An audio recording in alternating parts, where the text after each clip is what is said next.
Hello out there in social media land. Michael C. here, wearing a Throwback Thursday hat. This hat I had made for Sundance in 1999. I remember getting into that festival and feeling like that would be sort of the pinnacle of everything that happened Blair Witch Project. And of course, I was wrong, gratefully and thankfully.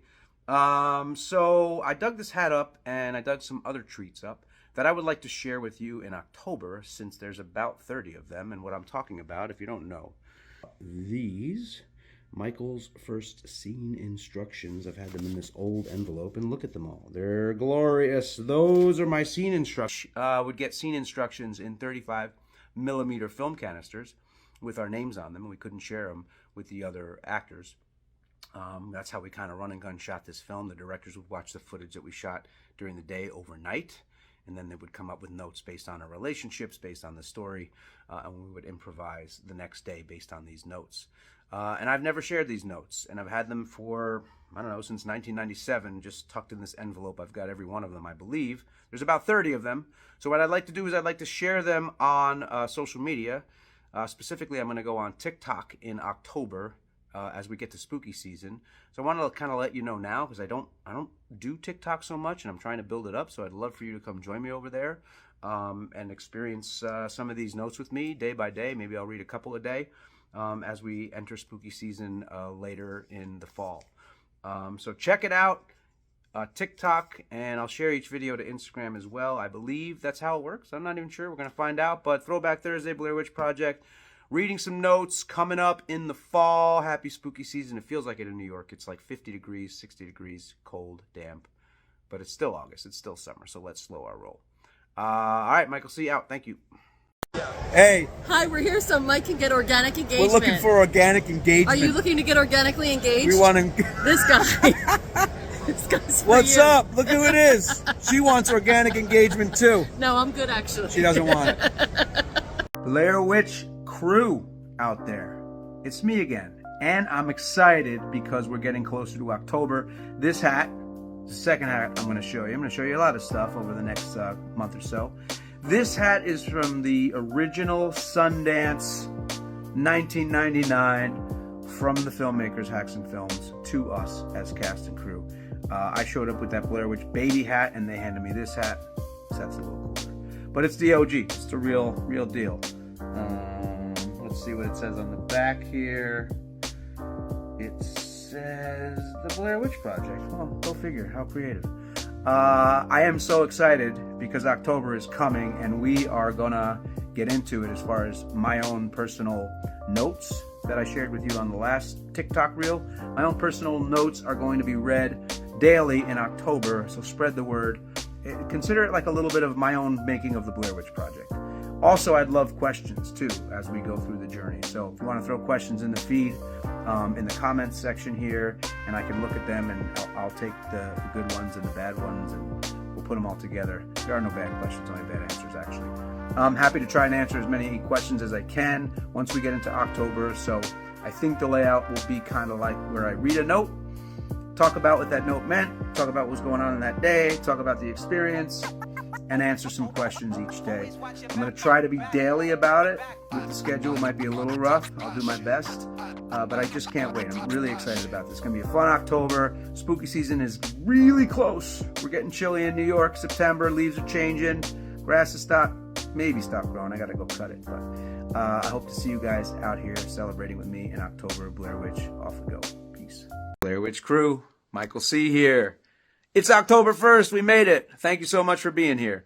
As promised, if you've been checking it out, we're going to start today on my very own sort of making of journey here on TikTok, Instagram, of the Blair Witch Project, a film we shot back in 1997. Blair Witch, this sweatshirt actually, I'm repping Online Ceramics, partnered with them last year, and it was amazing. Good crew over there, so support them. They do some really cool stuff throughout the pop culture universe. So the plan is, and still will be, to read character notes that the directors left us in 35 millimeter film canisters as we went along our journey as actors in the woods all those years ago. I have tons of character notes, so should be about one a day or something like that. And by the end of October, we'll sort of have completed this making of story. Maybe I'll have a special guest on here or two. But interestingly, what I really wanted to share to start the series, while I was going through boxes a couple of weeks ago to kind of find some of this stuff, I found the original audition notice, which I had taken notes on. When I was a young actor, I used to take notes in a little black notebook. This is before laptops and all that stuff. And this little black notebook has like all my audition notes from tons of auditions in Manhattan, generally. And this one is no exception. This is Open Call, the Black Hills Project. So I'd like to read you my notes from the audition process, and then we'll kind of roll along from there. Hope that's cool with you guys. So check it out. August 23rd, 1997 and August 24th, 1997. That's a long time ago. Open Call, the Black Hills Project. I found this open call in Backstage magazine, which is now backstage.com. So shout out to Backstage. 8:23, meaning August 23rd from 1 to 7 p.m. at Musical Theater Works, 440 Lafayette Street, 3rd floor, New York City. Hombre Fantastico Pictures, so not Haxon yet, Incorporated is holding an open call for an improvisational feature film titled The Black Hills Project, and shooting October to November for 3 weeks in Maryland. So interesting, it wasn't called The Blair Witch Project when we were auditioning. Seeking women and men, 18 to 25, with natural look. Physically demanding shoot to take place in wooded location for at least 1 week. Non-union. Pay plus travel and meals provided. That was excited as a young actor.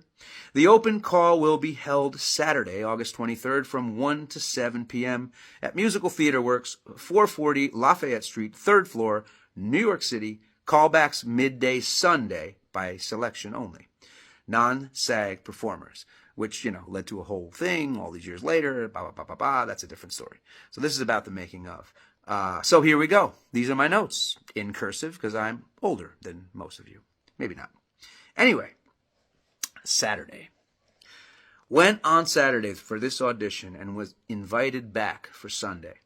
Met Ed, who was one of the writers, who seemed really cool all weekend. Shout out to Ed Sanchez. As soon as I sat down, the situation was, you have just served 9 years out of your 22-year sentence. You are up for parole. What do you have to say to the parole board? Are you rehabilitated? I guess my improv must have gone well because I got the call back. I guess the biggest plus was not pushing for emotions. I tried to just swallow the circumstances and let it ride. I guess it rolled all the way until Sunday. Here are my Sunday notes. Sunday, called back, and in the early afternoon, 2 p.m., there were about 60 people there. Okay, so that, I remember on that Saturday, this is a side note, I remember on that Saturday there was probably 300 people there. So on Sunday, this says there were about 60 people there. At 5 p.m., there were 6 of us left. Ed handed me a card and told me that I was a finalist. We'll call in 2 weeks, meaning they'll call me in 2 weeks. And then I say, great day of working out and improving, had no trouble with believing the circumstances, felt open and able to work with. Meaning I felt open to the other actors, I guess. Added to a lot of scenes just by listening. So by the way, this is going to be some, actory, nerdy stuff, but I'm an actory, nerdy kind of guy. I love nerding out about acting. Maybe you'll find it interesting, maybe you won't. Anyway, continuing. Tried to show them that I could listen and gave a little too much at the first scene. Got very comfortable and didn't worry about a damn thing except my circumstances and my actions for the rest of the scenes. All Meisner work, so that's a shout out and a nod to Sanford Meisner. All very leveled and made great choices. I guess if I don't say so myself. Hopefully greater than the other finalists. We'll see. Felt effing beautiful to work out like that. Sick effing day. So I was pretty fired up. So now that was August 24th, I think I said. Now on Monday, September 8th, So it's weeks later, 1997. Called back again because of the fact that they couldn't find the woman. 2-week layover. So they hadn't cast Heather yet. They hadn't found her.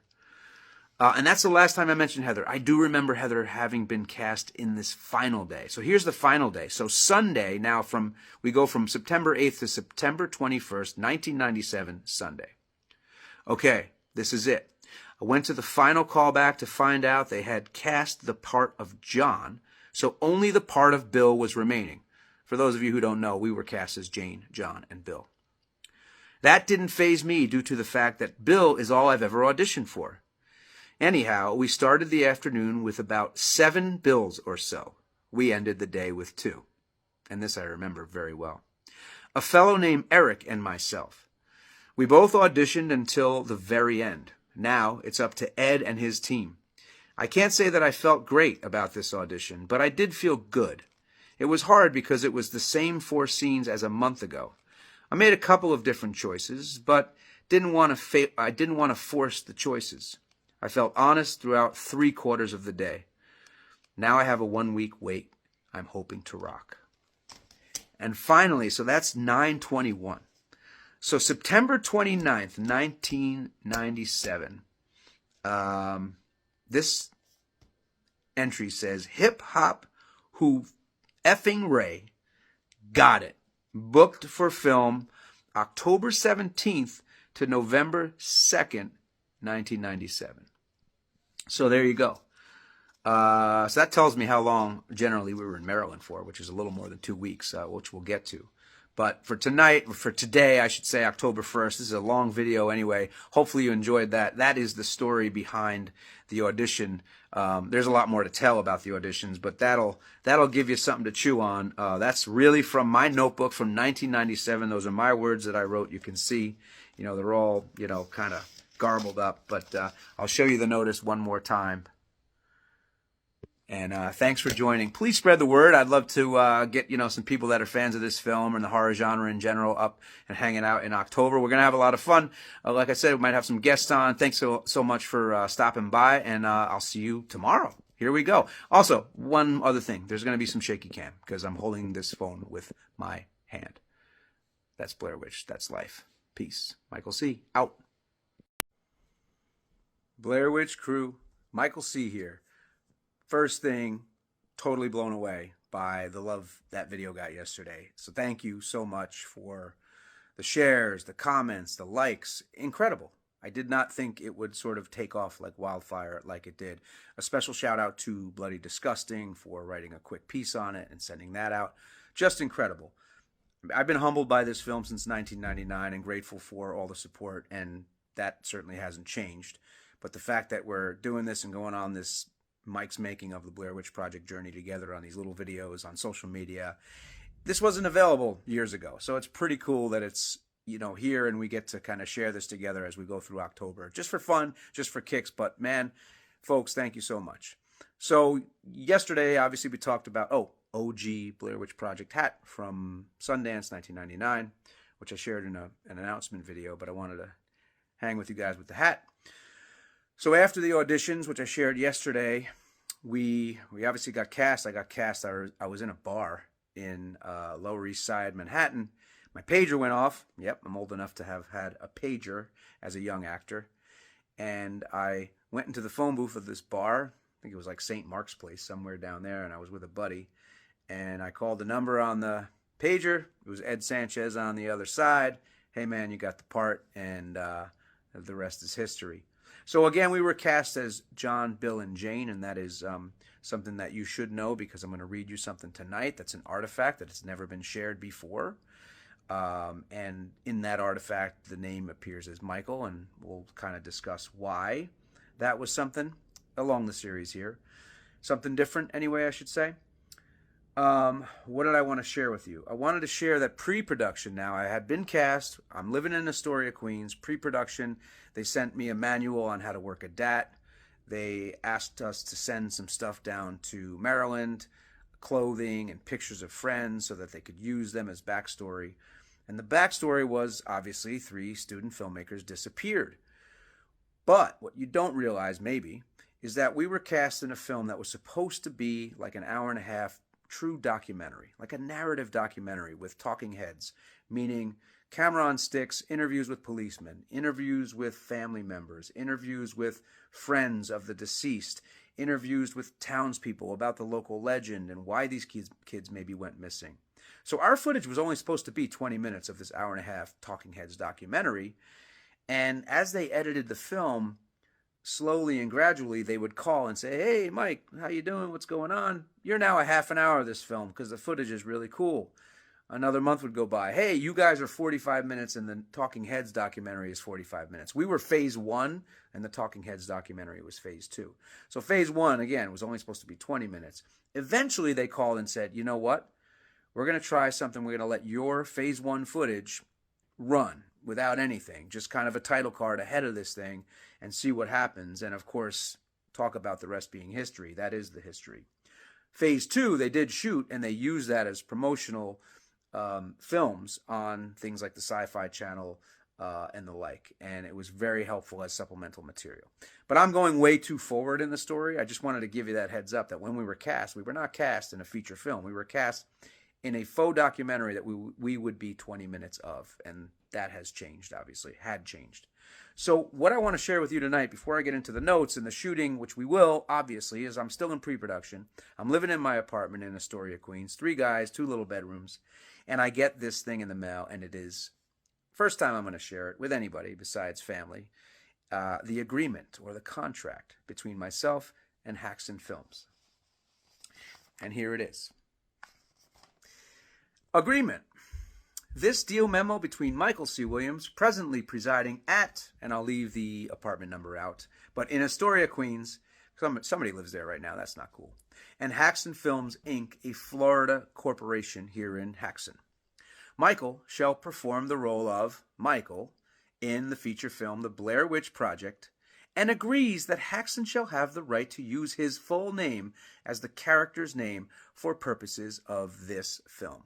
So that has been the subject of much discussion over the years. Like, why'd you use your real name? Should you have used your real names? Why didn't you stick with Bill, John, and Jane? We had been called by the producers, the producer Greg Hale. "Hey, you guys want to use your real names? We think it'll add to authenticity of the film." And, young actor, sure, of course, no problem. I had no issue with that, no concern with that. Not realizing that this thing would blow up. How interesting would it be all these years later if my character were Bill and my actor name is my actor name, Michael C. Williams? Interesting. Anyhow, Michael's services to Haxon during pre-production and principal photography shall begin on Sunday, October 19th, 1997, and end at the close of business Sunday, November 2nd, 1997. It is understood that he shall devote 100% of his time on these days to Haxon. It makes me laugh because, that is not in any other contract for actors and filmmakers. 100% of your time means, hey, dude, you're going to be camping the entire time and you are not going to be watching movies and hanging out with cast members and learning dialogue and going, fishing or whatever. So 100% of his time on these days to Haxon. Michael will be paid $1,000 for said services in 2 equal payments of $500 minus applicable state and federal taxes, 1 payment during filmmaking, and 1 payment within 2 weeks of wrap. Furthermore, Michael agrees to make himself reasonably available for pickups, additional dialogue recording, or any other purposes deemed vital to the production by Haxon. For these services, Michael will be compensated at a rate comparable to $500 a week. So at the time I booked this job, I was a young actor doing some theater in New York, auditioning for films, television when I could, didn't have an agent, didn't have representation. To actually be paid to be an actor was so, and is, and should be for young actors, so exciting. And it was decent money, $500 a week in 1997. It was probably somewhere around what I was making as a production assistant. I was also scooping ice cream in the evenings on the Upper East Side of Manhattan.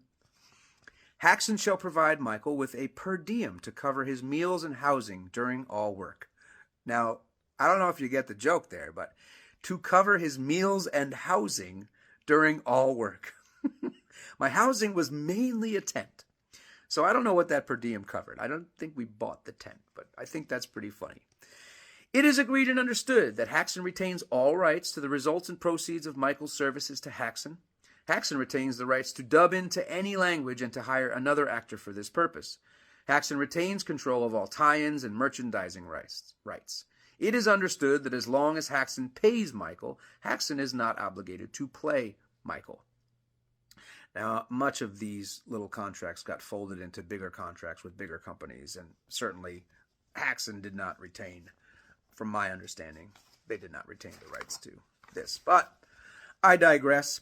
Michael agrees to provide Haxon, this is interesting, Michael agrees to provide Haxon with articles of clothing and camping gear appropriate to the role of Michael. So maybe we did buy the tent that they were going to give us per diem to stay in a hotel for. Probably not, but it's pretty funny. Haxon shall be responsible for said items and will clean them and replace those articles damaged or lost. Dear Haxon, send me a pair of blue jeans. Furthermore, Michael agrees to provide Haxon with at least 10 photos of him ranging from age 1 to present day, and to make a reasonable effort to secure releases from individuals in said photos with him. Haxon shall color copy these photos and return them prior to November 2nd.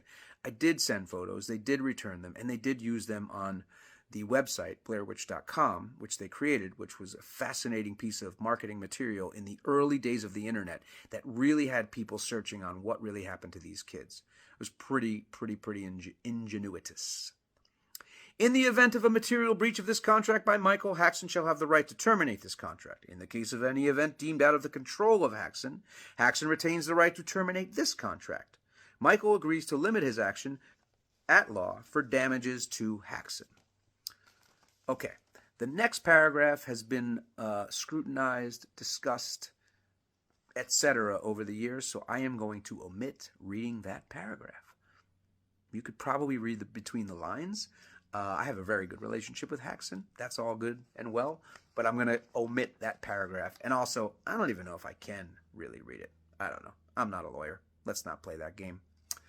Michael understands that the production requires him to spend up to 10 days in the woods. Now, this is fascinating. Under primitive conditions, and that he will be submitted to harassment techniques. I'm laughing at this because it wasn't true, but it's funny when I read it as a young kid, like, whoa, what is this? He will be submitted to harassment techniques similar to those used in the Army Survival, Evasion, Resistance, and Escape School. Sounds pretty intense.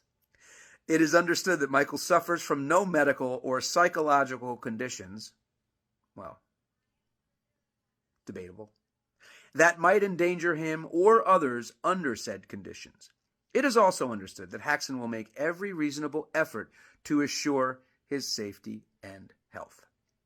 Agreed to this 12th day of October, 1997. Greg Hale, producer, Michael C. Williams, actor, and I can show you the Hancocks there. So that's what I wanted to share tonight. And this is an even longer video than last night. So I'm going to sign out. I'm going to see you all tomorrow. Happy October 2nd. Thanks for the love. Thanks for the shares. Keep it up. I appreciate it so much. Peace out. MCW. Peace. Blair Witch Crew. Michael C. here. Here we go. October 3rd. I'm excited to have you here. If you're just finding me, I'm doing Mike's Making of the Blair Witch Project throughout the month of October.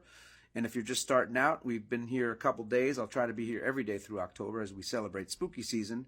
But if you're just starting out, I did pin the first video to my account over on TikTok, so you could check that out and follow along.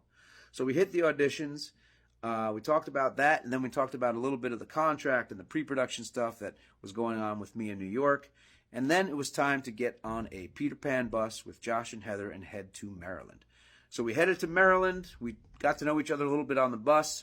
It was great. I hit it off with Josh and Heather really, really well. I remember thinking I kind of wanted to keep a little further from Heather, only because the story was that I didn't know her as well or at all, that Josh, hired me, Mike, as a buddy to help Heather shoot this documentary. So, the actors were really good about that, kind of just trying to figure out what the storyline is, especially with a film like this where you really wanted to stay true to the given circumstances.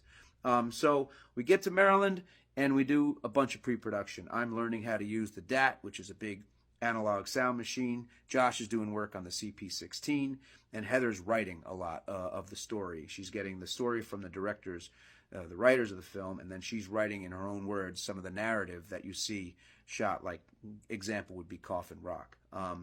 Quick shout out to Neil Fredericks, God rest his soul. He passed away. He was actually the DP who sort of taught Josh sort of the look and style of the film and how to shoot with that 16.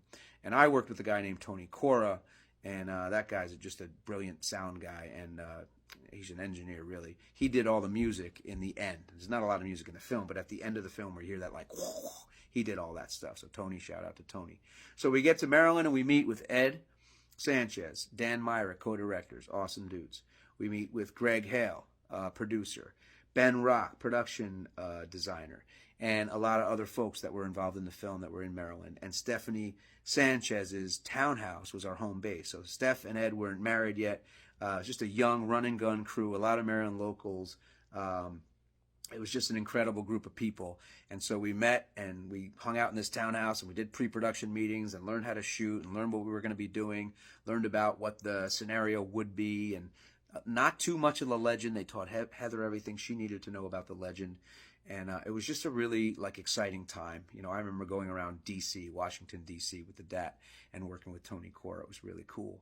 And just getting amped up to shoot this thing, and my relationship with Josh and Heather growing and stuff like that. So finally, we're ready. And I'm going to read my first note tonight and try to keep this video short. I did go all through my notes, and they are all here. And there's a bunch of them. I think there's 27 in all.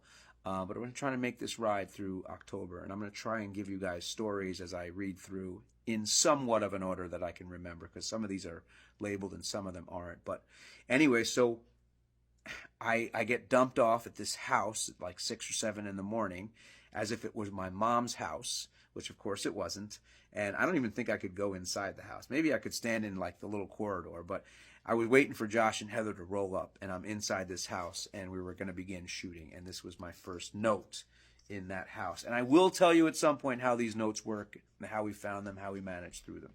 So, Michael, note 1B. So there was a 1A, and I don't know what happened to the 1A. It was probably, get up, we're driving you to this house, meaning the directors drove me to the house. So now, Michael, the character, 1B, 8:30 a.m. As they arrive at your house. Now, these are thoughts. The directors would write what maybe my thoughts would be, something to give me a sense of where I was as a character. Man, I haven't been up this early in a long time. I'm so hungry. We've got to stop somewhere on the way to wherever it is we're going. Because remember, Mike just was Josh's friend, and he was going to get picked up, and he didn't know who Heather was, and he was borrowing a DAT. Josh wasn't too clear on the phone, but man, anything to run some sound, man.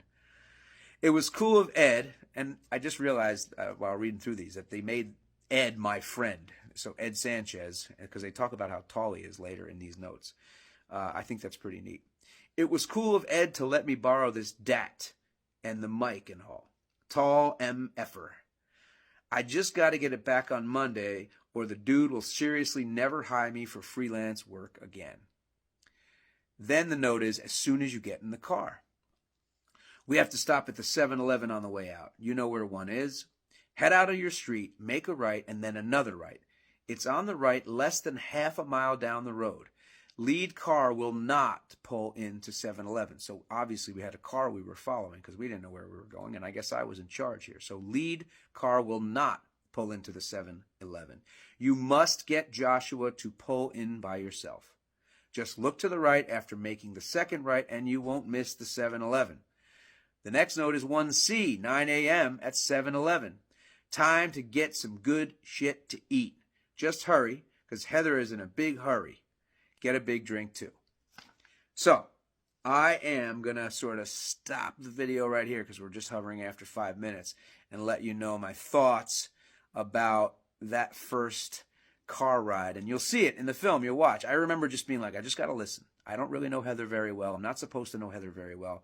Josh and Heather were talking a little bit in the front seat, and I think that energy kind of lingers for a little while. I think I purposely was like, I wouldn't infiltrate their conversation too much. I don't really know who Heather is. I'm a sound guy. I listen. That's what I do. I got ears. So that's the note for today. I read through all the notes, obviously, and there's some really incredible stuff coming up. So thank you for tuning in. Please share, like, comment. It's really appreciated. And I should try and answer some questions. one of the easy questions that I got through Instagram, or maybe it was through TikTok, is just, do I keep in touch with Josh and Heather? I love them dearly. I do keep in touch. Just had dinner with Joshua maybe a month ago with my wife and his daughter and his girlfriend, and Heather and I saw each other. We spent some time together recently. We did a con, so we do some cons. Somebody asked that too. Sometimes all three of us, sometimes maybe just two of the three of us can make, but every time we do a con together, we purposely have a dinner together, and it's really just wonderful, and they're amazing humans, and they've done extraordinary things with their lives. And MCW out. Peace. I'll see you tomorrow. Blair Witch Crew, Michael C. here, October the 4th. Thanks for coming back. If you're just starting out, this is Mike's making of the Blair Witch Project, where I read notes from the directors to us as actors as we improvise this film many, many moons ago. If you want to start from the beginning, there is a video pinned to the top of my TikTok. So yesterday, we talked about how I got in the car for the first time with Joshua and Heather, and that I had to follow the lead car to 7-Eleven. And then I started thinking about it after I did the video yesterday. I'm thinking, man, I don't remember going to a 7-Eleven. Maybe I'm wrong, maybe we did, but even in the film, the first place we stop is the grocery store, because that's my whole oatmeal raisin baby. Which is a fun line. And we just had fun. It was like sweet and fun, and we had a good time together, and we were just getting ready to go out and camp for a weekend. And, you know, as far as our characters knew, we were going to go camp for a weekend and shoot something of which I didn't know. My character didn't know what it was. So my next note, we get in the car after grocery shopping, and my note says, Michael, note 1D, from 9:30 to 10:30 a.m. on the road. And most of these notes are timestamped, so they clearly wanted us to complete a mission, if you will, by a certain time.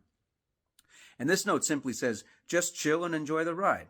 And then it says, so what are we shooting, Heather? Which tells me, as the actor, that the character doesn't know what we're shooting.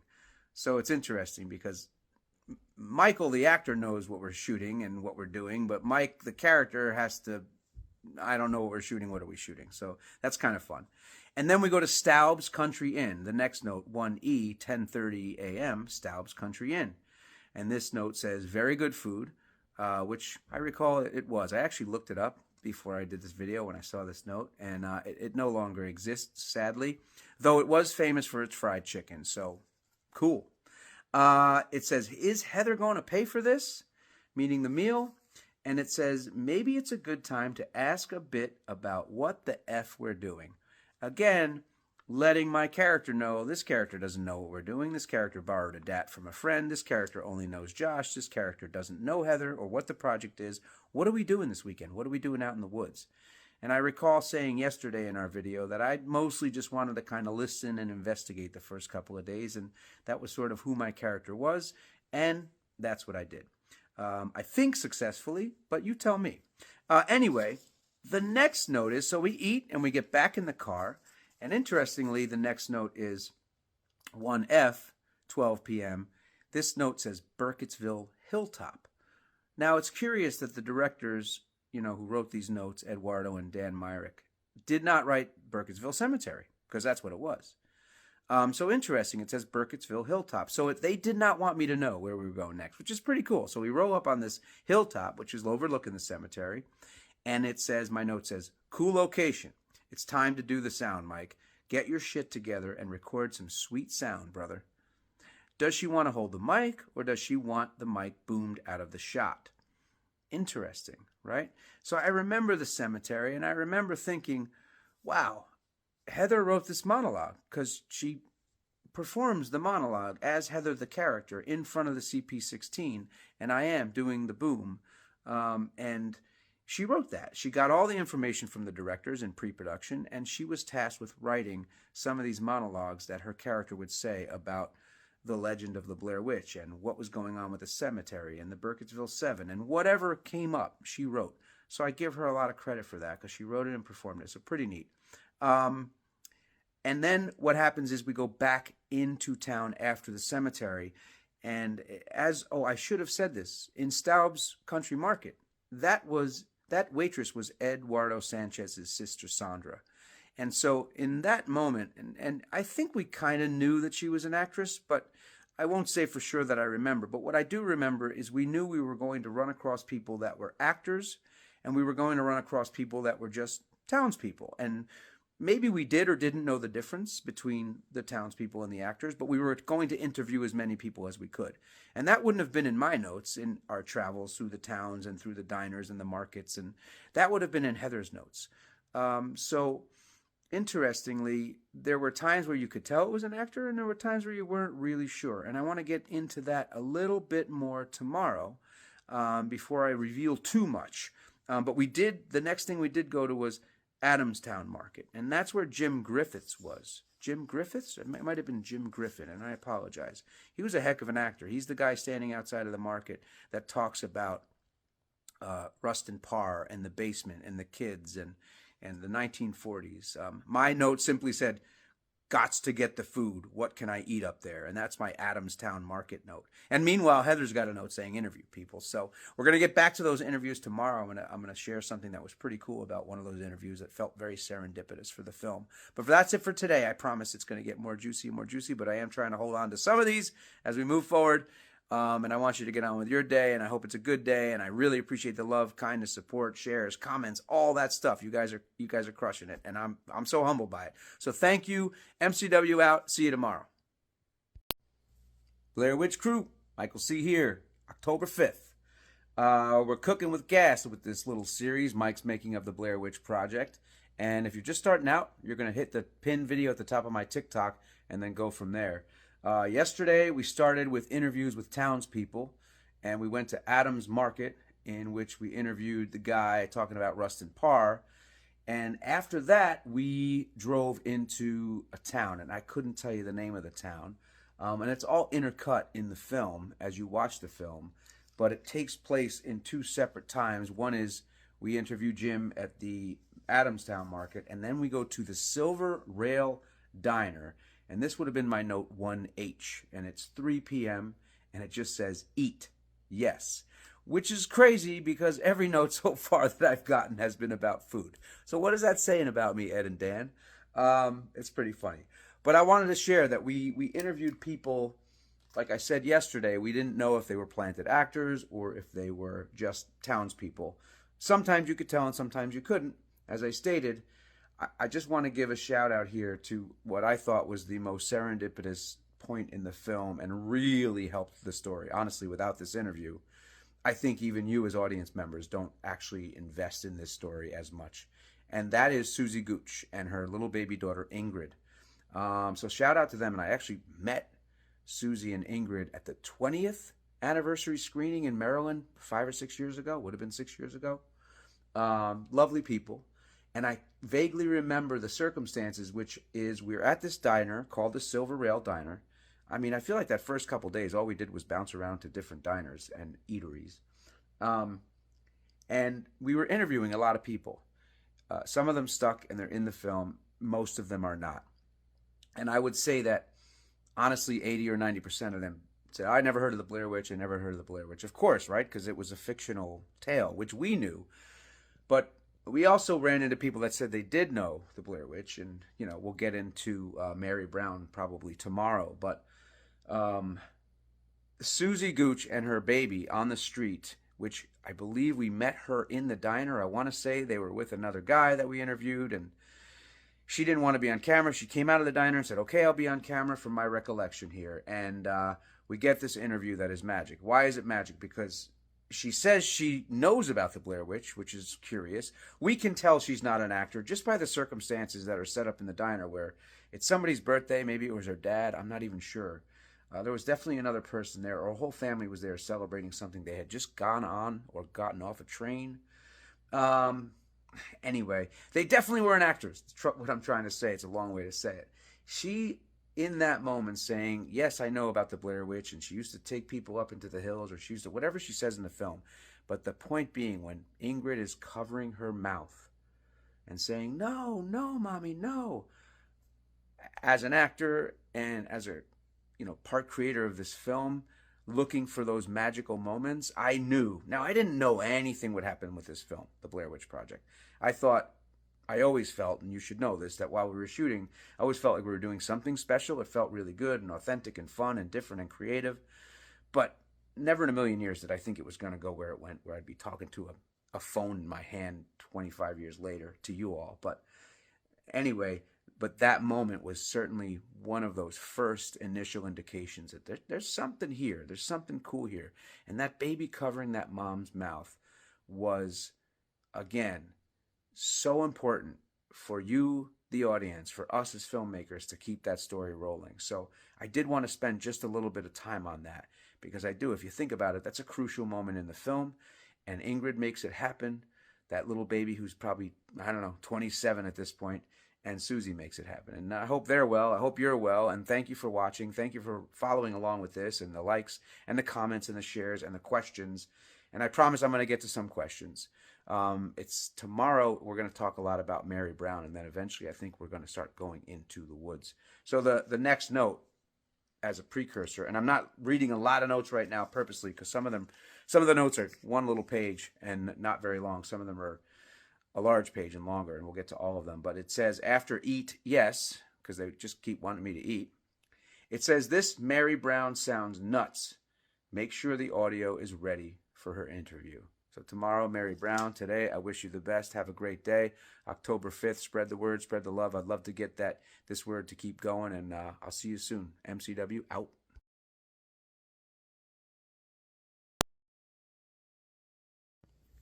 Blair Witch Crew. Michael C. here, October the 5th. Thanks for coming back. This is Mike's making of the Blair Witch Project as I read through character notes and go through my memories and share whatever I can about the making of this film that I'm so grateful to have been a part of. Reminder that there's a video pinned to the top of my page if you want to start from the beginning. And also, somebody requested that I make a series out of it on TikTok. I would. I don't have enough followers, so please spread the word. So, we left the Silver Rail Diner yesterday, in which we left Susie Gooch and baby Ingrid. It's super fun, and what a pivotal moment in the film. And then we're going to be going to none other than Mary Brown's house. So, my note is Michael, and it is note number 1I, 5 o'clock, Mary Brown's house. And my note simply says, make sure to get good sound, and then try to get some ambience of this place.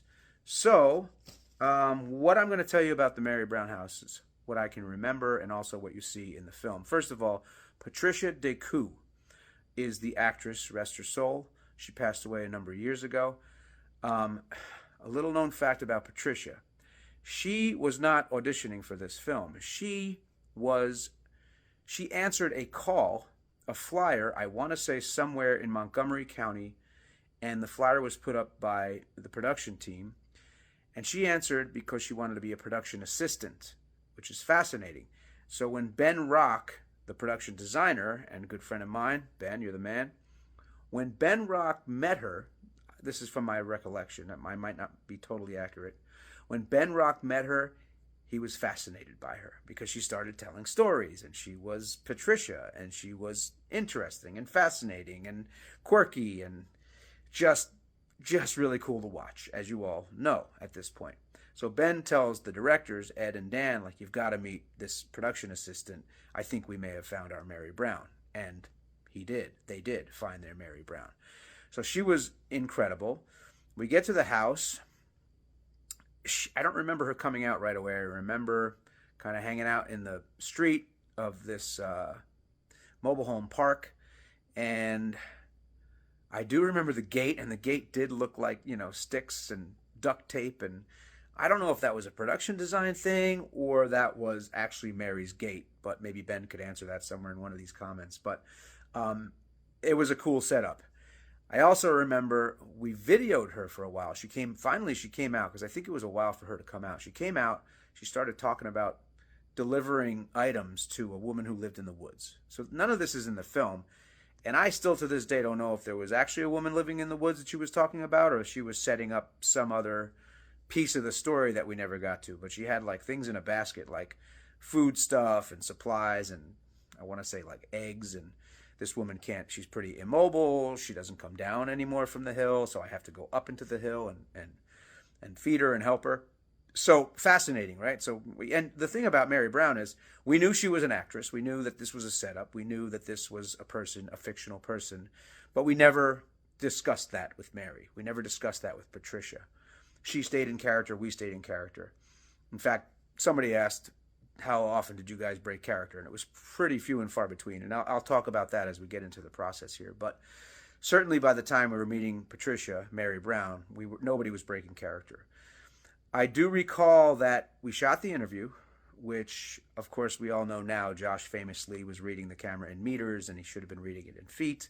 So it does come out a little bit blurry. Another serendipitous point of the film, I think. Another thing that went wrong that worked out well. And also what I remember is Heather going into Mary Brown's house, almost as if Heather thought maybe this woman doesn't even live there, and maybe there'll be some Easter eggs in the house, some props or some discoveries she could make in this woman's house, which the directors did not set up anything in this house for her to find. But she came back out freaked out because she said, like, something rolled up like a body in a bed that felt furry. Come to find out later on, it was just a fur coat rolled up, but she had no lights, and she thought that maybe the Mary Brown character, the Patricia Decoux actress, didn't actually live in this house, and that she would go around and find things, and then she found this quote-unquote body rolled up in a blanket or something, and she came out as the character, sort of, oh, guys, you wouldn't believe what I found in there. And that's what I remember about Mary Brown and Patricia. I remember she was kind and sweet, and the stories that she told about, Heather says it in the film, she is a scientist and a writer and a historian and a dancer and an actress and all of these things. She probably was, because she was a fascinating lady, and there was a blended line of, is she acting or is she Mary, or is she Patricia, or is she a combination of both? And now that I think about it, to be honest with you, right? I'm Michael, of course, and Mike, if we can differentiate, and I'm a combination of both. Maybe it's a good time to say, basically, they just wanted realism. They wanted natural acting. And the only note I ever got, and it's not in my notes here, but I remember Eduardo talking to me and saying, hey, we really just want you to be like more scared, more reserved. Just be yourself, do your thing. But we want you to sort of be the scaredy cat of the film. So that plays later on, as you all know. God rest Mary Brown's soul. God rest Mary Brown's soul. God rest Patricia Decoux's soul. Which reminds me, I remember singing a lot Wild-Eyed Crazy Mary from Pearl Jam as we left, or for a few days after that, because she was pretty wild-eyed and crazy, as far as Mary Brown goes. As far as Patricia goes, brilliant actress, rest your soul. And guys, tomorrow, when you see me, we'll be venturing into the woods, and I'm going to lay out how the GPS system worked and things like that. So let me answer a couple questions here. Oh my gosh, no, we're not going to the woods. First, we're going to the hotel tomorrow. We're going to the hotel after Mary Brown, and the hotel is where we do the equipment check, and I've got a bag of Utz and a beer and all that stuff. But I'm going to talk a little bit about that, and then we're going to go into the woods. Let's see. Heather snooped around, Poggers. I know you asked that on TikTok, as you just heard, and not Joshua. And what is the other one? Oh, and Ensemble Drummer asked, was eating the slate a note, since my notes are all about food? Great question. I'm pretty sure it was a comical question, so I'm going to answer it, and the answer is, I made that up on the spot. That was not a note.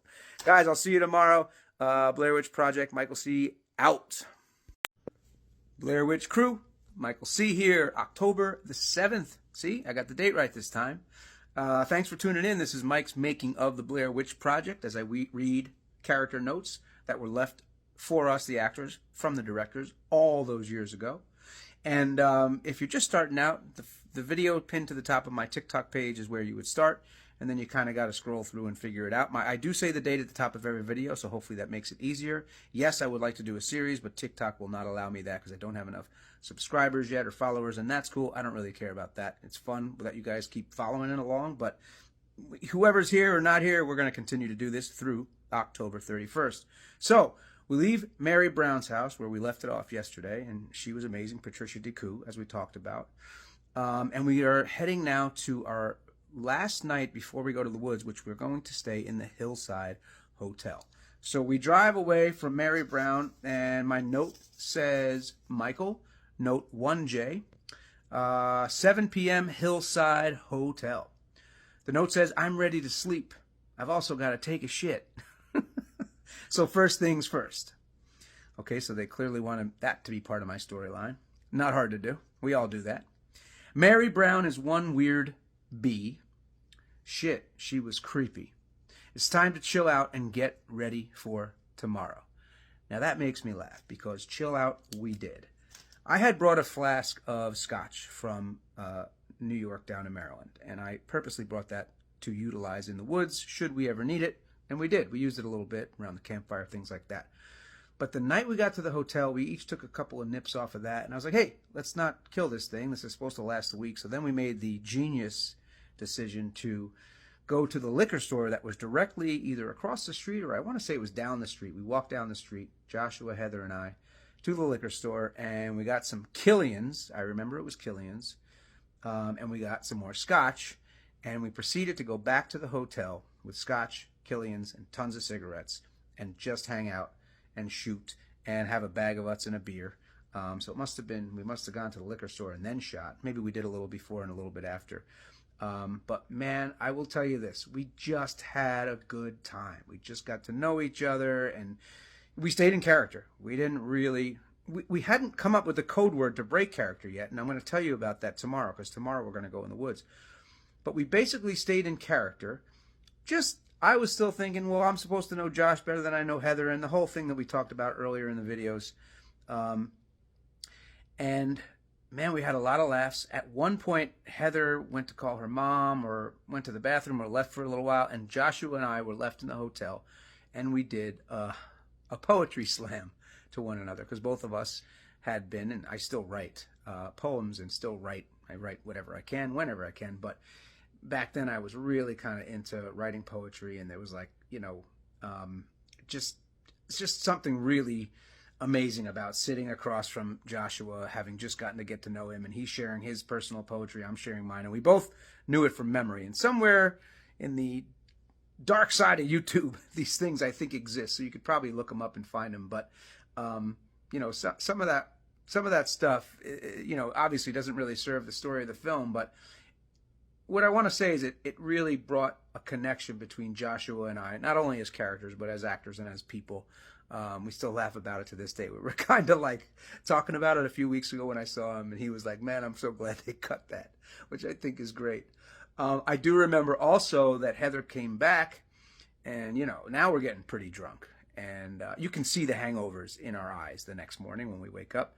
We're getting pretty drunk, and we're having fun. But at some point, there's an argument between Joshua and Heather. And that sort of, to me, started the dynamic between Joshua and Heather know each other really well. And, hey, sometimes we argue like this because we're friends. And Mike's character is supposed to be like, hey, what's going on here? But, the other thing I think about is Heather starts to take control immediately in that hotel room. And I think it's important for the audience to understand that that character has to be fierce and in control, especially as a woman, especially in the late or mid-90s.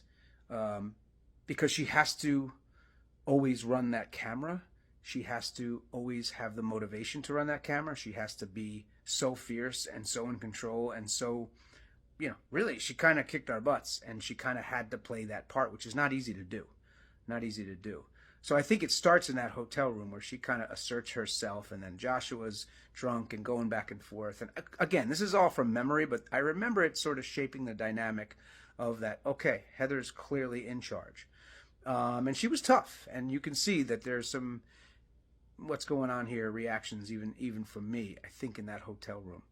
We wind up going to a restaurant across the street, a restaurant where I think we're the only ones in the restaurant. And we now have a good time again, and we're just having fun, and we're drunk, and we're eating. And then I know there's footage somewhere of Josh left, he goes back to the hotel, and Heather and I are in the parking lot, and now I start, and she starts, we start arguing with each other. So there's a lot of the dynamic of what's our relationship, and what are we arguing over, and how important is this project to you? Not meaning the project that we got hired on as actors, but the project that we as characters were shooting. So that was the nighttime, and again, it was incredible, like magical fun. And then we wake up in the morning, and my next note is Michael 2A. So it's first 2 note, 9 a.m., Hillside Hotel. And it says, definitely need to shower. Need to eat too. Here I go again with the food. Check the audio gear and get ready to hit the trail. We go back to the Silver Rail Diner for our last meal. That's note 2B at 10:30 a.m. And it says, last meal before the woods, Michael. So enjoy it, my brother. And that's that note. And tomorrow we go to the woods, and I'll start to talk about how we break down waypoints and what equipment we had that was behind the scenes that you don't know about. GPS, walkie-talkies, things like that, where the crew was, where the directors were, how this process works. So we're really going to get into the nitty-gritty of how things work in the woods, and I can't wait to share that with you. Also, missing t-shirt, and I appreciate people who are looking forward to what I'm wearing. This is another online ceramics piece of swag that we worked on together a year ago. So shout out to them. Shout out to you for continuing to show up, to watch, to comment, to share, to like, ask questions, all that stuff. I really appreciate it. MCW out. I'll see you guys tomorrow. Blair Witch Crew. Michael C. here. October 8th. Mike's making of the Blair Witch Project. Thank you again for joining me. I will be doing this through the month of October. You know the drill. First video is pinned to the top of my TikTok. So, we wake up, hotel, hungover, go to the Silver Rail Diner for the last time. I believe we shot an interview or two there, but nothing stuck. Then it's time to get in the car, and this note on that morning says Michael 2C, 11:30 a.m., headed to trail. So that, I believe, is in the car. We're headed to the trail. It says, this is going to be cool, man. Then the note, and that's 11:30, then the note from 1 p.m. says on Black Rock Road. So if you're ever going to visit Seneca Creek State Park is where we shot 90% of this film, and Black Rock Road is the road we took in there. I remember this note because I remember Josh got on top of the car, and you see this shot in the film. I drove the car, he's on top of the CP-16, and he's just kind of coming down that hill into the woods, and we passed the shack, the shanty on the right that I mentioned later, which was a tribute to my father-in-law, since has passed, rest his soul, but the shack, the shanty, we called the little shed in his backyard. Anyhow, we passed the shanty with the car, and then the note for Black Rock Road is, this shit is getting dense. I'm getting a bit nervous, but things are still cool. And then it says, sound for the fishing guys, no problem. So, let's talk about the fishermen. So I talked about how there were actors planted in certain places in the town, and some were not actors, some were actually townspeople, and we never really knew what we were coming across. So the very first thing I'll say about Ed Swanson and Bob Griffin is, honestly, as I felt about Susie Gooch, incredible, pivotal story points. These two guys fishing in the creek, talking about the legend of this witch, one guy saying it's all BS, the other guy saying you're crazy and you were drunk, and they argue a little bit. So the point of view that each of these characters had towards one another and towards how they felt about the legend, I think really lends itself to the audience already in their brains debating, is this real, is this not real? But I want to tell you that they were brilliant, and they were amazing actors and are amazing actors. I only knew that they were actors because I'm a fisherman, and I've told this story before, but it was funny to me. Bob, in particular, who's the shorter guy with the cap, he was fishing, had to be like 20-pound test, which this little tiny creek you would never do. It was like more set up for like maybe the ocean or the bay.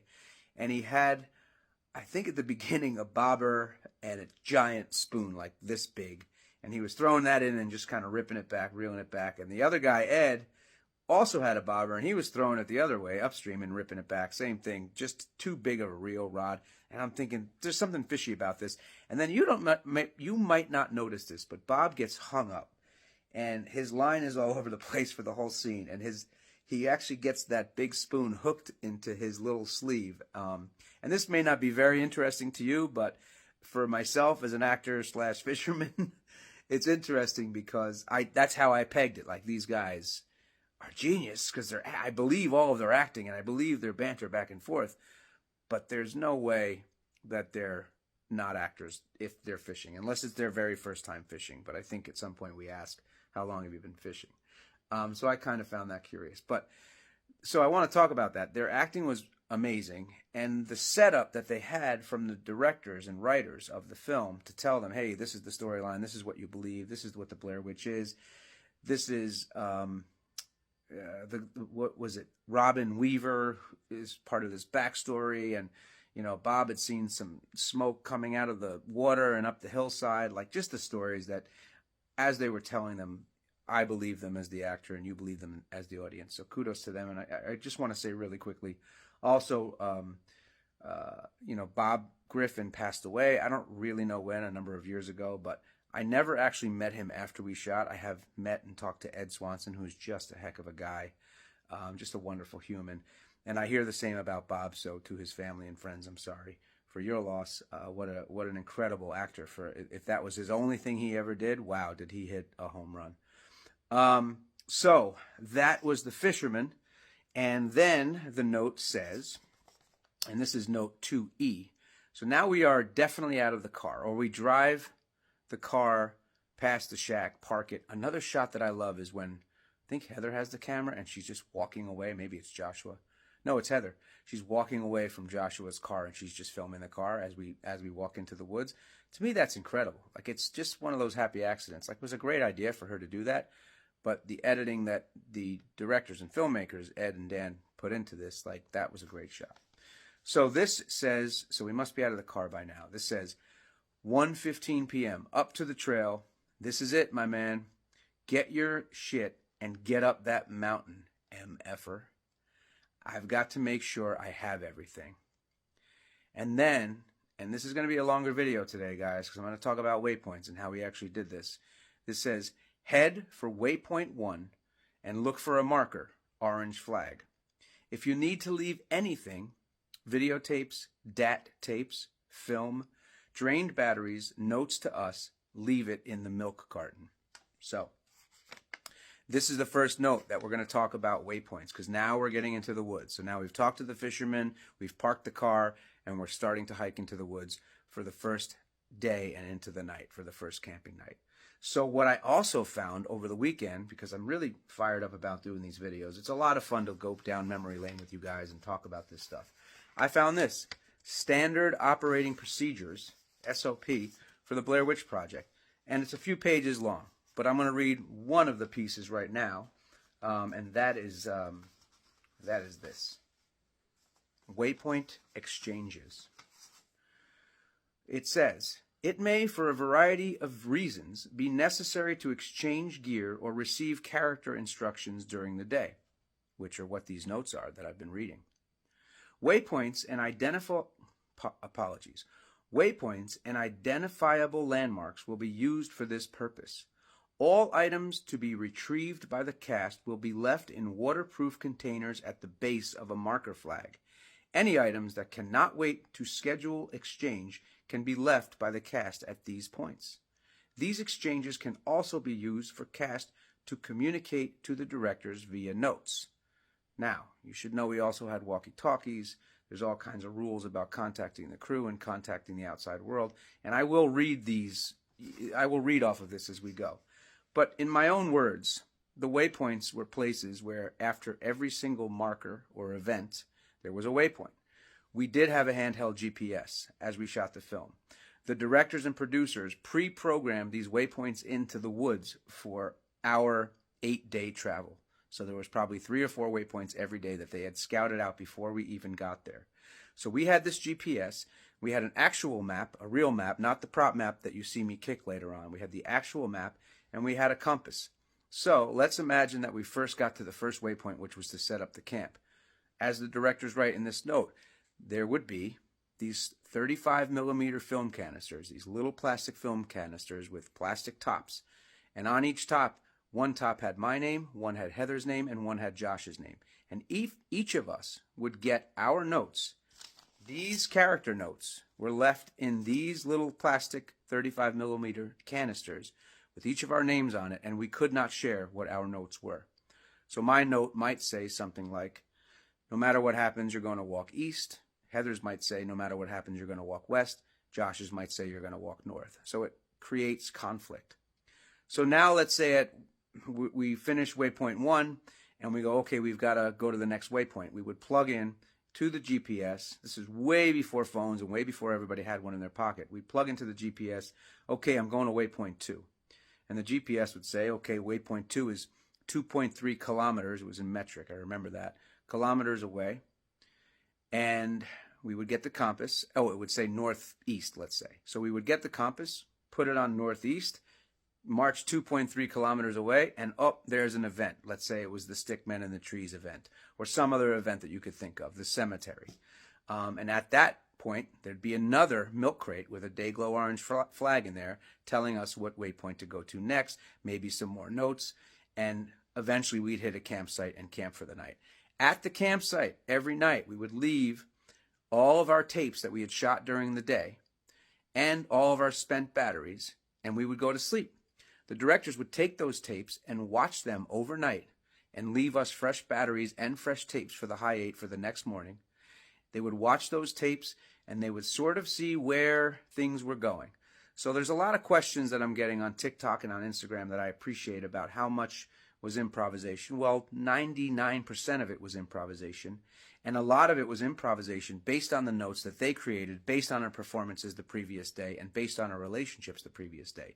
So they had waypoints throughout the 8 days that had events that we were to react to, and they also had items that would happen throughout the 8 days that we would react to that weren't in the waypoints. But more importantly, they definitely adjusted what was going on based on these tapes that they would watch overnight. It's a really fascinating way to make a film, and that was one of those things that I always felt was magical. I talked about serendipitous moments, but between the serendipitous moments, between watching the actors across from me, Josh and Heather, and just seeing how realistic and authentic they were and how committed they were, to see that across from me and to be able to have this open playground in which to believe in these circumstances was just so much fun. And then I'll start to talk tomorrow about how we get deeper into the woods. I want to stop here because this is probably one of my longer videos. But I thought it was interesting to break down what a waypoint is, because you're going to hear the term waypoint as I go through these videos. And you're going to hear things like bulldozer, and you're going to hear taco and scenario, which I'll get to. We talked about yesterday how we haven't broken character yet, so we need to break character at some point to figure out where the boundary is. So it's pretty fascinating. Anyway, I'm having fun. I hope you're having fun. I apologize for the long video, but I want to set up how the woods are going to work, what waypoints are, and how my notes are going to be. So that's where I was as we marched into the woods after the fishermen. Again, to Ed and Bob, rest his soul, amazing actors, amazing scene, really sets up the tenor of the film, just like Susie Gooch had.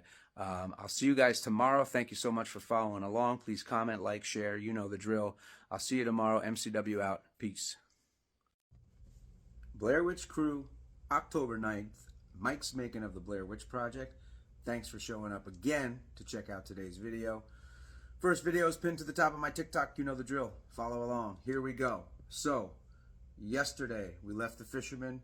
We started hiking into the woods, and I went over some of what was on the standard operating procedures, the SOP, that the film directors and producers drew up for us. So I read about waypoint exchanges. Tonight I'm going to start, or today I should say, I'm going to start with a couple of more items in the SOP, just to kind of help you, the audience, understand sort of what it took to make this film sort of behind the scenes, and then we'll get back to the note for after the fishermen. So, character instructions.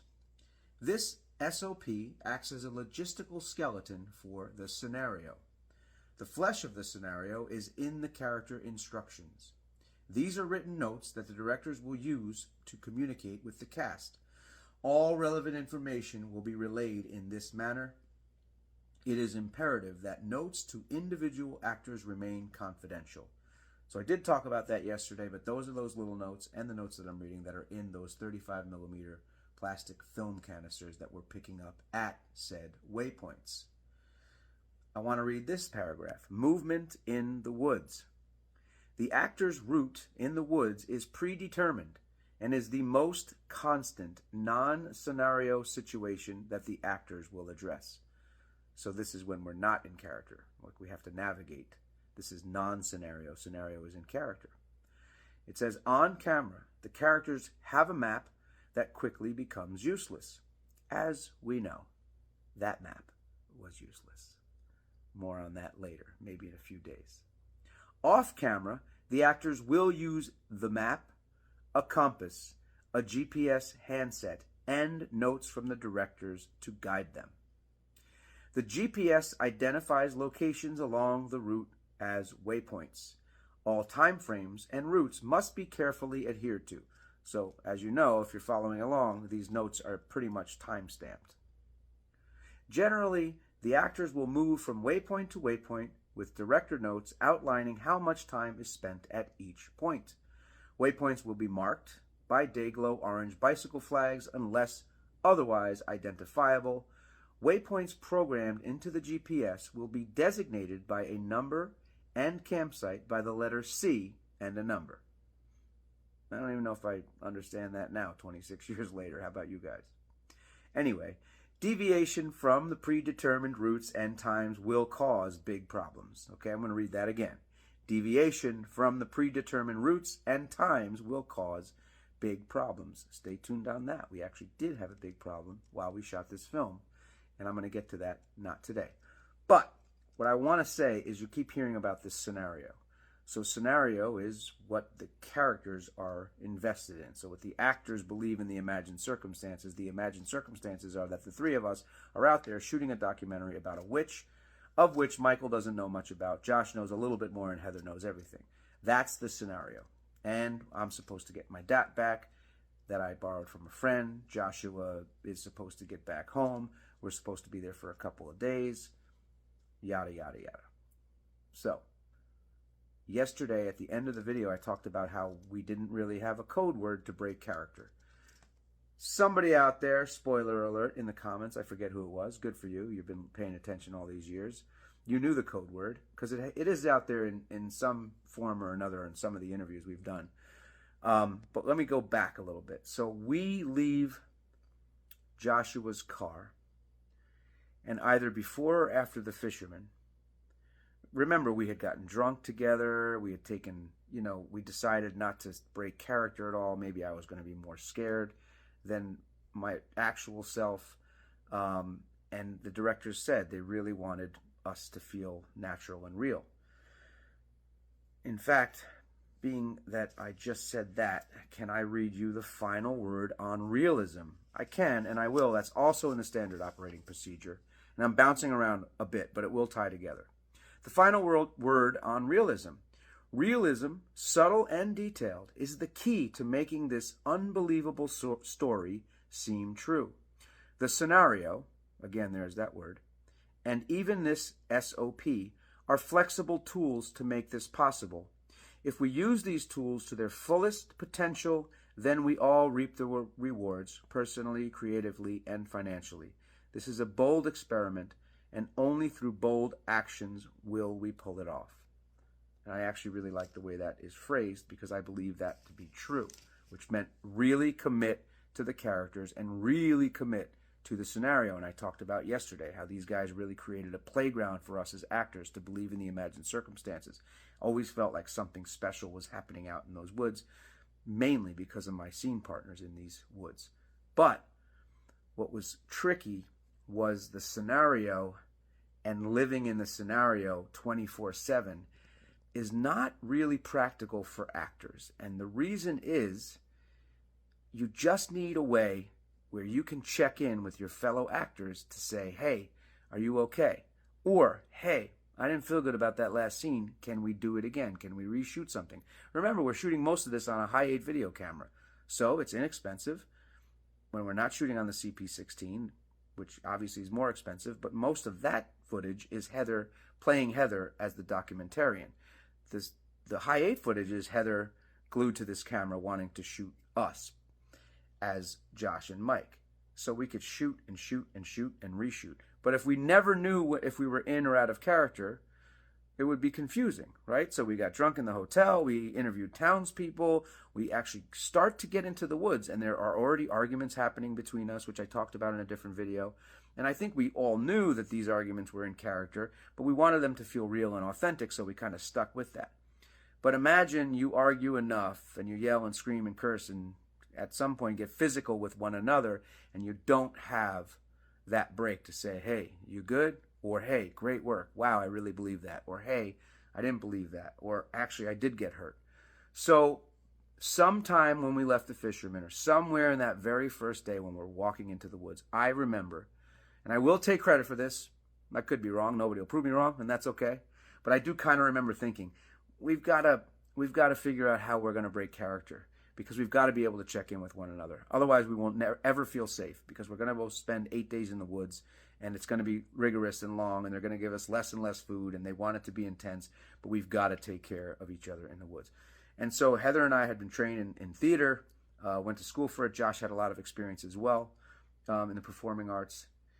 And I said, why don't we come up with a word that breaks scenario for all three of us? And the word was taco. I don't know why taco came into my head, but we said taco. And the rule was, if I wanted to break scenario to see if you were okay or to see if we wanted to reshoot something, I would say taco in a voice that was loud enough where the other two could hear my voice. Because remember, sometimes we were far away from one another. Not too far, but far enough. And we're in the woods. So I'd say taco, and I'd have to hear Joshua and Heather say taco back, which now we all know, okay, now we're Mike, Josh, and Heather. We're Michael, Joshua, and Heather. And we're just talking about how the scene went, or we're talking about how you doing. And the rule was we had to hear each other all say it, so we knew everybody understood we were out of scenario. And then when we were ready to shoot again, or ready to start being back in character, we'd say scenario, scenario, scenario. Each one of us had to hear the word scenario.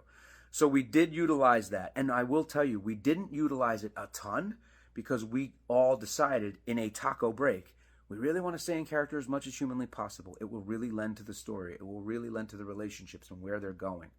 So we did stay in character, but it was great to be able to have a break from scenario so we could check in with each other.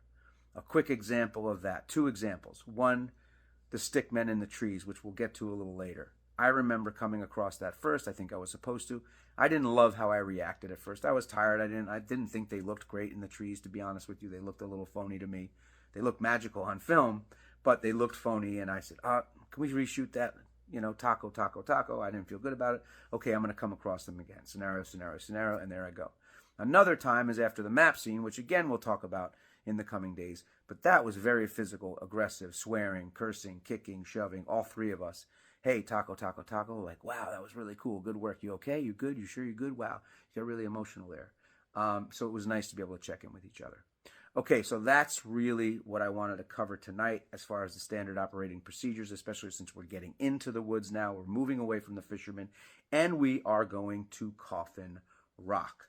So if I find my note is note 2F, and this is 4 p.m., so the last note was 1:30. This is 4 p.m., Coffin Rock, head to waypoint 2, and it actually says Coffin Rock, and it says no marker. My note is Coffin Rock my ass. This hiking sucks. And then it says, does Heather know where she's going? She seriously should have scouted this shit before making us hike all over the effing joint. What does this Coffin Rock even look like? Shit, what's the story with that? I should get some ambience when we get there. So that's my Coffin Rock note. And then we shot the Coffin Rock. It was getting dark. I think we arrived late. You can even see Heather is very hasty with she's got the slate. She slams that slate and she goes.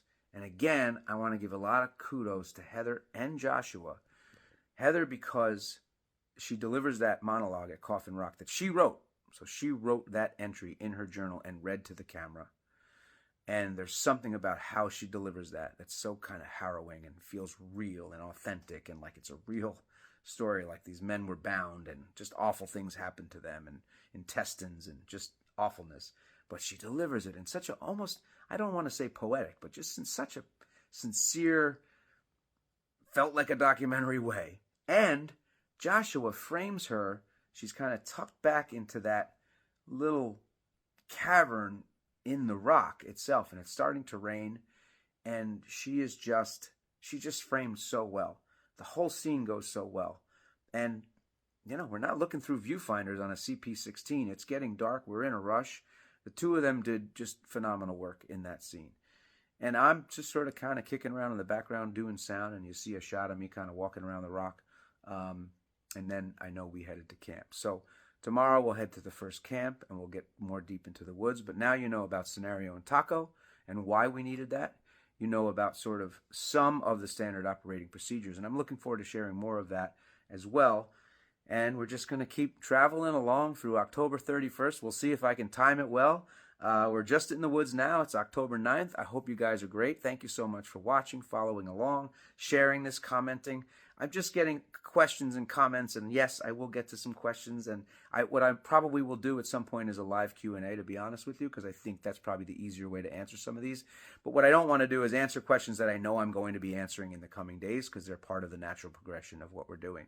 So I truly appreciate it, and I'm reading them all, and I'm hopefully engaging with you by at least liking the comments. I just want you to know I do truly appreciate that you guys are hanging out with me for the month of October. Happy spooky season. I'll see you tomorrow. MCW, peace out. Blair Witch Crew, Michael C. here. October the 10th, Mike's making of the Blair Witch Project. Thank you so much for following along. You know the drill. First video is pinned to the top of my TikTok page, and off we go. So, we are leaving Coffin Rock. It is getting dark, and there is a second part to Michael's note number 2F. And that states simply, head to waypoint 3, and in parentheses it says Camp 1, and look for marker. Now markers were the Dayglow orange flag sticking out of the milk crate that we talked about a couple of videos ago in the waypoint video that we did. It says look for the tubes near the base.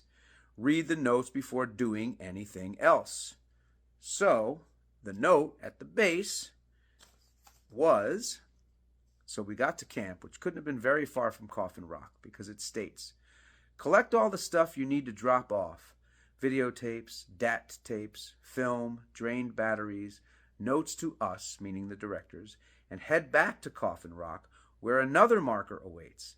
Leave stuff there and pick up new tubes. So this was just a tube with this note in it to head back to the tube.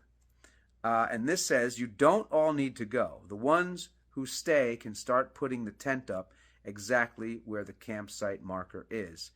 Also, you can start a fire. Now, here are the fire rules in this note. And it says, we made this agreement with the Park Service, so please follow carefully. And it says, have to build fire on the metal thing. Elevate the metal thing above the ground with rocks. Must put it out before sleeping. And then it says, in handwritten, it says, avoid seeing metal on camera. Couple of things about fires. I know, and I don't know if I knew this while we were filming. I think I did before in pre-production and our meetings in that townhouse that we talked about, Stephanie Sanchez's townhouse. It was stated that we could have either 1 or 2 very minimal fires, because that was the agreement with the camp rangers. And maybe it was a year of drought. I'm not even sure, but it was... like we had to figure out why these characters wouldn't have fires every night. And so at some point in the filming, we decide that the witch doesn't like light. So there's a line later when we run out of the tent and somebody says, all the lights off, all the lights off. So that's another indicator of, oh, we can't start a fire. I think we even say we can't start a fire because the witch is attracted to the light. We don't want anybody to know we're here, which is kind of silly if you think about it now, but in the film we had to validate that. We had to make like that was, you know, something that made sense to the story. So that's how we navigated it. But anyway, this fire note, which is the first night where we get to camp after Coffin Rock, if you all recall and you look at the film, it's raining. At the end of Coffin Rock, we even see a shot from the CP-16 into the water. We see raindrops. Then we get to the campsite, and one of my favorite things is Heather says, Mike, show the people at home what the stick is for, and it's like a tiny little tree sticking out of the ground, and I just put my shoulder or my elbow on it, and it's a little resting pole. I don't know if you remember that. That was fun. And there's a lot of fun stuff that was happening. So the energy was good. You know, the characters felt like they had shot through the day. They got to Coffin Rock. They got what they wanted. They were just about to settle down. And then we go into the tent. So it's raining. You can hear the rain. You can see the rain while I put my arm up on that little sapling. And we didn't have a fire. So there was no fire that night. So for these rules, which we needed, because eventually we would have a fire, we were not able to have a fire that night. And it rained that night. And there's a nice scene in the tent where Josh says, I didn't allow Mike any fart allowance. I want you to know that my butt was not acting. It was truly farting. And we had a lot of fun with that. I don't think Heather sewed my pants that night, but many a night after that she did. So some of the things obviously were really happening in real life, and we were using them as our character life. We wake up the next day, and another thing that Joshua does that is one of my favorite things in the film is he said, there are sort of like two layers of sound coming from two different areas. And Mike says, if I heard a cackling, I would have shit my pants. Just that sort of banter about, oh, we heard something. It just kind of sets up. We're not like really, really scared. We're not really thinking much happened. It just slowly sets up the arc of maybe there's something out there, but probably not. But just the way Joshua's character is sort of so different than mine, like the two energies are different and compatible in a way. And then we'll go on from there. I do want to answer a couple of questions. I'm going to stop reading notes right now, and then we're going to get into leaving that campsite on the next day in the next video. But I did want to answer a couple questions because I think they kind of are relatable to this. Oh, and here's one from Carolina, I believe, and off of TikTok. Carolina asks sort of, how far in the woods did you guys go? Like, where were you? And were you sort of out of sight from many folks? The answer to that is complicated. There are certainly some days, certainly in the beginning, where we knew where we were, and we could, go over guardrails and cross streets. There were plenty of times during filming where you hear airplanes overhead. Like, really, to answer the question, if we wanted to leave the woods, we'd be able to get out of the woods fairly easily.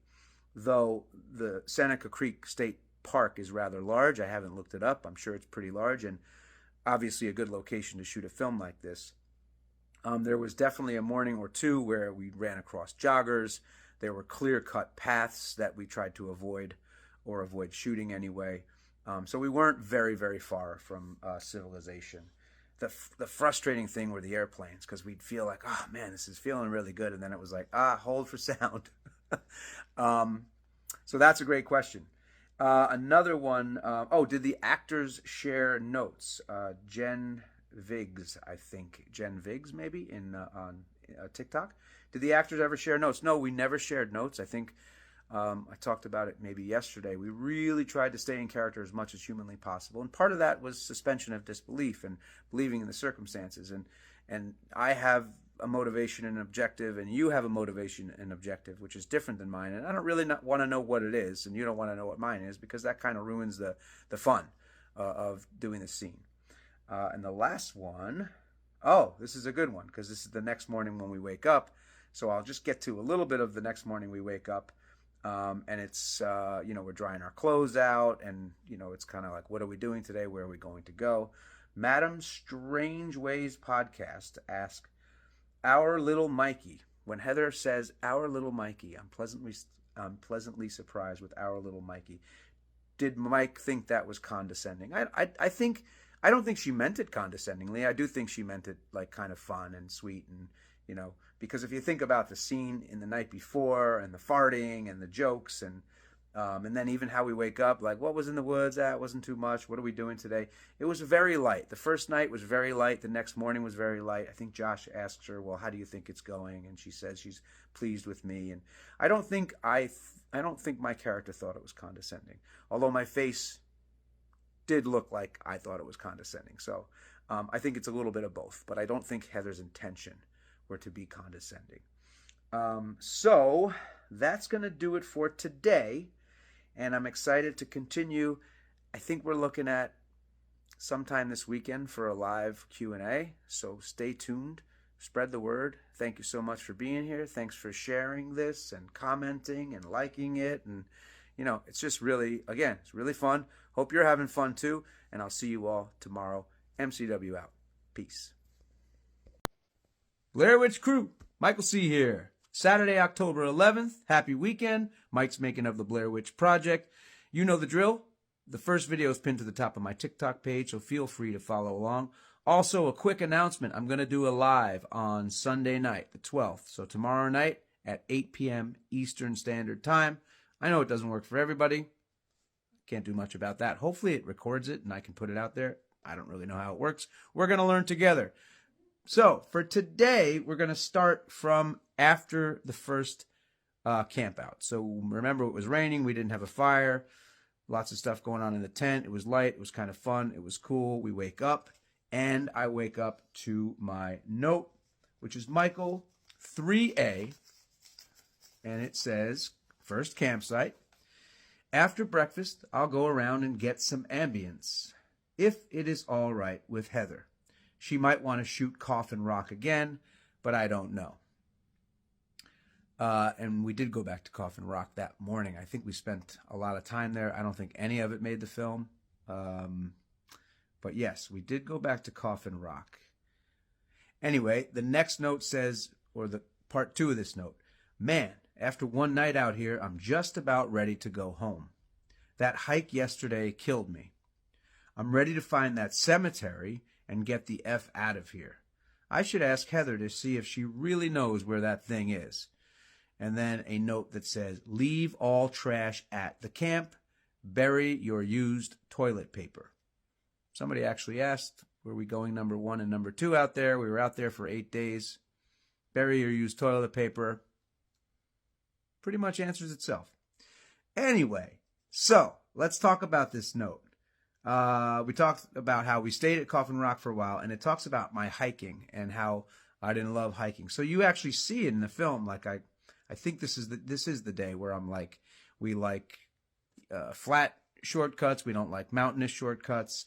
I complain about the hiking more than everybody else, probably because in my notes it does talk about how I'm tired from hiking. And to be honest, I probably was. That was the idea. We had been carrying everything. The DAT was, I don't know, 30 pounds, 20 pounds. The pack, another 30, 40. I think we talked about maybe 70 pounds between the DAT and the pack. And hiking through the woods and, just lending itself to us being tired. Josh had the 16. Heather had a bunch of stuff. I mean, those packs were pretty big. The one thing that I'll share now is we broke down the tent, and you see us in this morning breaking down the tent. And what I will tell you that you don't see on film is we were left instructions, and obviously not in my instructions, but we were left instructions to leave the tent, just to film us breaking it down, but leave it because it was one less thing we had to carry with us. And what would happen is we would leave the site, and the filmmakers would come and pack up the tent, and they would bring it to the next campsite and set it up for us for when we arrived. And that's going to come in a little bit later in this making of, because it's an important piece of information for a day or two out. So this day is about getting to the cemetery. And if the character of Mike thought we hiked too much the day before to get to Coffin Rock, boy, oh boy, did we hike to get to the cemetery. I do remember most of this day after Coffin Rock in the morning is just hiking and hiking and hiking. And there are map checks during the day. And this starts to come into play about, do we trust Heather? A lot of feelings about, hey, what's this woman doing out here? Does she know where she's going? What's the story with the map? And to continue with that map idea and do I trust Heather idea, we're going to read note 3B. So this is the morning at the campsite, and this note is 3B, and it says 4 o'clock ? And it says head to waypoint 2 marker. You can stay on the trail for a while, but eventually you'll have to get off. This scene needs to take place when you're off the trail. Joshua and Heather are waiting for your cue, so listen for a gap in the airplanes and hit it. So this trail piece, I talked about it yesterday. We were on a lot of blazed trails, I remember. So I don't know if anybody out there actually hikes, but a blaze is a marker in the tree, painted orange. So now you're on an orange trail, or painted white. There's all kinds of loops in state parks. Seneca Creek was no different. So a lot of the things that we shot, I'm sure, had to be not used because we were on a trail. So I love how this note specifically says get off the trail. So here's what I'm doing. Listening for a gap in the airplanes, again airplanes, and hit it. And this is what I'm hitting. F this. We're lost. We're never going to find that cemetery BS. Heather doesn't know where she's going. It's obvious. She's got us lost when she took us up that hill to meet up with the creek near the cemetery. Should have stayed next to the creek. Shit. And then note 3C, quickly. About 10 minutes after the last argument, right? So clearly I'm supposed to spark an argument with Heather. Hey, you don't know where you're going. We shouldn't have gone up that hill. We should have stayed by the creek. And it says about 10 minutes after the last argument in the woods, wait 10 minutes and then kick it. And here it is. I need to see the map. Maybe I can make some sense of it. What? Let me see the map. What's the big deal? Let's see. I'll figure the shit out. I've looked at the map for a few minutes now. I have no clue. Lead on Heather. What the F is Josh doing now? This note is so telling because if we're really watching along with this film, I'm sitting on the log. I'm smoking a cigarette. I talk to her and say, I don't fully trust you, which I really like how that kind of cuts into this thing. And it's just this, you can see this one-sided argument. So clearly Heather's note must have said, don't give Mike the map, because it says, what? Let me see the map. What's the big deal? Let's see. And I know in the film, it's like Josh is like, see, you don't understand it. I admit that I don't understand it. Eventually I give it back, and I don't fully trust her. So lots of conversations about the map in this day as we get to the cemetery. Now we go. I'm going to continue with some notes today because I'm going to try and build this day out. The next note I have, and there's no timestamp on it, there's no number on it. It just says 5 o'clock tree bridge. And it says, we can't cross this tree with all of this effing equipment. What if the dat falls in the creek?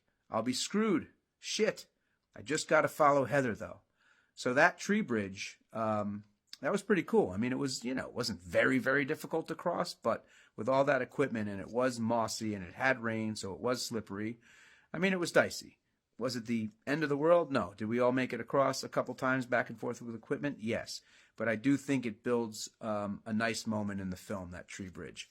And it's clear that the directors scouted out this tree bridge and knew that some point during our hike that day, based on the waypoints and based on our GPS, we would be crossing this tree bridge.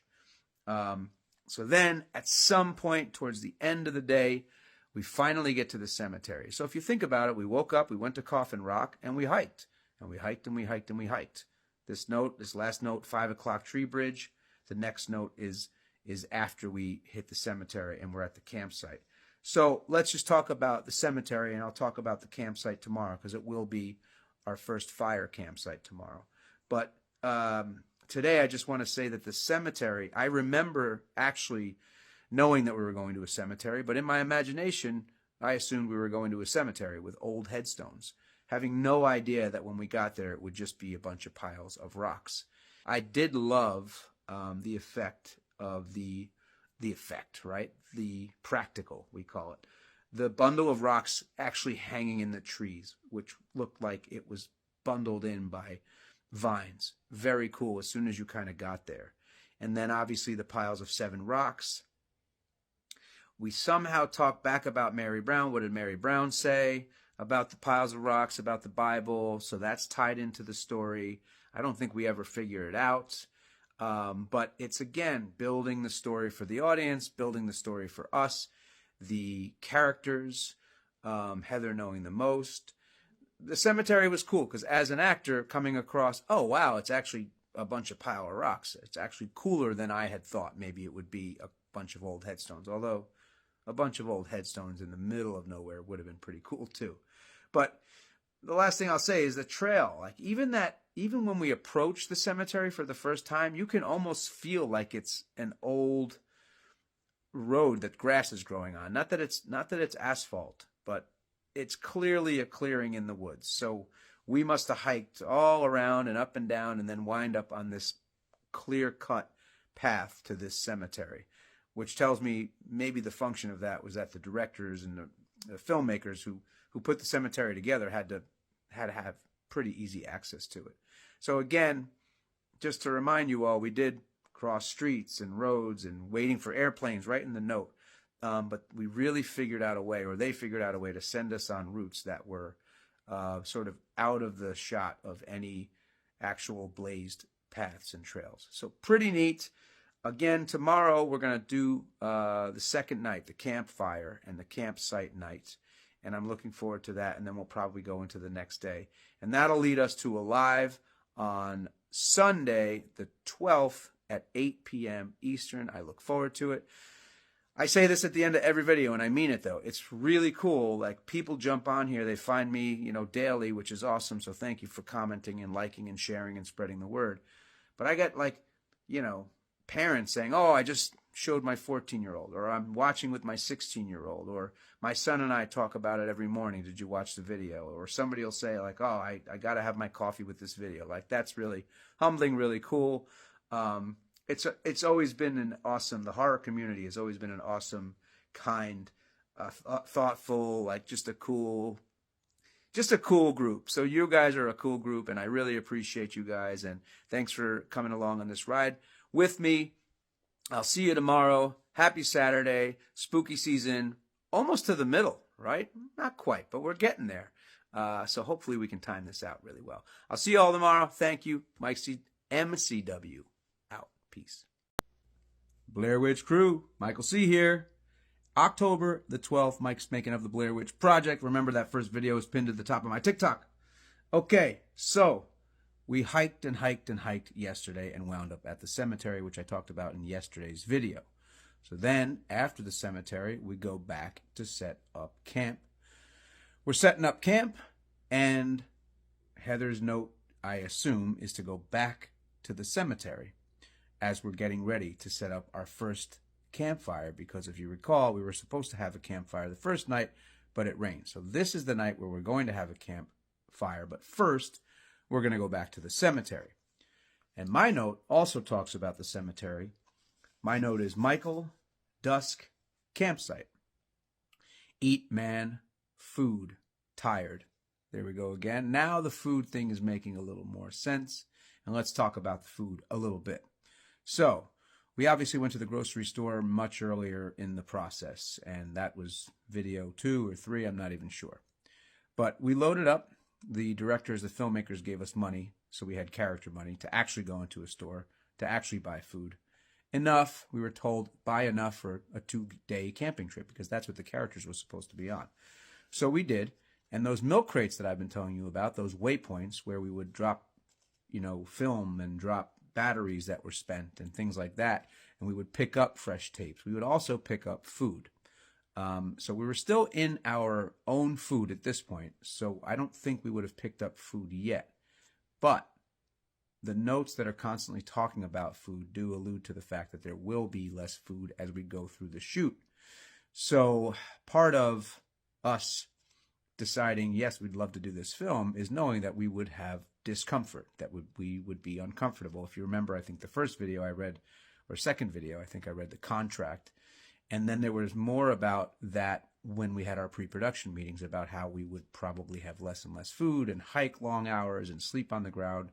And all of that sort of hunger and tiredness was supposed to lend to the authenticity of the project, which it did. In fairness, it totally did. And as an actor, I was cool with that. I used every bit of that energy or lack of energy or tiredness or hunger through the project. And remember, we knew we were always going to be safe.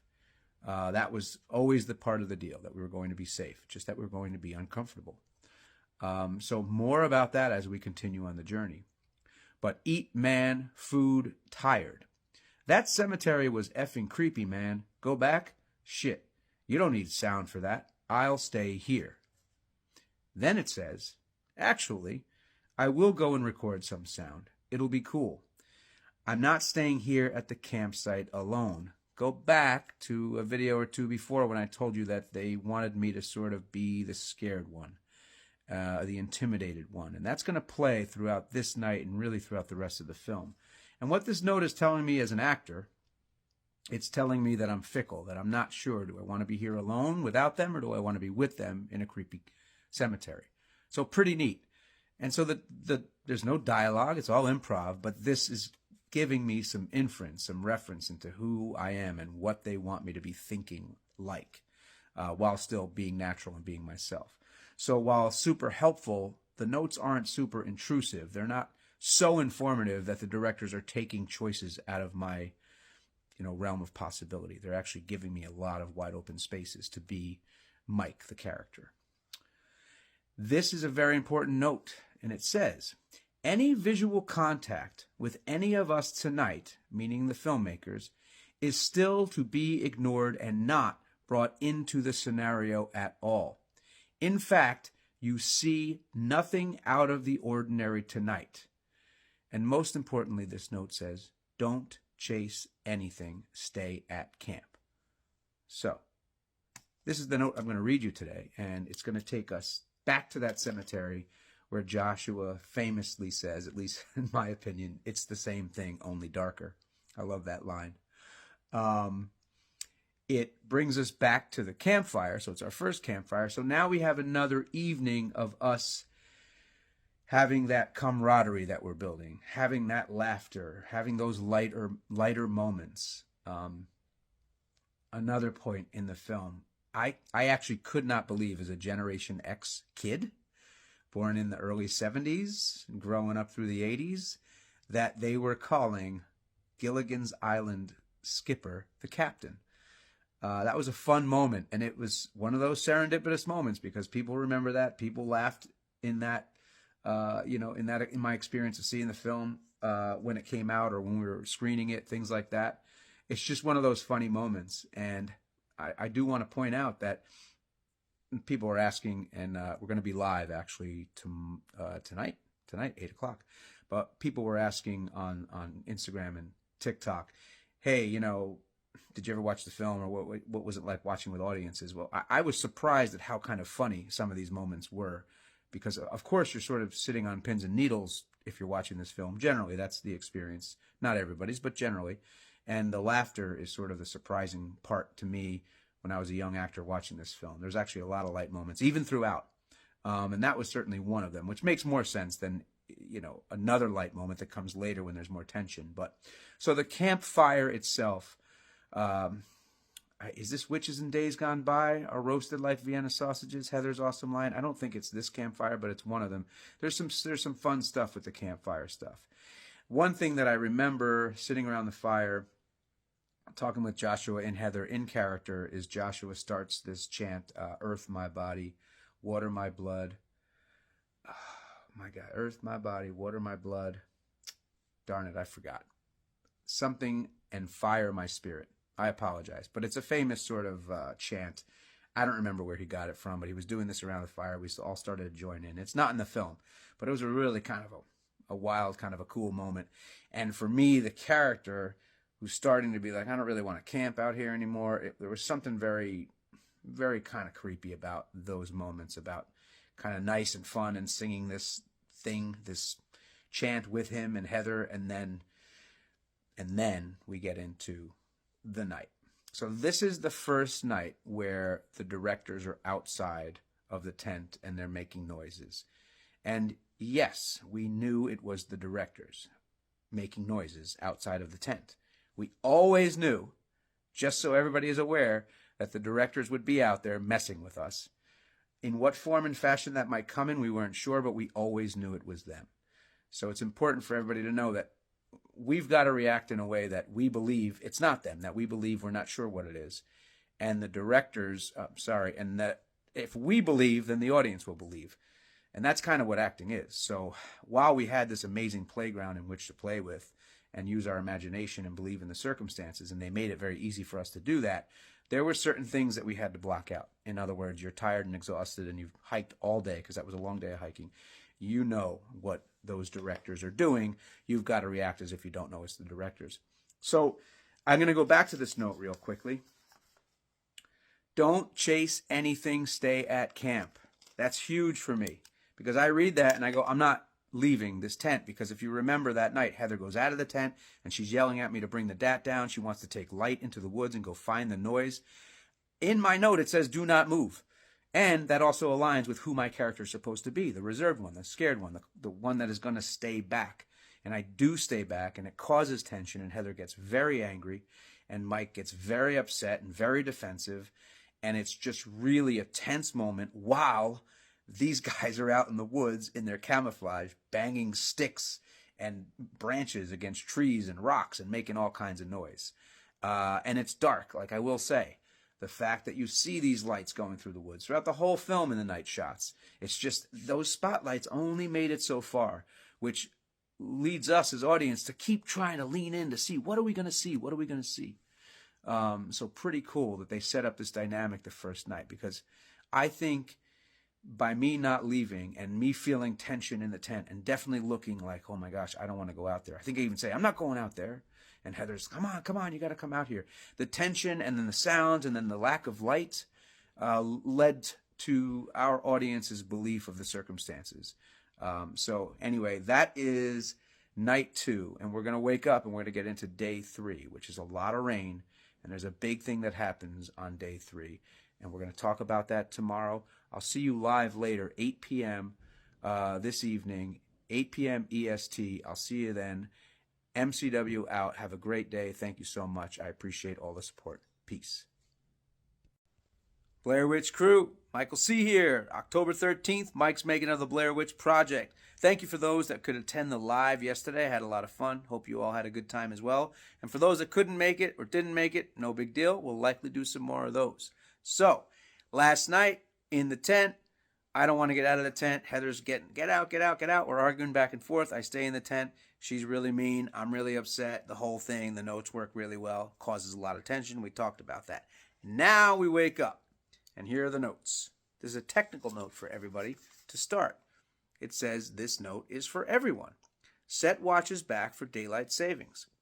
It says chill out at the camp until 12 noon when you will return to the cemetery for an exchange, trade off CP, batteries, GPS, tubes, and anything else you need to leave. Get new tubes and follow instructions. Have a great day. Then there's a couple handwritten notes on here, and it says, Heather, leave all your used video tapes. Even if they are not done, we need to see everything you've shot. And Josh, don't shoot any day stuff with this camera. Now, why does it say that? Why not shoot with the CP16? Because it's raining that morning, and the forecast is for rain all day long, which it does. My personal character note that morning, because of the tension, says, Michael, 4B, Dawn, campsite. That shit last night was effed. There's somebody out here, man. Shit. Cemetery again? F that. Because Heather and Josh's notes say go back and shoot the cemetery in the morning. It says we need to get back now. I have to get the DAT back on Monday. We have to move now. Unbelievable. Hurry the F up with that cemetery then. Maybe I should go with them. Okay. So, one more note happens at 12:30. So I must be waiting around for them. They go to the cemetery in the morning. They shoot a bunch of stuff. None of it appears in the film. We shot it. That would be the 3rd time we're shooting the cemetery. So I'm not really sure why we shot it again. And I don't think I went that morning.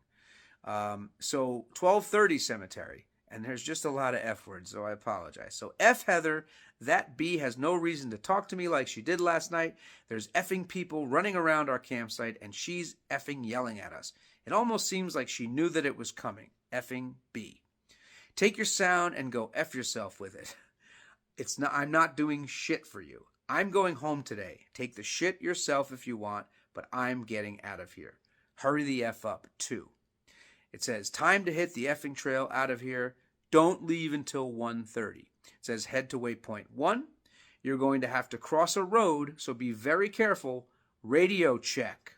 Let's talk about that.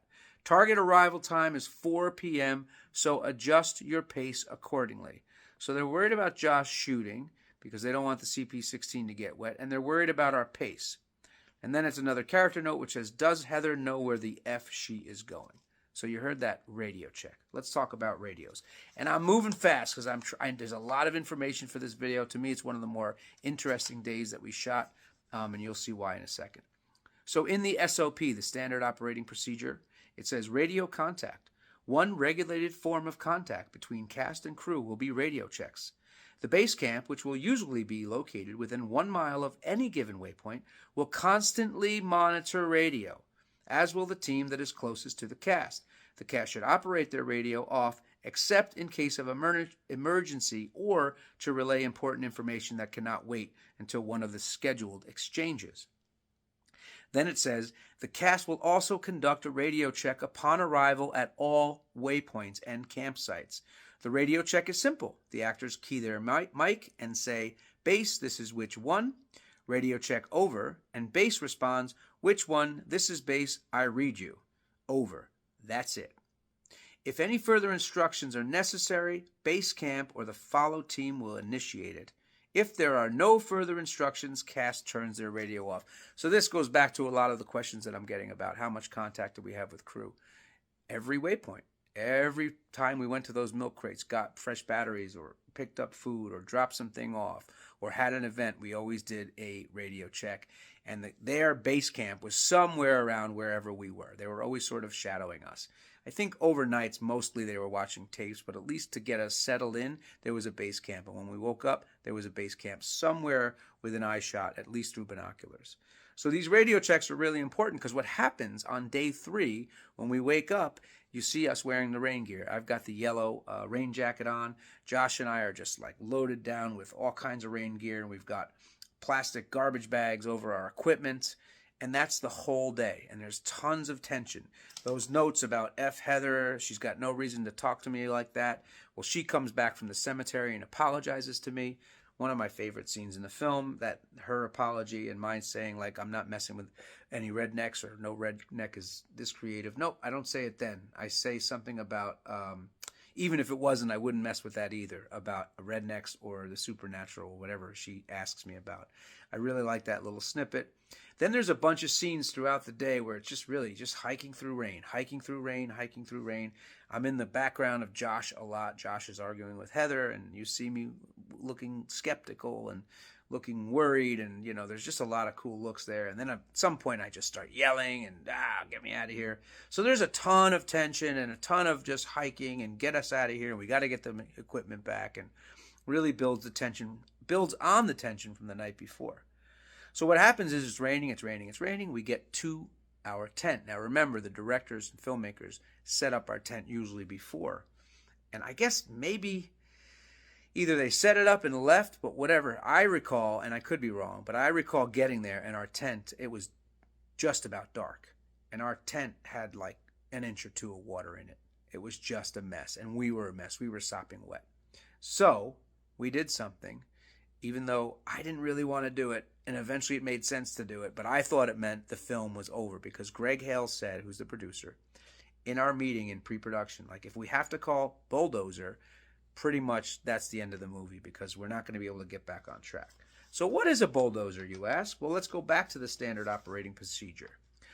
Bulldozer, in the unlikely event that the scenario becomes dangerous, it can be stopped by anyone at any time simply by using the code word bulldozer. Saying bulldozer means that a potentially hazardous situation has arisen and cannot be corrected within the scenario.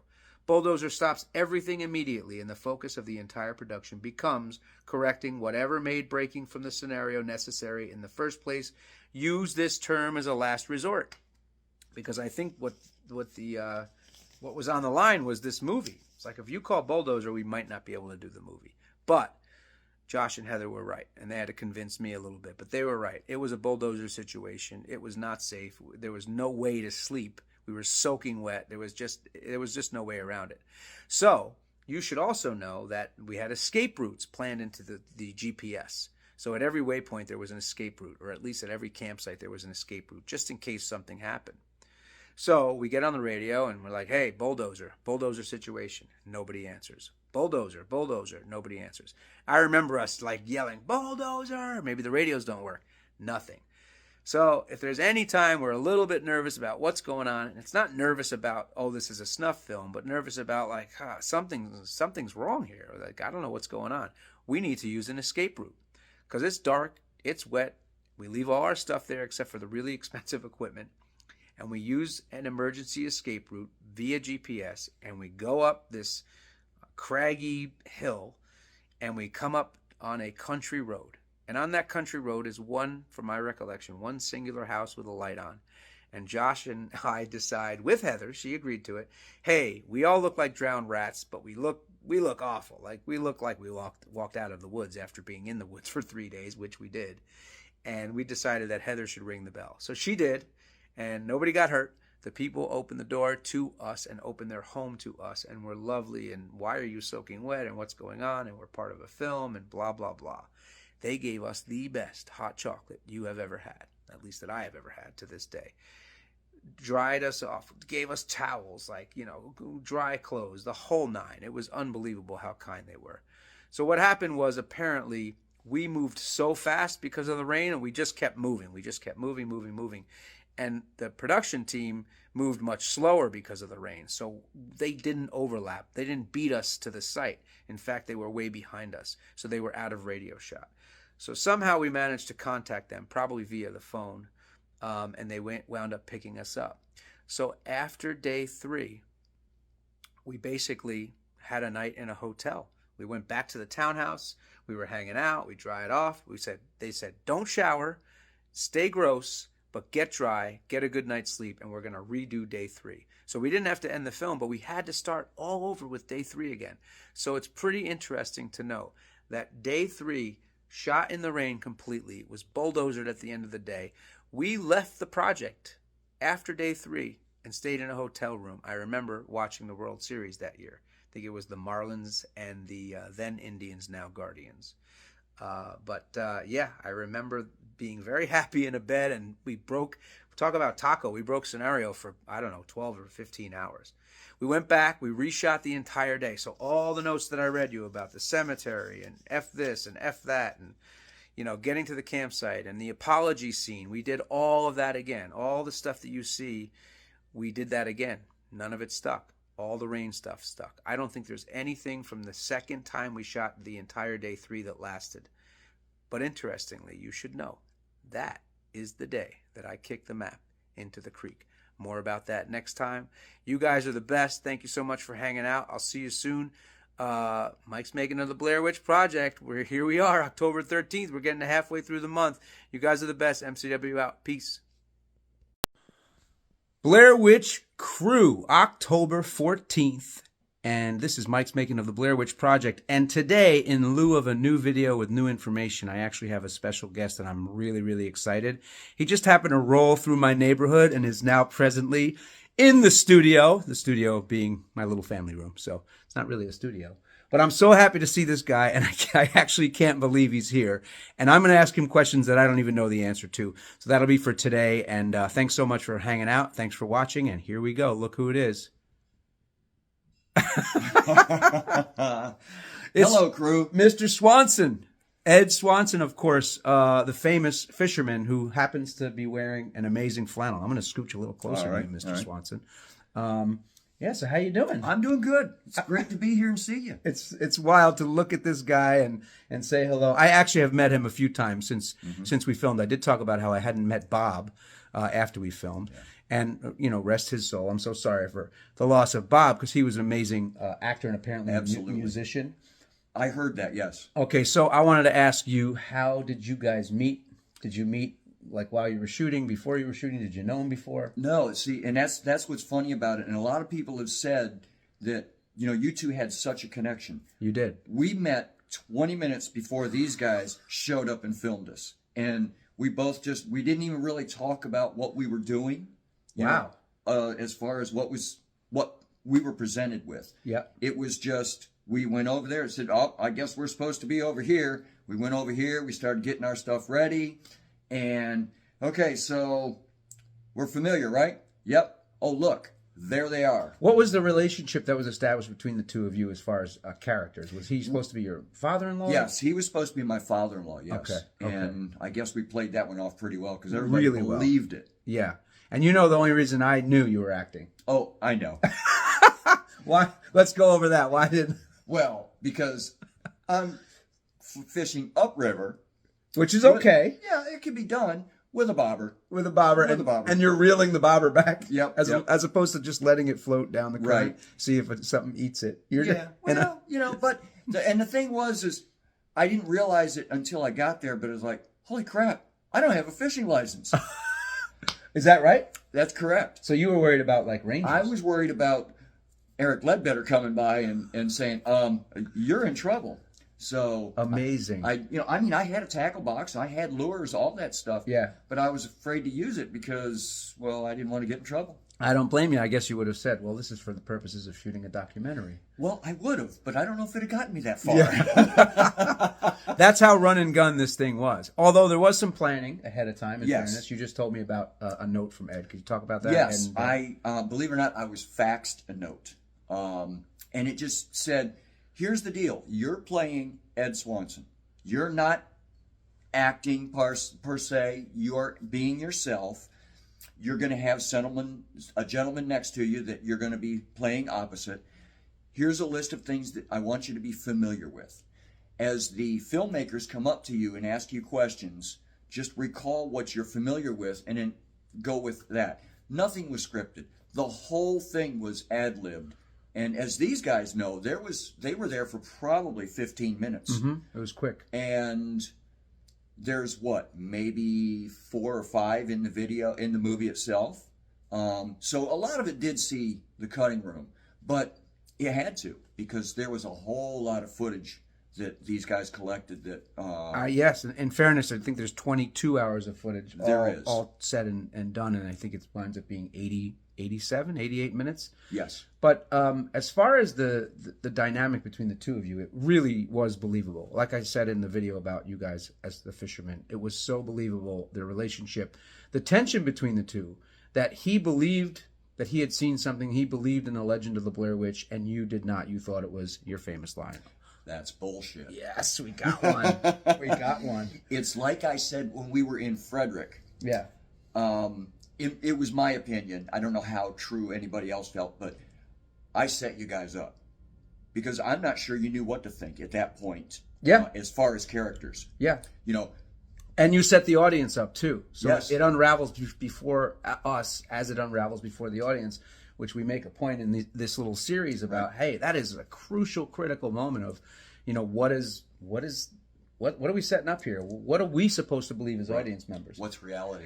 My question for you is then the tension between the two of you don't believe he does. Was that established? I assume it was established in the notes. Yes. No, actually, I think that was between he and I. Amazing. Other than getting familiar with everything, I think he and I kind of, if I remember correctly, said, okay, I'm going to go this way, you go that way.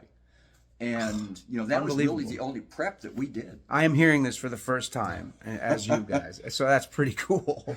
This is like my favorite day right now on this making of thing. This is awesome. I can't even believe it. Acting experience. Were you doing community theater? Is that how they found you? I did some community theater, and I had done some theater in church. Okay. And then, of course, we all know that I knew Ed's, my nephew, who you will talk about later on in your series. Your nephew is, you can tell us. Dave Poole. Dave Poole. I will talk about Dave Poole, and that's a big one, so we won't give you any more than that, because you're like, who's Dave Poole? Trust me. At lots the of questions time about that. was dating Ed's sister. Sandra? Uh-huh. Uh-huh. Who was the waitress in the first restaurant. Exactly. And so there was that connection, and then Ed was playing softball, so was David, and Dave said, hey, this guy that I know needs somebody to play softball with. So I went. Unreal. And we were playing softball, and we probably played 2 or 3 games. Yeah. And one day he says, we're sitting on a bench during a game. This is amazing. I'm doing this film, and I think I've got a part in it for you if you want to do it. Sure, no problem. And he knew you'd done some acting in the theater. Yes. So he knew that there was a little bit of background for acting.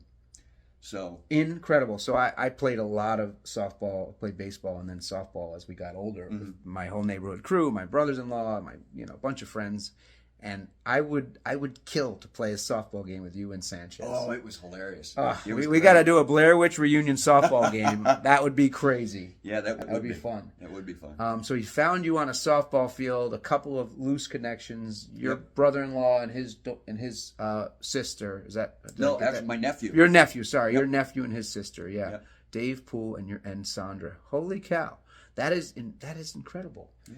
Again, you're learning a lot of this as I learn it with the great Ed Swanson, the fisherman. Oh, stop. You are. One last question about, so you were planted actors, we talked about, and there were some actors that, well, they weren't actors, they were townspeople, and it was sort of our job not to question any of that.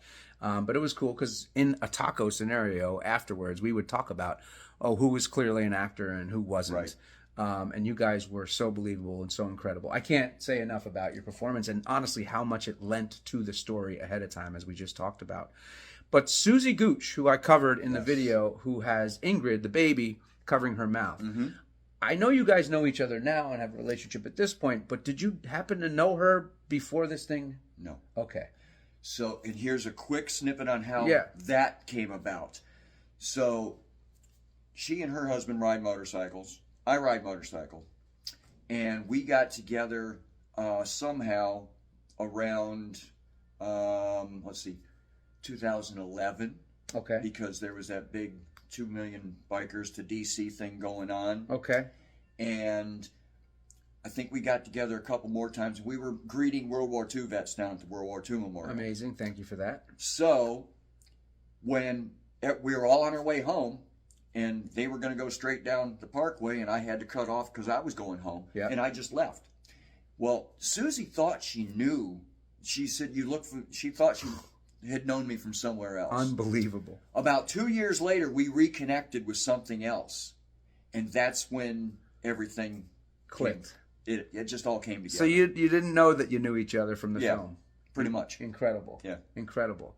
And you're a resident of Maryland. I am. Where we shot the film. I am. I currently live about 3 miles away from Fisherman's Rock. Amazing. So there. This will be my last question. I'm not a reporter, so hang on. Dude, how big is Seneca Creek State Park, and can you actually get lost in it? Yes, you could. You could. Okay. You could. How many acres does it cover? That I don't know. Okay. I can't honestly answer that. Is it still the same as it was in 1990s? No, it's grown up quite a bit. I have been over the years over to Stickman Forest. Yeah. And it gets, I know about where it is now, but it still gets a little harder to find it because it's grown up so much. Overgrown. Okay. Yeah. Understood. So, and where was that cemetery? Because I had said that there's some kind of clear path, wide, that looked like an old road that had just overgrown. Yeah, I'm not sure where that's at. Okay. I haven't been to that. Oh, I know what you're talking. The one the with little the rocks. Yeah. Yes. So that's got to be pretty close to a road because they got to deliver all those rocks there. Yeah. Well, what we were doing in past years to get ready for BWE. Yeah. Blair Witch Experience, run by Matt Blasey. Yes. People were carrying rocks up in there because there was no road. Yeah. And, that was, gosh, what, quarter mile, 3/8 of a mile up in the woods on the other side of the mill. Okay. Interesting. So there is no road over there, at least on the mill side. Yeah. Yeah. So. Amazing. Well, dude, incredible. This is awesome. Thank you. This is awesome. What a surprise.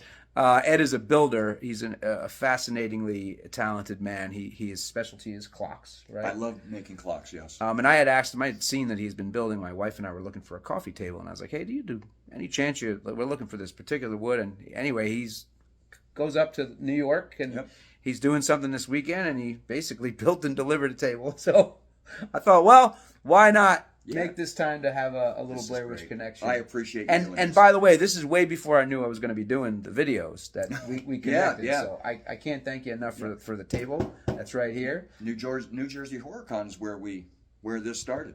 Is that where this started? Yep. Okay. Because it's the first time actually that I've seen Josh and Heather since filming. Amazing. So we got to see more of each other now. Yeah, we do. Yeah. We do. All right, everybody, you know the score. So today is the 14th, and we'll get back to the story tomorrow when, remember yesterday we shot day 3 2 times, one in the rain, one outside of the rain, and then we get to that night. So that would be the night of day 3 going into day 4, and a lot goes down. And I just want to say thanks again to Ed Swanson for being here. Yes. And thank you to you guys. I hope you enjoyed this special treat, and we'll see you later. MCW out. Peace.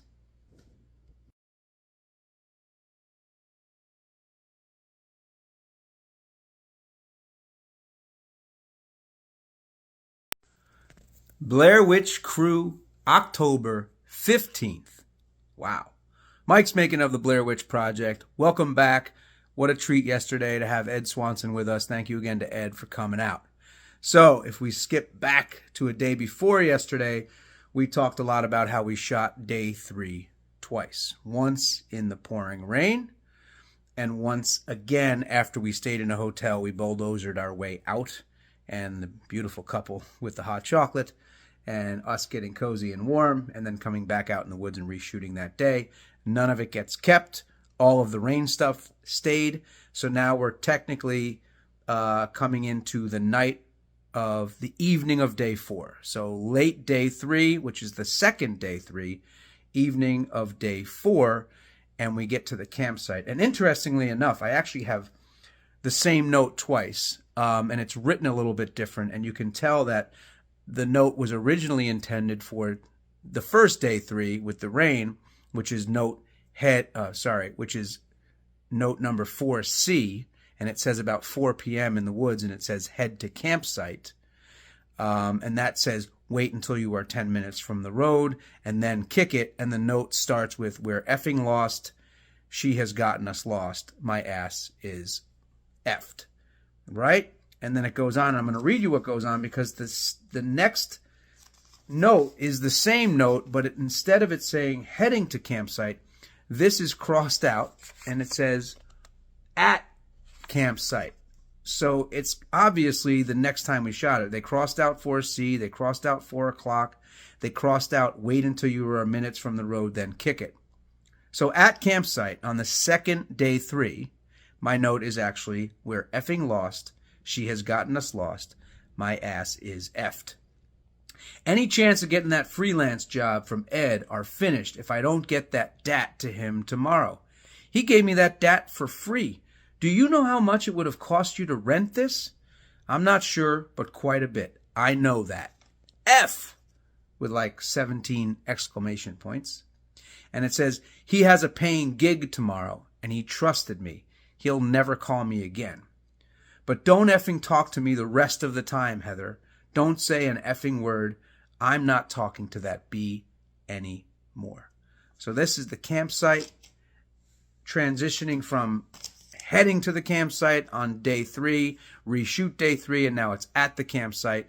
And really it's all intention, right? There's not a lot that we see at the campsite the night before we go to sleep into day 4 because we get out of the rain and we say, oh, I can't believe we're not camping, get us home. I say, we're not camping, get us home. And then we cut to a couple of scenes, very dark scenes before the campsite. And I think I say, are you absolutely positively sure you'll get us home tomorrow? And she says, yes, you can barely see us. And then we just say, okay, let's go to bed. So some of the notes that I'm reading you had already played throughout the day of the rain day, and you see some of that. And then we get into the overnight stuff.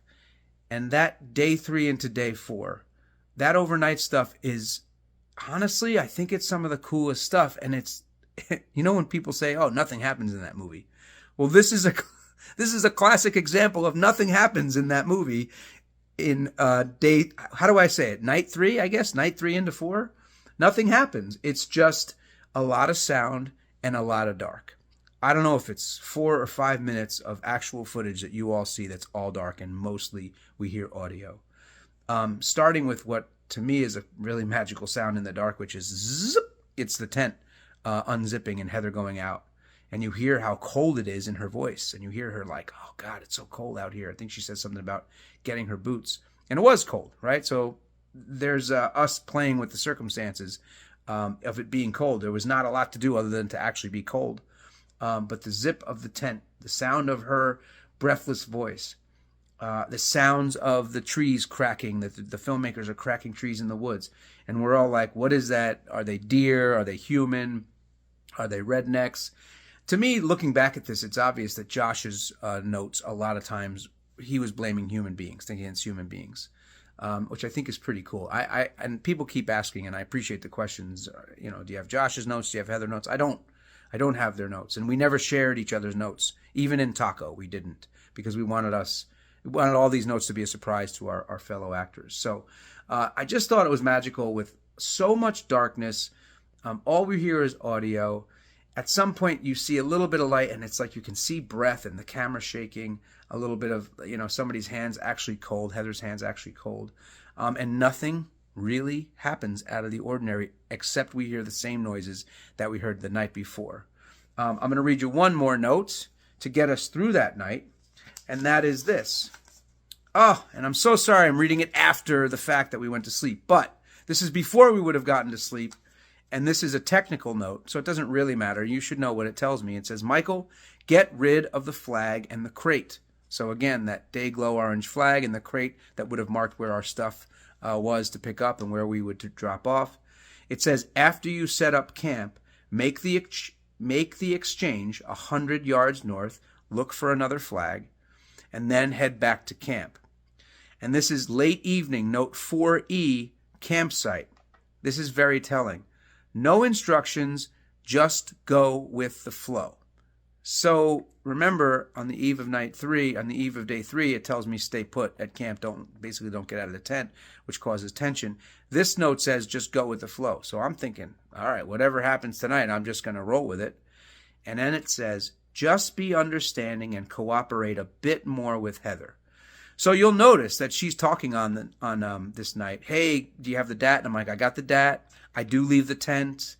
I stay by her side. It just says, just cooperate a bit more with Heather. So they must have seen, the directors must have seen that the night before the note caused that tension, which they wanted, and now they want a little less tension. A little less tension, the same circumstances, just noises in the trees, the same circumstances with a little bit of different reactions. And then it says, tomorrow morning, we have to get the F out of here. And I'm just going to show you how big they made that. Because talk about intention. This is the biggest note. That's the biggest print that I've seen yet in all of these notes. So that tells me that Mike means business. The next morning when they wake up, they've got to get out of the woods. So I'm going to stop there because we're going to go to day 4 tomorrow. And we're in the middle of the month. So as we're in the middle of the month, October 15th, again, I just want to, end this video with some gratitude for you all that are still along for this journey. I appreciate all the comments, the shares, the likes. It's just been incredible. It's been a lot of fun. I hope you're still having fun.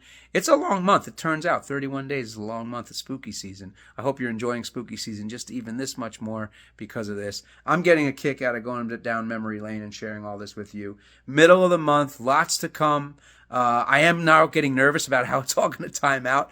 I tried to plan as best as I could, but sometimes I'm reading you 4 and 5 notes, and because it makes sense in the storyline, and sometimes I'm only reading you 1 or 2. Hopefully another special guest to come at some point here. Definitely another live. I do think we'll do Sunday. I haven't totally planned it yet, but I think Sunday evening. And I just appreciate so much you guys being here. So off we go until tomorrow. I'll see you for day 4 of Us in the Woods. And thanks for going along this journey with me in the woods. All right. And we will start talking about that map because I did talk about the map the other day. And we're going to talk about that very, very soon. MCW out. I'll see you guys soon. Peace. Blair Witch Crew. Michael C. here. October 16th. Mike's making of the Blair Witch Project. I'm excited today. Today's the day. One of my favorite days. Map day. All right. So here we go. So we talked about how we shot day 3 twice, once in the rain, which they kept, once without rain after we slept in a hotel, hot chocolate with the old couple. You know the story by now. That day, same deal, hiking through the woods, arguing, hiking. At some point in that second day 3 that we don't use any footage of, we stop by the creek and Joshua is asking to see the map. And it's an intense moment, like much of this film is. Heather begrudgingly gives him the map. He's looking at the map. He doesn't understand the map.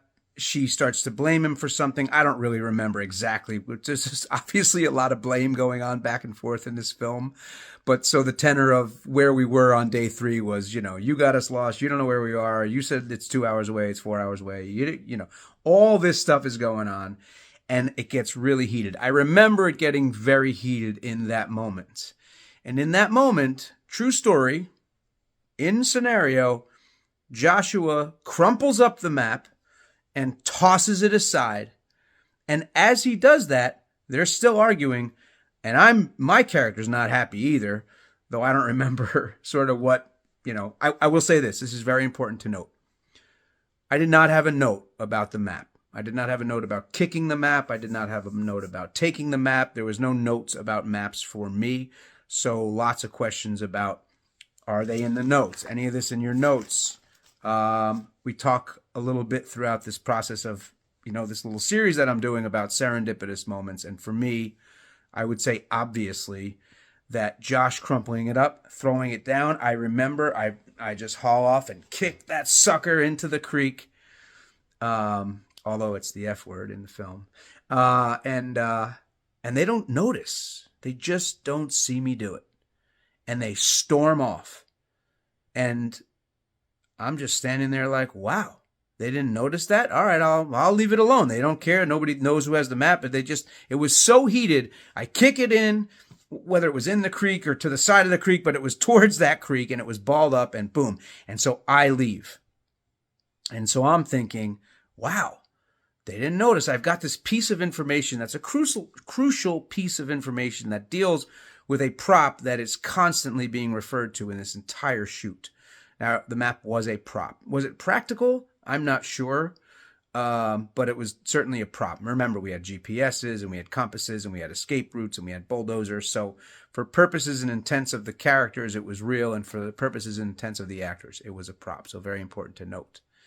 I actually, before I get to what happens, well, I guess I can get to what happens. So I kick the map, right? We take off, and then nobody remembers anything about the map. Nobody says anything about the map. We go through the entire day again. I don't know if it happened earlier in the day. It happened some point in the day. We finally get to the campsite. Like I said in yesterday's video, we get to the campsite. Not a whole lot happens.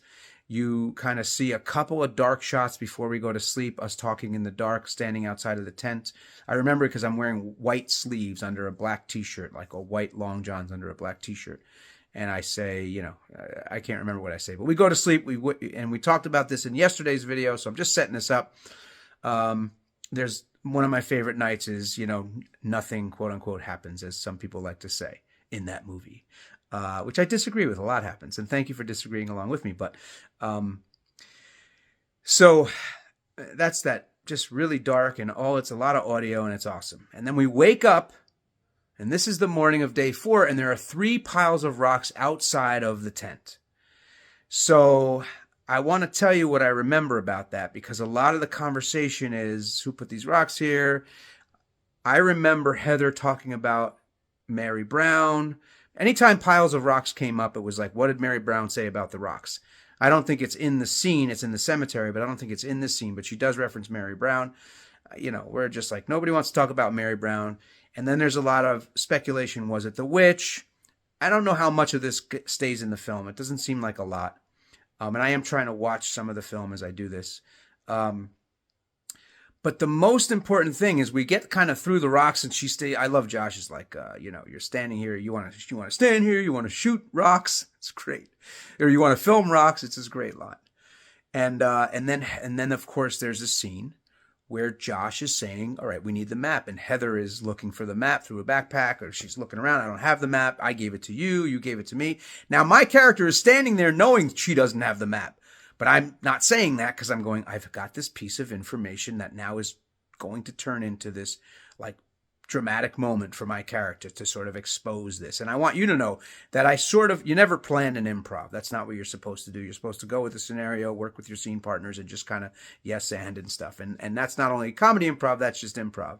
And I had this piece of information about this map, and in my head I was planning at some point, I think I'll try and like be really emotional about it and come to them and have like a confessional where I'm really kind of sad and sort of desperate. And I tell them, hey guys, I just want to tell you something. I'm really sorry. But of course we know now that didn't happen. And it happened in a much more, improvisational way where it just kind of came out like, this is the moment I want to share this. So Heather and Josh are arguing about the map, and that's early in that morning. And then that day we did so much hiking. It's one of the bigger, longer hiking days. And I just want you, the audience, to know there's not a lot of footage about it. There's some back and forth about the map throughout that day, but there was more that we didn't ever see.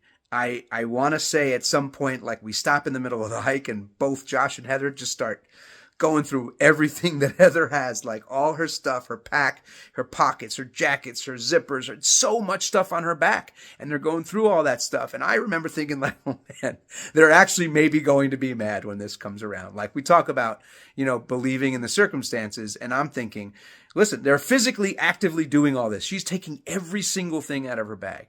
And this is in the middle of this hiking day. So it's a lot of hiking.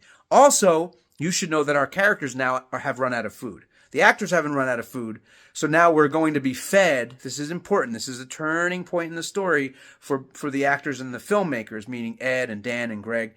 They're going to start giving us food in the milk crates at different waypoints, and we're not sure when the food will come, but we know Remember, they set it up, we'll be safe, we'll eat enough, but not too much. So our character food has run out. So that's the morning we wake up and we've got no more food. So we basically hike with no food.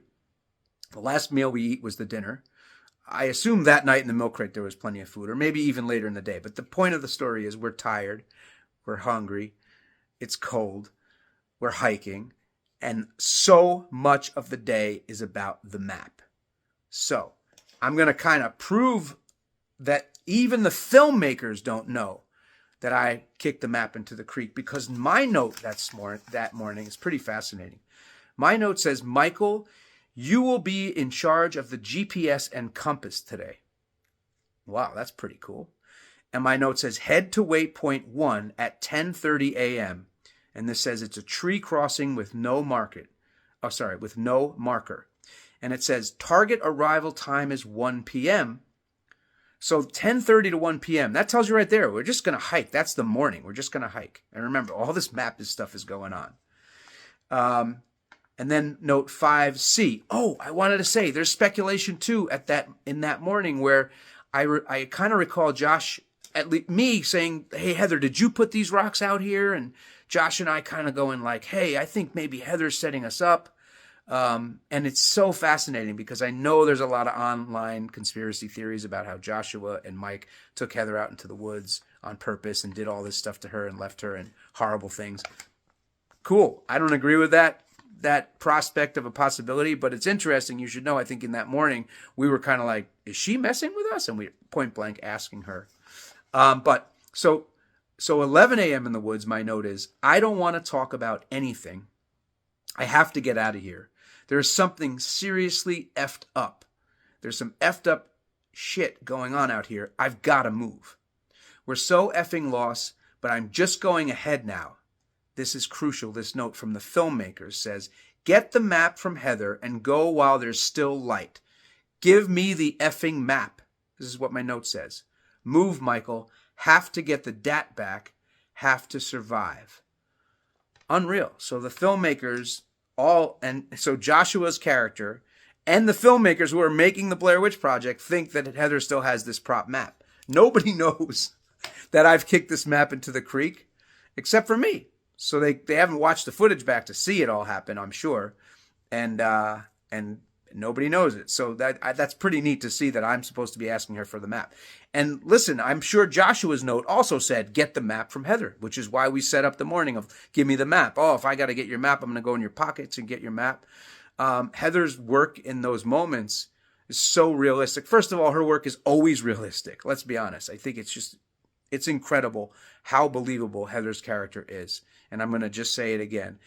Her job as an actor is to convince the audience of a motivation for constantly filming and constantly shooting what is going on in front of her, even though Michael and Joshua are like, turn this effing camera off at every turn. So to be able to validate that and have the audience believe that she would continue to do it, she's got to be a certain kind of character, obviously very headstrong and tough. And, she got a lot of flack for that. So I give her a lot of props and a lot of love because she really did. She got a lot of flack because, remember, people thought these guys weren't really acting, right? She is brilliant. Okay, so I'm jumping around and I apologize, but it is an exciting day about the map. So finally, we get to the moment where map, walk, argue, fight. And we're crossing that little creek. And remember, I'm thinking to myself, I'm going to have a nice dramatic moment. We're crossing that creek, and Joshua has the camera, and he's filming, and Heather's feet get wet, and our feet get wet, and I just start to giggle. You know the term punch drunk? After that day, during that day, I felt punch drunk with just giddiness and just like I feel right now. Like excited, I can't believe it. This is a kind of kooky day. I have all this information, and I had that information now for at least 24 hours, at least. And, as I'm laughing, I thought, you know what? And just like I say, you know what? I kicked that map. Man, I am so grateful for how that scene turned out. Obviously, right? It was a surprise to the other characters. It was a surprise to the other actors. The filmmakers had since told me, like, man, when we saw that, we just couldn't believe it. It really, obviously, ratchets up the tension. Heather is, just furious and she comes at me in this amazing, intense, furious way, and I go right back at her. Yesterday I told you. Joshua comes up, tries to shove me. I throw him back. I mean, the whole thing was so exciting and so much fun and so in the moment. It's just like one of my favorite moments as an actor. I'll be honest with you, because it was just like, that's what you look for. You look for those moments where everything feels like it's really happening. And that was our job, right? And here's the importance, I can't say it enough, of Taco. After that scene, which is violent and mean and horrible, and there's probably more that they cut out, like physical threats. Taco, hey, you good? You all right? My gosh, that was so intense. Are you feeling okay? You good? Just checking in with each other as actors and like celebrating the fact that, wow, that was wild. And yeah, I kicked the map yesterday and you guys didn't see it. And, just the excitement of that, creating that scene and it having this kind of pivotal movement towards the trajectory of the rest of the film. It's just kind of luck too, right? It just kind of worked out. He threw that. If he didn't throw that map, just stuff it in his pocket mad, or he kicked it, or he threw it away, or I didn't see him throw it away. Like, so much had to happen in that moment for everything to work. So it's just like keeping your eyes open, watching what's going on and responding to what's happening. And that's what the filmmakers set up for us. It was a way to respond to what was happening around us. So then there's like a little quiet moment about, I think I try to apologize a couple times. I don't think it really sticks.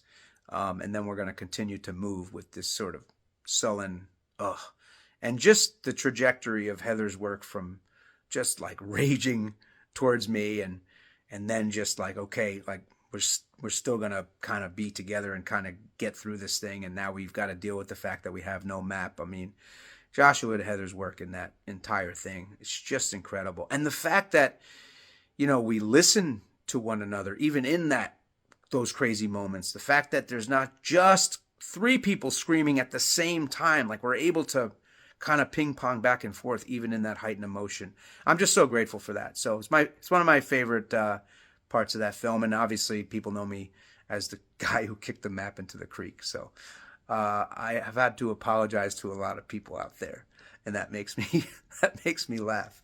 I'm not going to continue with notes because today was map day, and I hope I didn't leave anything out. But that's the story behind the map. This note is long, and I've only read like 2 sections of it because tomorrow we're going to wind up, and I got a good story going through the Stickman Forest. So I can't wait for that. October 16th. Listen, folks, again, I just appreciate your support, your comments, your likes, your shares.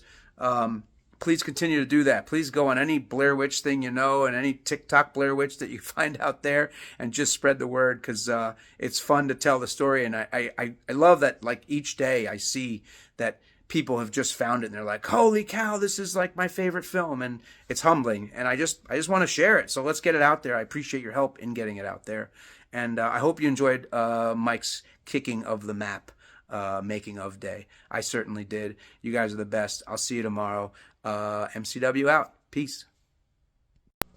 Blair Witch Crew, Michael C., October 17th. Wow.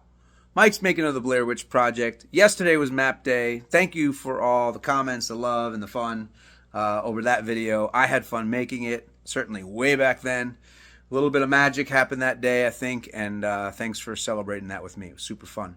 So we're going to continue to move, and after the map scene, what happens is, obviously, like, we're checking in with each other as actors. Hey, you good? You okay? That was pretty intense. And we are, and we continue to move on. And there's actually, I think, a really cool scene right after that where I'm way back in the distance a little bit, just kind of standing. Josh is sitting in, like, the tall reeds in the grass. There's so much exhaustion and frustration. And Heather, at some point, says, like, why aren't we... I thought we all decided we're going to go south. Why isn't that, she says, why isn't that a thing anymore? And there's just something in her energy and the way she says that really captures, I think, what the audience is feeling at that time. Like, well, we can't give up. We're angry. We're tired. We're frustrated. But you can hear her breath behind that high 8 in that scene. I just think it's a really cool moment. And there's a couple of cool moments in this day and this that I'm going to shout out Heather for. So I want to go back a little bit because remember, we're in day 4 and this map thing isn't supposed to happen. So, my notes so far on this big note that I started reading yesterday that I'm going to continue to read today is about trying to get the map from Heather. Little do the filmmakers know, or anybody but myself know, that I had kicked that map the day before into the creek. So really, if this map thing didn't happen, the day would have been full of hiking, and we were hiking to a destination, and it was a long day of hiking. So I'm going to read the notes in the middle of the page that I didn't read yesterday, and that says, at waypoint 1, okay, so that's where we're supposed to be. We're supposed to be at waypoint 1. It says, do a radio check with the filmmakers. And then it says, cross over creek, use long sticks for balance. So we crossed the creek that day. I don't think it's there in the film. And also it sounds not dangerous, but dicey, right? Use long sticks for balance. That's pretty cool. And go to waypoint 2. What's waypoint 2? Well, it says what it is. It is a pine forest with something interesting inside, no marker. And this says, staying ahead of Josh and Heather if you can, target arrival time 3 p.m. And the sort of character intention note is, I am so lost, I just have to keep moving. We'll hit something if we just keep moving. I'm really getting hungry. So again, staying ahead of Josh and Heather if you can. So after the whole map situation happens, and after Heather says the lines of dialogue that I was just referencing, at some point, and they cut into it obviously, we wind up in this pine forest. And I did wind up getting ahead of Joshua and Heather.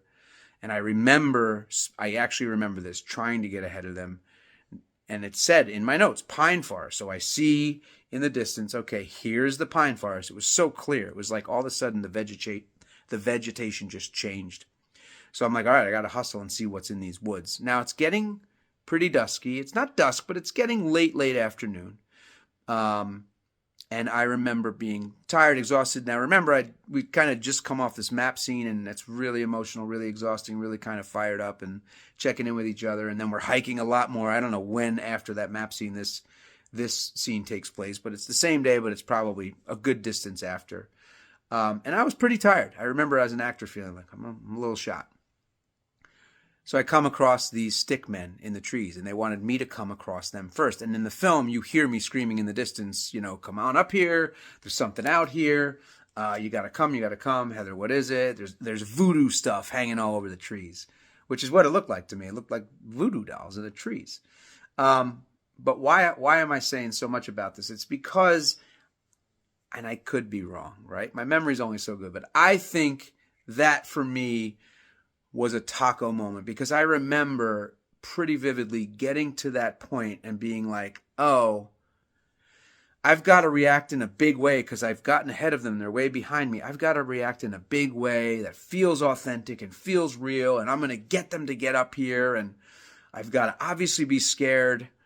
And I have to tell you, the stick men, which are now, on my hat and everywhere, and so identifiable and just so incredibly crucial to this film in so many different ways.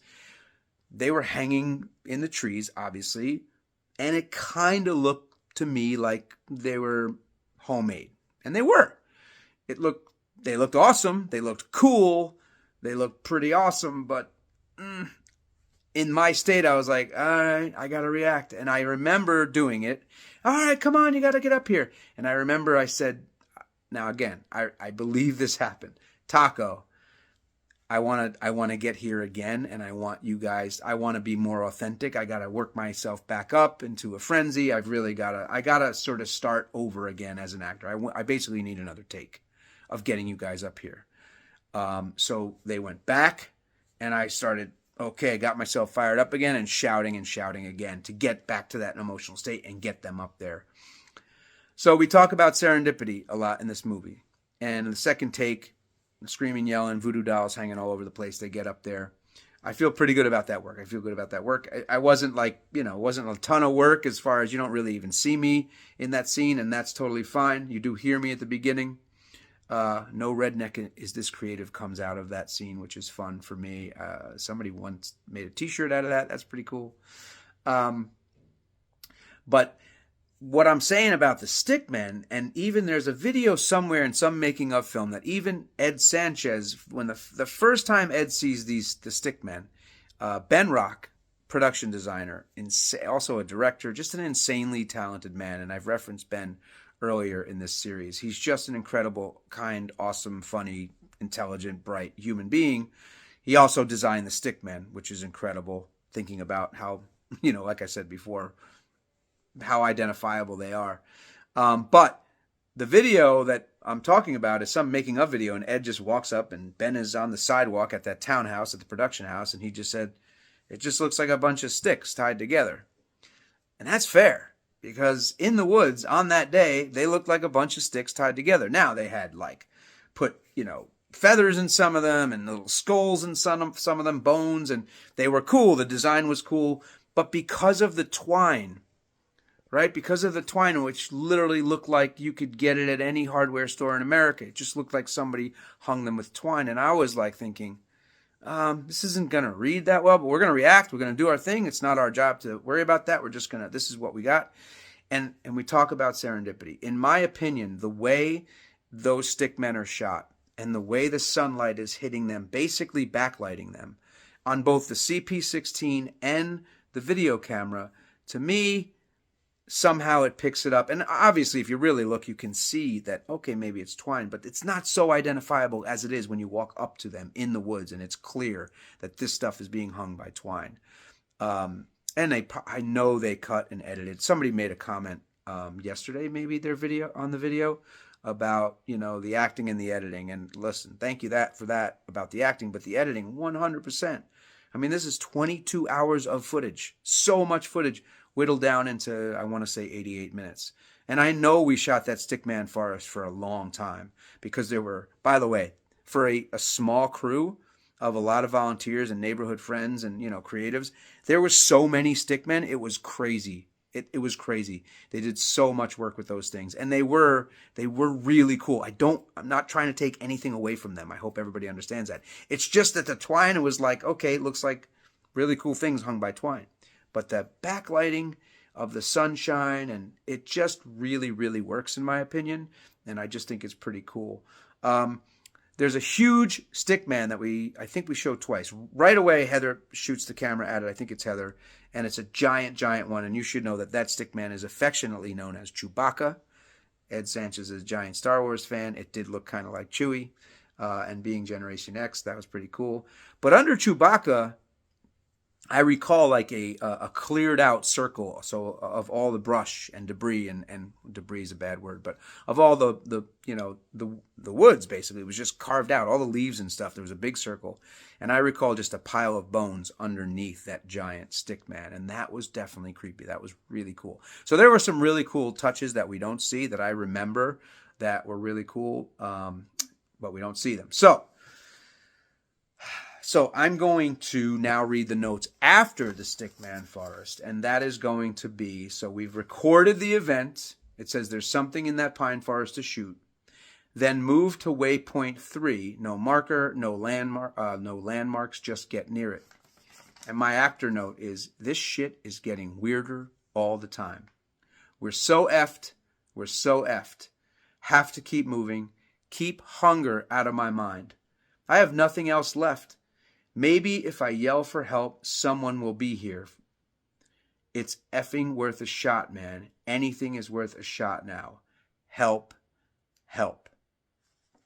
So, this note, I know exactly the moment this note is referring to. It's wild, because you read the note and then you got to figure out, all right, this says help in the biggest way it can say it, where right there, help.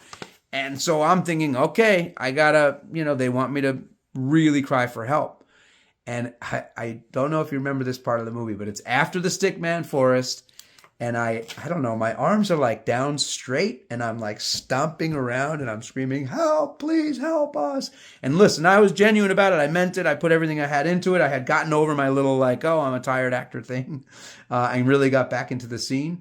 But I want to just say that every single time I've seen this film, I just think I look like a cartoon character from Peanuts.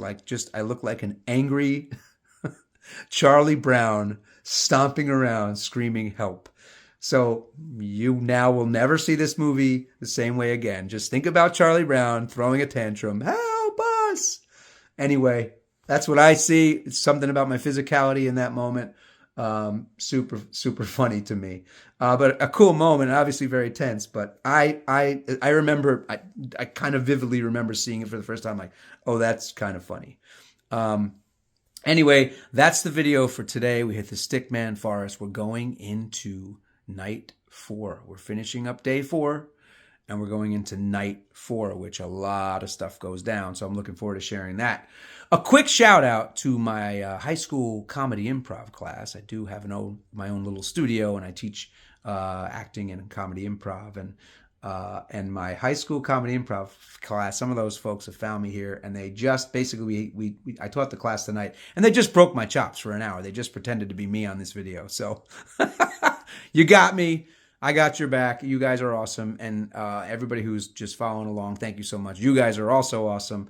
Hope you're having fun. Hope you're still having fun. October 17th, off we go. Wow, I can't believe we're getting past the middle of the month. We're right in the middle of the month, but you know what I mean. It's going fast. Hope you're enjoying it. Thank you so much. MCW out. See you tomorrow. Blair Witch Crew. Michael C. here. October 18th, Mike's making of the Blair Witch Project. Welcome back. If you're just starting out, you can go all the way back to the beginning, October 1st. That video is pinned to the top of my TikTok. Thanks for hanging out. Yesterday was a lot of fun. Stickman Forest, me marching around like Charlie Brown.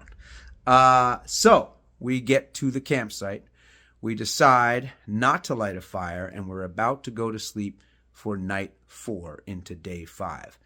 This is a big one. So I'm going to read the note, and then I'm going to take you through what happened. You've obviously seen the film, so you kind of know what happened, but let's kind of pick it apart, shall we?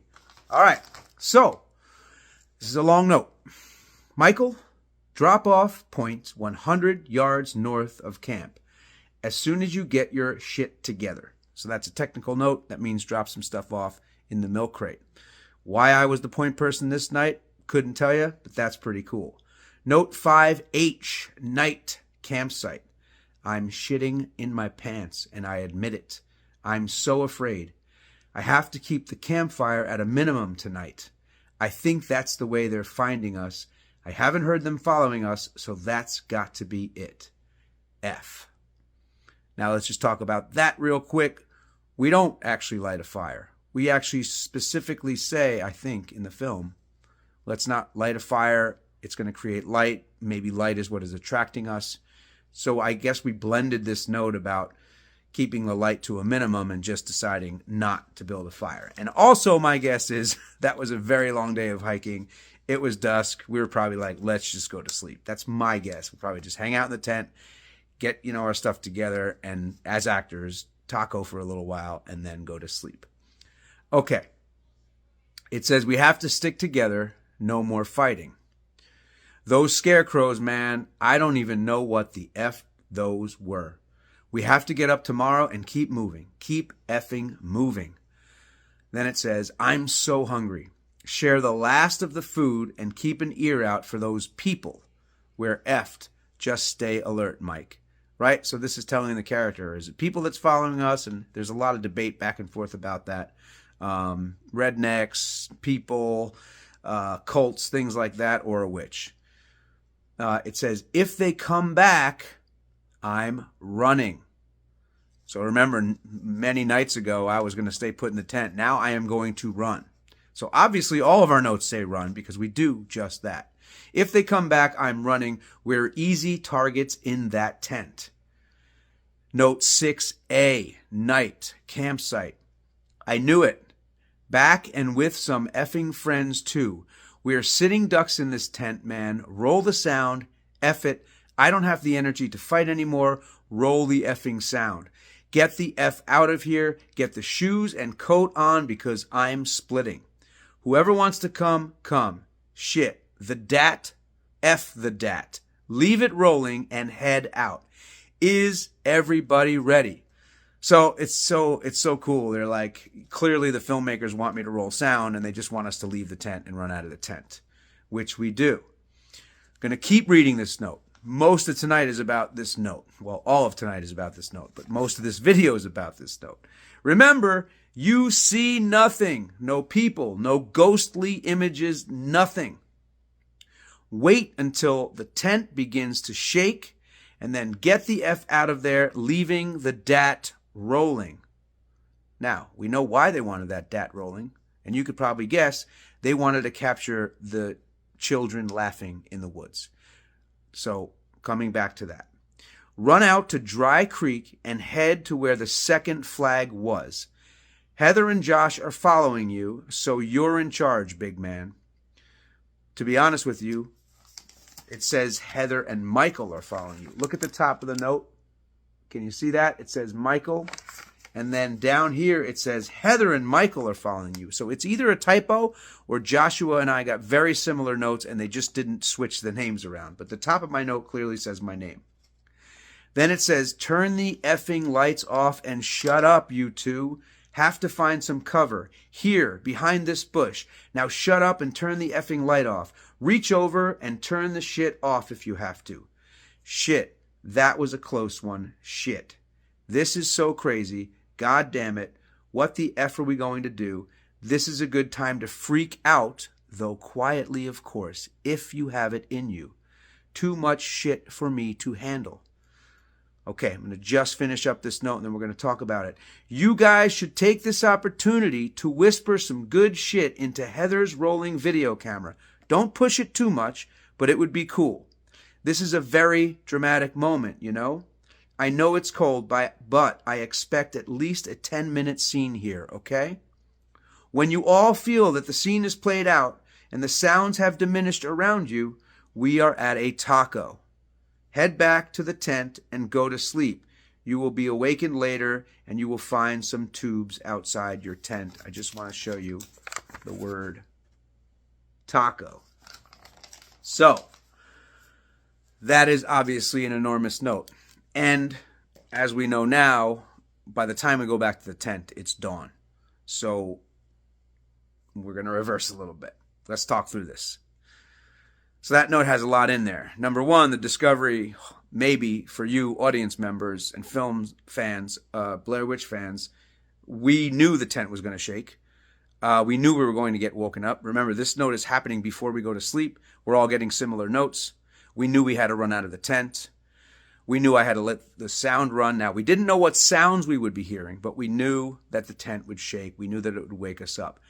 I remember all three of us having hiked the entire day. The whole map thing happened. The Stickman Forest happened. Now we're really getting tired at that point, for sure. It's day 4, and we're about to sleep in the woods again. And I remember us being like, oh man, we kind of just wish we could sleep through the night. I remember talking about it. I remember not wanting to do whatever it is we were going to have to do in the middle of the night. Obviously we did it, but we did it at least 2 times, maybe more. The fact of the matter is we do the scene.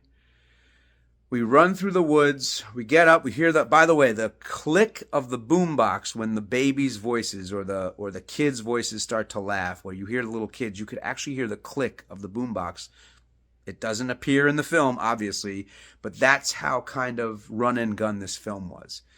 Were there 2 boom boxes, one on either side? I couldn't tell you, but you could hear the click. You could hear them there. You obviously knew it was them shaking the tent, and you knew you had to react as if you didn't know what was going on. So again, back to Imagined Circumstances, super fun, a playground to work in. Middle of the night, people shaking your tent, babies laughing and crying, us getting up, running out of the tent. So it's interesting because at this time, we run out of the tent.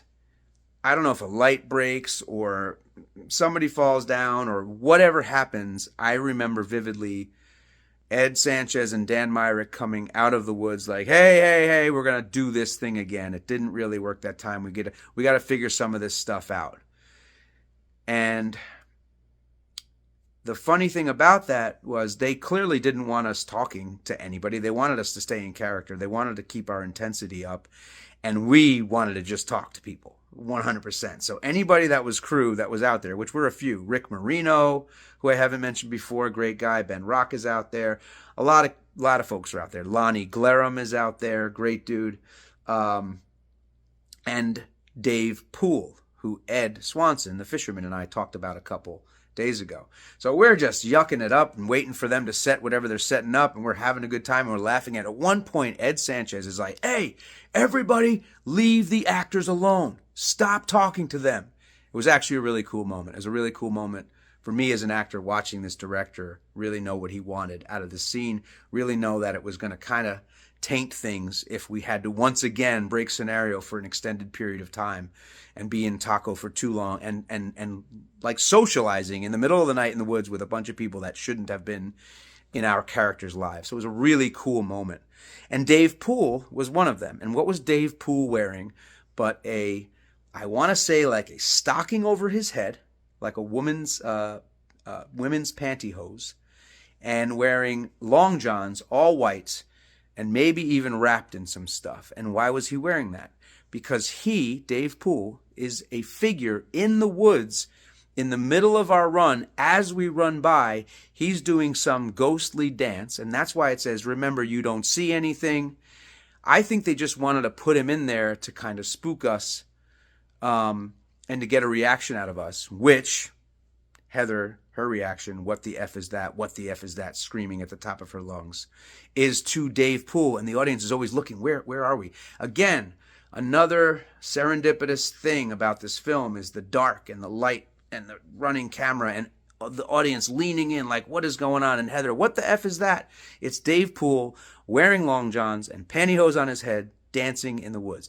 I don't know that we're ever meant to see him. It's possible that her video camera catches him or is supposed to catch him. I don't know if it ever did. If you think about it, most of that scene is shot with the CP16. More magic, in my opinion, is the CP16 and the light and how it's bouncing up and down and how Heather is wearing that kind of white cable knit button-up sweater, like the Irish sweater that she's wearing. And that, of course, the iconic blue hat, even though in black and white you can't tell. But just that, how that sweater catches the light as she's running and screaming, "What the F is that?" is just so, it's just such a great, to me, it's just a great shot. It's just a great composition of really a horror movie. Like, I don't know that there's much scarier than you hear babies crying, the tent starts shaking, we get up and we're out of there. But the fact of the matter is we had to reshoot that scene a couple times. So we go back again to people asking, and I can respect this question, and actually I appreciate the question, is, were you ever scared out there? And the answer is, again, we kind of have to believe we're scared, otherwise the audience doesn't believe. But it's a very high compliment to ask and not believe that we were scared out there. But a lot of these notes tell you that we knew what was coming. Now, we didn't know everything that was coming, but we knew what was coming. So we had to react in the moment to what was happening. And again, the set of circumstances that the film directors set out for us to play in, this playground of the Seneca Creek State Park, it was incredible. So I'm just thinking if I want to add anything more, but I think that's really the crux of it. Dave Poole in a ghostly image. A couple of nods to when the scene is finally over. And I love how Joshua says, "There's no babies out there, man. There's no babies out there." You can hear in his voice, you can hear that desperation, that upset, that wishing it away, and feels really authentic. It's just an awesome piece of work. It's just such a believable moment, and one of my favorite moments. That whole, first of all the lights off is being whispered, all the lights off, all the lights off. I don't know if that's me or Josh. Honestly, I couldn't tell you. Sometimes I think it's me, sometimes I think it's him. But "There's no babies out there" is just like, wow. I mean, what a crazy thing to say, and what a cool setup by the film directors, who are just obviously created a pretty cool piece here. So anyhow, that's today. Tomorrow we're going to wake up with some jelly on somebody's stuff. We're going to go through another day. And is it Joshua's last day? And is there a story behind that? Let's find out tomorrow. So grateful for you guys for coming along for the ride. Again, I appreciate the likes, the shares, the comments. Anywhere you can share it is appreciated. I love people to come hang out with us. It's been exciting for me. It's a good month, spooky season. We're in the full swing now. This movie's going to start to move really quick. I feel like once the map kick goes and the Stickman Forest goes, it just starts to unravel really quickly. I will tell you, I have a lot less notes than I thought I would. A lot of the notes needed to be read in one day as opposed to one a day. I think there's plenty of stories left, but it's interesting how I think the days go a lot faster and a lot less happens. But when the things do happen, they're bigger things, so there's less notes. I think we actually get less information as we go, which is pretty cool. But for tonight, for running through the woods and seeing the ghostly image that was Dave Poole, it was a long note with a lot of information that set us up for success, even though we had to shoot it a couple times. All right, we'll see you guys tomorrow. MCW out. Peace. Blair Witch Crew. Michael C. here. October 19th, Mike's making of the Blair Witch Project. Morning of day 5. So last night, we're chased out of the tent. We shot it a couple times. Some of you commented, scariest scene of the film. It's tough to argue with that. I appreciate that. I appreciate the energy you're bringing to this series, so we'll keep it rolling. So that morning, we're in the woods. We're waiting for light to come up. We're being quiet. And finally, it's dawn. We walk back in scenario to the tent to find that the tent has been sort of somewhat destroyed, or at least knocked down. And we find that our packs are strewn all about.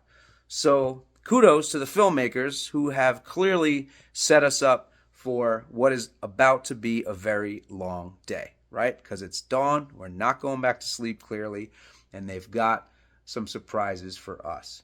And the first is your packs are everywhere, and there's some slime. Let's see what that is. Josh says, no, it's not slime, puts his hand in it, says, oh, it is slime, man. And then we find out that his stuff has been gooped or jellied. One of my favorite lines in this film is Josh saying, how come this jelly shit is all over my shit? Just really sets up some dread for the remains of that day. And the remaining, what's left of where Joshua was going. Because in our character's mind, it's like, what does that mean? And in the audience's mind, watching it back, why is it Joshua's stuff? And then later in that day, a little later, while we're hiking through the woods and he needs a break and he's kind of breaking down and he says again, why was it my stuff? The tenor of day 5 for me, as an audience member, is that it seems like if I'm watching this film as a filmmaker or thinking about it as a writer or a creator, which clearly, in that moment while we're making it, I'm not, but watching it back, it's cool what the filmmakers did and how they edited this film, how they edited these 22 hours of footage. It's a lot, down to these 88 minutes. To me, that another turning point, another big energy shift, feels like the start of an act 3 in a film for me, because it's like, man, it's going to be a long slog. We have some questions now, and there's not as much tension in that day. There's a lot of tension at the start of the day after we find the slime on the pack. And, Heather, here she is. She's continuing to record the site. And we're continuing to say, stop taping. Please stop taping. Just like we did with the stickmen, just like we do with the piles of rocks the morning before. She continuously wants to tape, and Joshua and Michael continuously want her to stop. And at this point, early in the morning, Mike ratchets it up and is screaming at her again, and she's screaming back, and now they get into this physical altercation where it's tough to watch back even now, where I say, I'm going to throw you into the woods. Like it's awful. And you also see the characters start to apologize to one another. Hey, are you okay? I'm okay. I'm so sorry. So that sets up like, okay, maybe we'll have a little bit of a softer approach with one another. I just feel like the tenor of that day 5, really does soften up a little bit between the characters after that point. Also, there's a questionable, did Heather actually bite you in that morning, in that argument? I couldn't tell you. I highly doubt it, but certainly my character felt she did. She apologizes for it, I think, but I was fine. It's all good. I want to read you the note from day 5. And when I say the note, I mean the only note from the day. So that's another signal that we're talking about an energy shift, because every day up until then I have 3 or 4 notes. Let's just imagine day 2. It's note 2A and it says 10 a.m. and there's some event. And then note 2B and it's 1 p.m. and then it says, oh, there's a waypoint, and fill up, the milk crate and grab the stuff. This is very different. This doesn't say 10 a.m. or 2 p.m. or 5 p.m. It says Michael 6C all day woods. So what does that tell us? We're going to be in the woods all day, and we're going to be hiking all day long. And the note simply says, move, move, move. It says, what was that shit on Joshua's stuff? Shit. They're hunting us. I'm serious. Have to find our way out today. Have to. Shit. I'm about to eat a tree. I'm so hungry. So it really doesn't give me any direction. It doesn't give me any technical direction. It just gives me move, move, move. Signals to me, the actor, we're going to hike all day. Signals to me, the character, they're hunting us. This is the way I'm feeling. Not hard to feel. Again, talk about the setup of the morning. We come back to a ruined tent. We know we're going to be hiking all day. And I've talked about this, how the filmmakers have set us up really the perfect circumstances to believe, to make it easy for us to believe what's going on. So that's the note for the day. We leave the campsite after the argument between Mike and Heather, and we start at a log crossing a creek, which comes back, as you know, later to play. So that's a big deal, starting at the log. And to be honest with you, in this making of series, a lot of this is I can kind of remember through the notes, and I can watch pieces of the film and watch through the notes and kind of match them up. And because we're getting less notes, it changes the tenor of even this series right here. So I've actually taken a couple of notes from watching the film, or the piece of the film that I think this note goes with, which is day 5, just to kind of keep this linear. And if you're following along with the film, you know, I want you to be able to do that.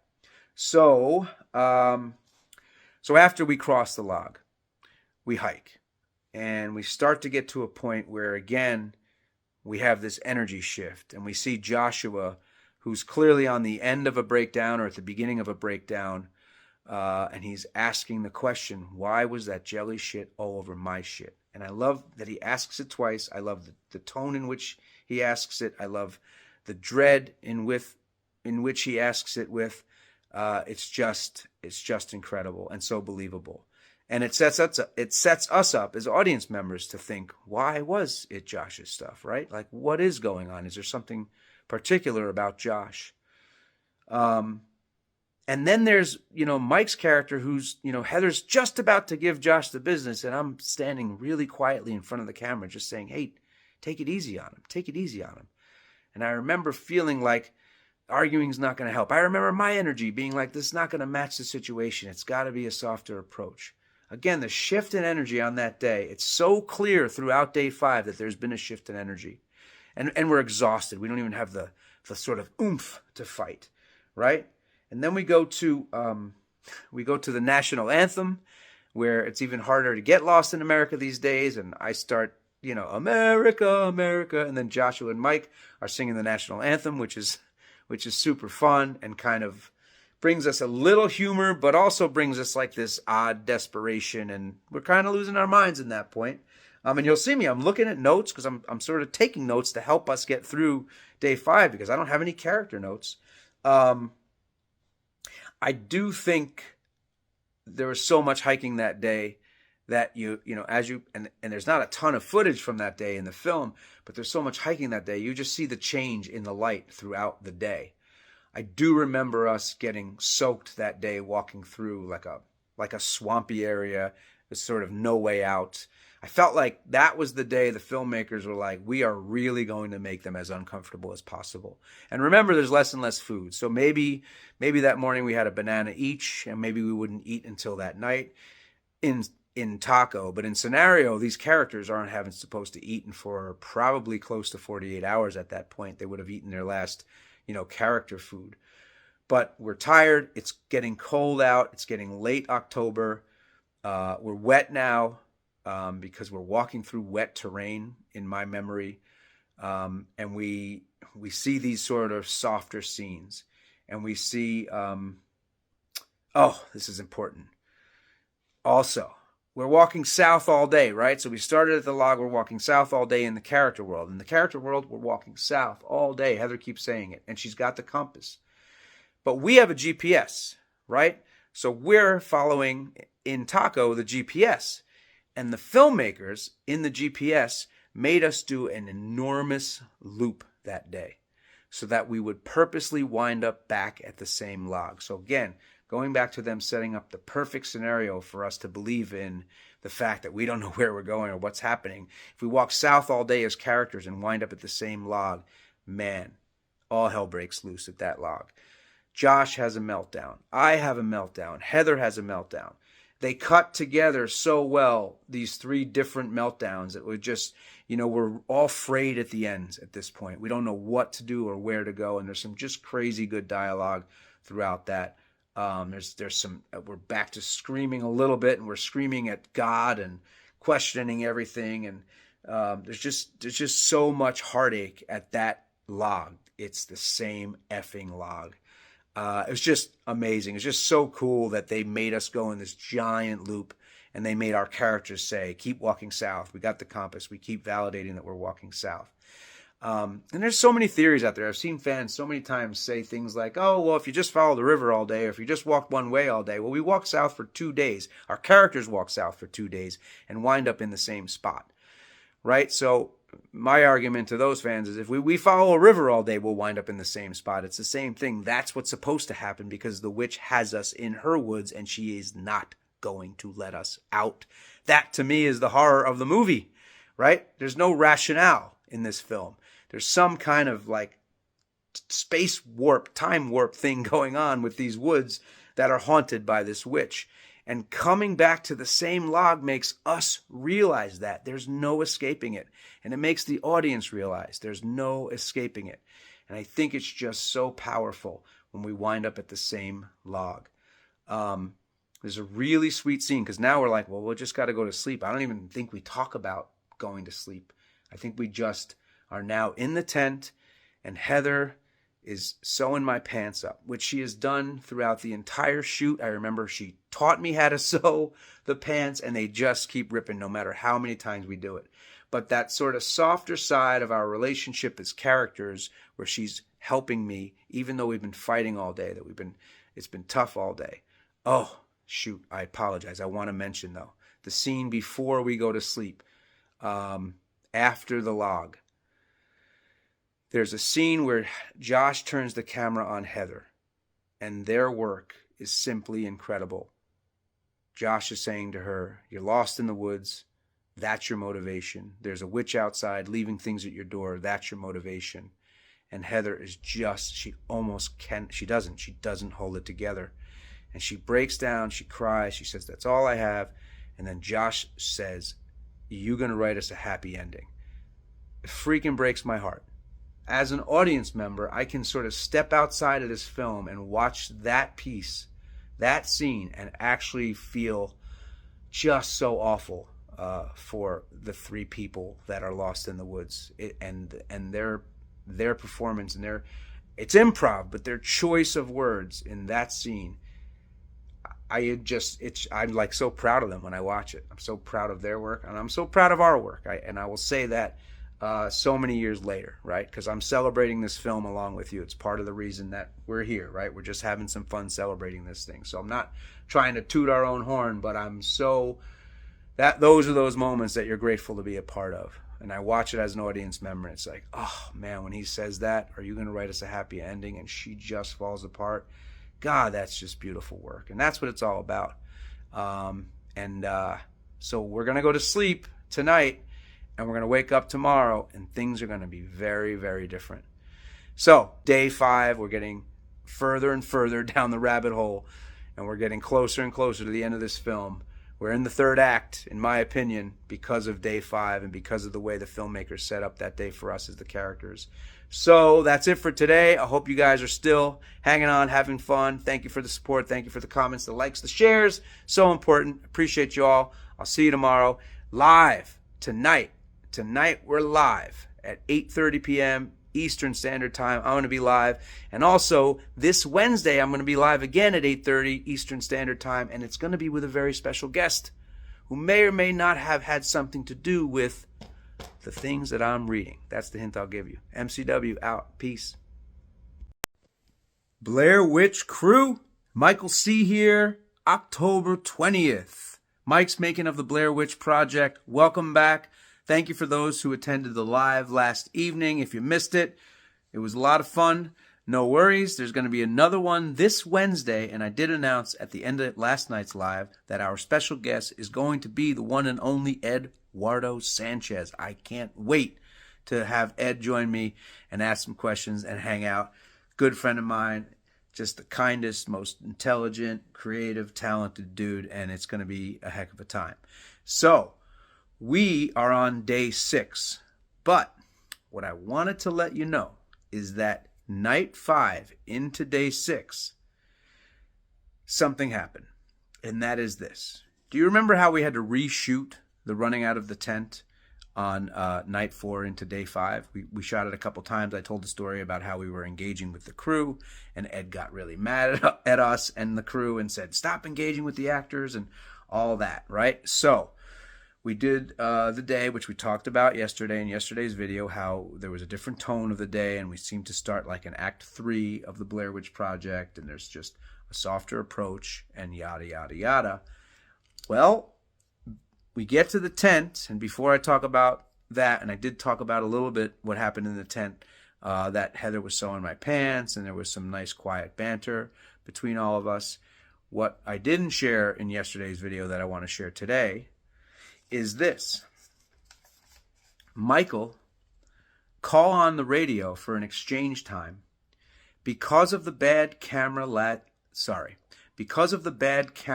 last night, we are reshooting the running scene. I watched the video last night, and though there were very good moments, it just seemed like you guys were being too loud to be realistically hiding. Think about your intentions before you leave that tent and stick to them. Just go to sleep and we'll be with you shortly. Fascinating. So for the second night in a row, we're going to shoot the running out of the tent scene. And this is the most pointed director note that I have. Now I have tons of them, right? And I've been reading them. And sometimes it'll obviously give me an idea of where my character is and how I feel and what my intentions are and what I want to do as the character. But this specifically says, it just seemed like you guys were being too loud to be realistically hiding, which is, listen, I get it. That's cool. Now, the running out and screaming makes sense, but I guess what happened was when we're hiding around that bush area, when we're saying, all the lights off, and everybody's quiet, I think maybe the night before in the 2 takes, maybe we were just bantering too much or we were being too loud to be realistically hiding. It's the only thing I can gather from this note. So my guess is they've got 3 different takes of the same scene over the course of 2 nights. And if I had to guess, they probably merged them all together. And that's a good question for Ed when he comes on our live on Wednesday night. So I wanted to share that with you because I think it's pretty fascinating that the second night in a row we're shooting this scene. And so we talked about the sort of Heather fixing my pants, and then we're going to go to sleep. But apparently we went to sleep, then got woken up to go back in time and reshoot the running out of the tent scene. And then we actually went to sleep. So nothing in the film happens overnight. There's no noises. We don't wake up in the middle of the night. Nothing happens. What does happen, which is a complete surprise to me, Michael C., is I wake up with Heather and Josh is not in the tent. So why is that such a surprise to me? This is pretty cool. Many of you didn't know this. I was supposed to be taken out of the film first. It was always planned that Joshua and Heather would last throughout the film and that I would be taken out first. And whatever the directors were watching, they saw the dynamic between the characters, the dynamic between Joshua and Heather, and the dynamics between myself and Heather. And, whatever those dynamics were, they felt like they were not going to continue with them. And it was always supposed to be me. So what did I do when I woke up and Heather's like, hey, where's Josh? Where's Josh? And we're screaming his name. I thought, cool, I just got a bigger part. And that's a true story. I was excited. Like, wow, I thought I was supposed to be out of here and I'm not. We were all booked through a certain date. But we wake up and Joshua was out of the tent. So as an actor, I'm like surprised. And I'm like, wow, this is pretty cool. Because obviously I know like at some point we're going to meet our demise. And at some point we got to get out of the woods and go home to New York. but I guess I get 2 more days or whatever it was of acting. And for an actor, that's a gift, especially in these circumstances, which I've kind of repeatedly said was a playground for us to do this improvisation. So that was really, really cool. We wake up. Also, really quickly, I just realized after sort of rewatching this while I'm doing these notes, Joshua's last line in the film is, "My mom's mashed potatoes and a piece of ass." It's great. Other than the screaming later in the woods, that is a classic, funny, poignant, awesome Joshua Leonard signature line to end his, right before his demise in the Blair Witch Project. So we wake up and we're just going to talk about the morning and take it in small bites. Heather is obviously scared. She knows he's gone. Mike's character is like, no, he's going to come back. Maybe he's out. He'll be back. He's at the creek, and she is just, we really get the sense of her screams and her just tenacity and her, I don't know how, it was, and those were wow screams, right? We talk about scream queens. I would argue Heather Donahue at the top of that list for starting in this scene and ending at the house later, which we'll talk about in a couple days. But man, she really let it go. And I'm trying to calm her down. Come on, it's okay. I'm sure it's okay. When he comes back, blah, blah, blah, we'll take care of it, right? So then you kind of cut to, seems a little bit later, and we're still at the campsite. We're still waiting for Joshua to come back. And at that point, we both resigned to the fact that he's not coming back. So there's some real desperation in our voices. There's a clip of Heather just looking at her fingernails and the grime on her pants, which is all authentic. It's all like nasty, just dirt and caked in, and just you hear in her voice the tiredness. You hear me yell her name, Heather, in the background, and she's like, "I'm over here." And even the way she says, "I'm over here, Mike," like she's kind of broken. We're both kind of broken. And then she asks me which way I want to go, or she says we're going to go east. And then I ask, which witch was worse, the Wicked Witch of the East, the Wicked Witch of the East, or the Wicked Witch of the West? To which she replies, the Wicked Witch of the West. Let's go east. Oh, like we can't make logic out of anything. We're going off of a pop culture reference of one of the greatest movies of all time.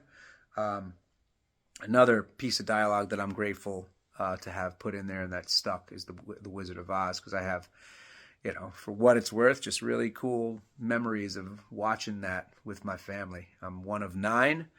I remember my cousins would come over. I feel like they played that around Easter time every year, and my giant family would sit around and watch The Wizard of Oz on TV and eat and enjoy each other. So hope you all enjoy each other. I hope you all enjoy the day. Remember to be here on Wednesday for the live with Eduardo Sanchez, 8:30.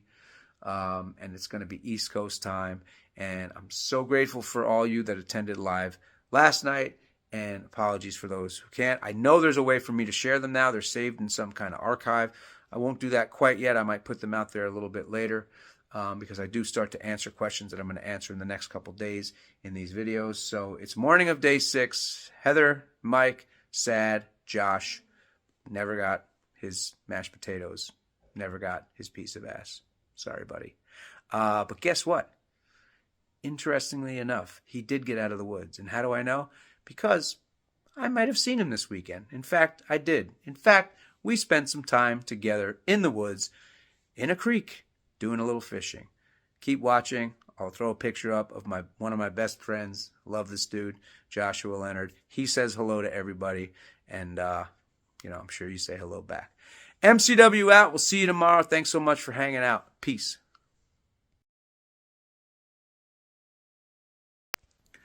Blair Witch Crew, Michael C. here, October 21st, Mike's making of the Blair Witch Project.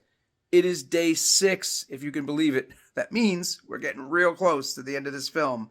It's getting dicey. We woke up on day 6. We talked about it yesterday. Joshua is gone. Mike the actor, wow, I guess I'm going to be in this film until the end. Mike the character, Josh, where are you, Josh? Desperation sets in for Michael and for Heather. We talked yesterday about Wicked Witch of the East, Wicked Witch of the West, which one was worse. Based on that, we decided to go east. Now, that day is us hiking the entire day, right? Because that's somewhere in the morning that we decide which way to go. We decide maybe he'll show back up. Maybe Josh will come back. Maybe he's lost. Maybe he found his way to the car. Whatever it is, we don't want to admit to ourselves as characters that he's dead. And we're just going to hike. And we choose east and we hike east. And so it's pretty cool to note that day 6 is maybe the shortest amount of footage. Because as soon as we get Wicked Witch of the East, let's go east, we get one more scene. It's broad daylight. Cuts to a scene maybe a few hours later, broad daylight. I'm drinking the canteen, and there's a little noise that I don't even think the audience hears. And I turn my head real quick, and Heather says, "What's that?" And I scream Josh's name, looking for him. Nothing happens. Boom. So you just get that sense that the both of them are really touchy. And who wouldn't be, right? Their compadre just went missing. And then we cut right to dusk, and we're setting up the tent. So it's, wake up, scream Josh, Wicked Witch of the East, quick shot of us being totally paranoid, broad daylight, and then we're at the setting up the tent. So it's wild because I know we did a lot of hiking that day, and I know that the filmmakers had us hike back to locations that we had already covered. I remember going back to the cemetery. I remember winding up there as an actor. I think it was that day. It might have been the next day, but the note gave me a clue, and I'm going to read you what the note says. So the note is day 6 note. It doesn't give me a time, so it doesn't say 10 a.m. or 1 p.m. It just says Michael 7B, note 7B, Woods. So that tells me this is all day again, because all we're going to be doing is hiking without Josh. And it says, now we're really effed. Josh is gone. I've looked all over for him, and he's effing gone. They got him. They effed with his canteen, and then they took him. Shit. Who's next? So what a great note, right? Because that's informing me that maybe I think I'm next, of course, right? Have to stick close to each other now and move. Get out of this area. Keep moving. The hunger and the fear is effing with me. I'm doing strange things. Too much shit happening. Heads all effed up. About to crack soon. That's an interesting note because I definitely have a moment, but I think it's the next morning because I can match the footage from the next morning. So it's not quite yet, but the fact that it says about to crack soon, I do crack the next day, and we'll talk about that in tomorrow's video. But that's a cool note informing hey man, if you want to lose your cool, lose your stuff, do it. I remember being very experimental these next 2 days. 2 things I remember. I remember Heather and I, basically, we're not going to break scenario. We're going to stay in scenario. We're not going to taco at all because we're so close. And the fact that Joshua is gone and we are, as characters, so, on edge. Our nerves are shot. We don't really want to break character if we don't have to because it's a circumstance that we really want to believe in because we really want the audience to believe in it. And this note is really informative of where my headspace is supposed to be. Then there's a technical note on this note, and it says, head to waypoint 1 with no marker, cross the road and continue to waypoint 2, the mill, cross over the road and head to camp 6. So it tells me how I'm supposed to feel during the day, and it tells me where I'm supposed to go. Tells me to cross a road. So again, here we go. We're crossing roads very late in the shooting of this film. And we're heading to the mill. And so this is another thing that informs me that we went back to campsites that we had previously camped in, or at least to locations that were familiar with. They wanted our characters to feel familiar with the locations, possibly to instill some kind of hope for us that we were getting closer to the car, because the mill, on this note, continued to mill. That's where we started. I remember starting at a mill right before we went to the fishermen. So actor-wise, I knew where we were. Character-wise, right, we were crossing roads.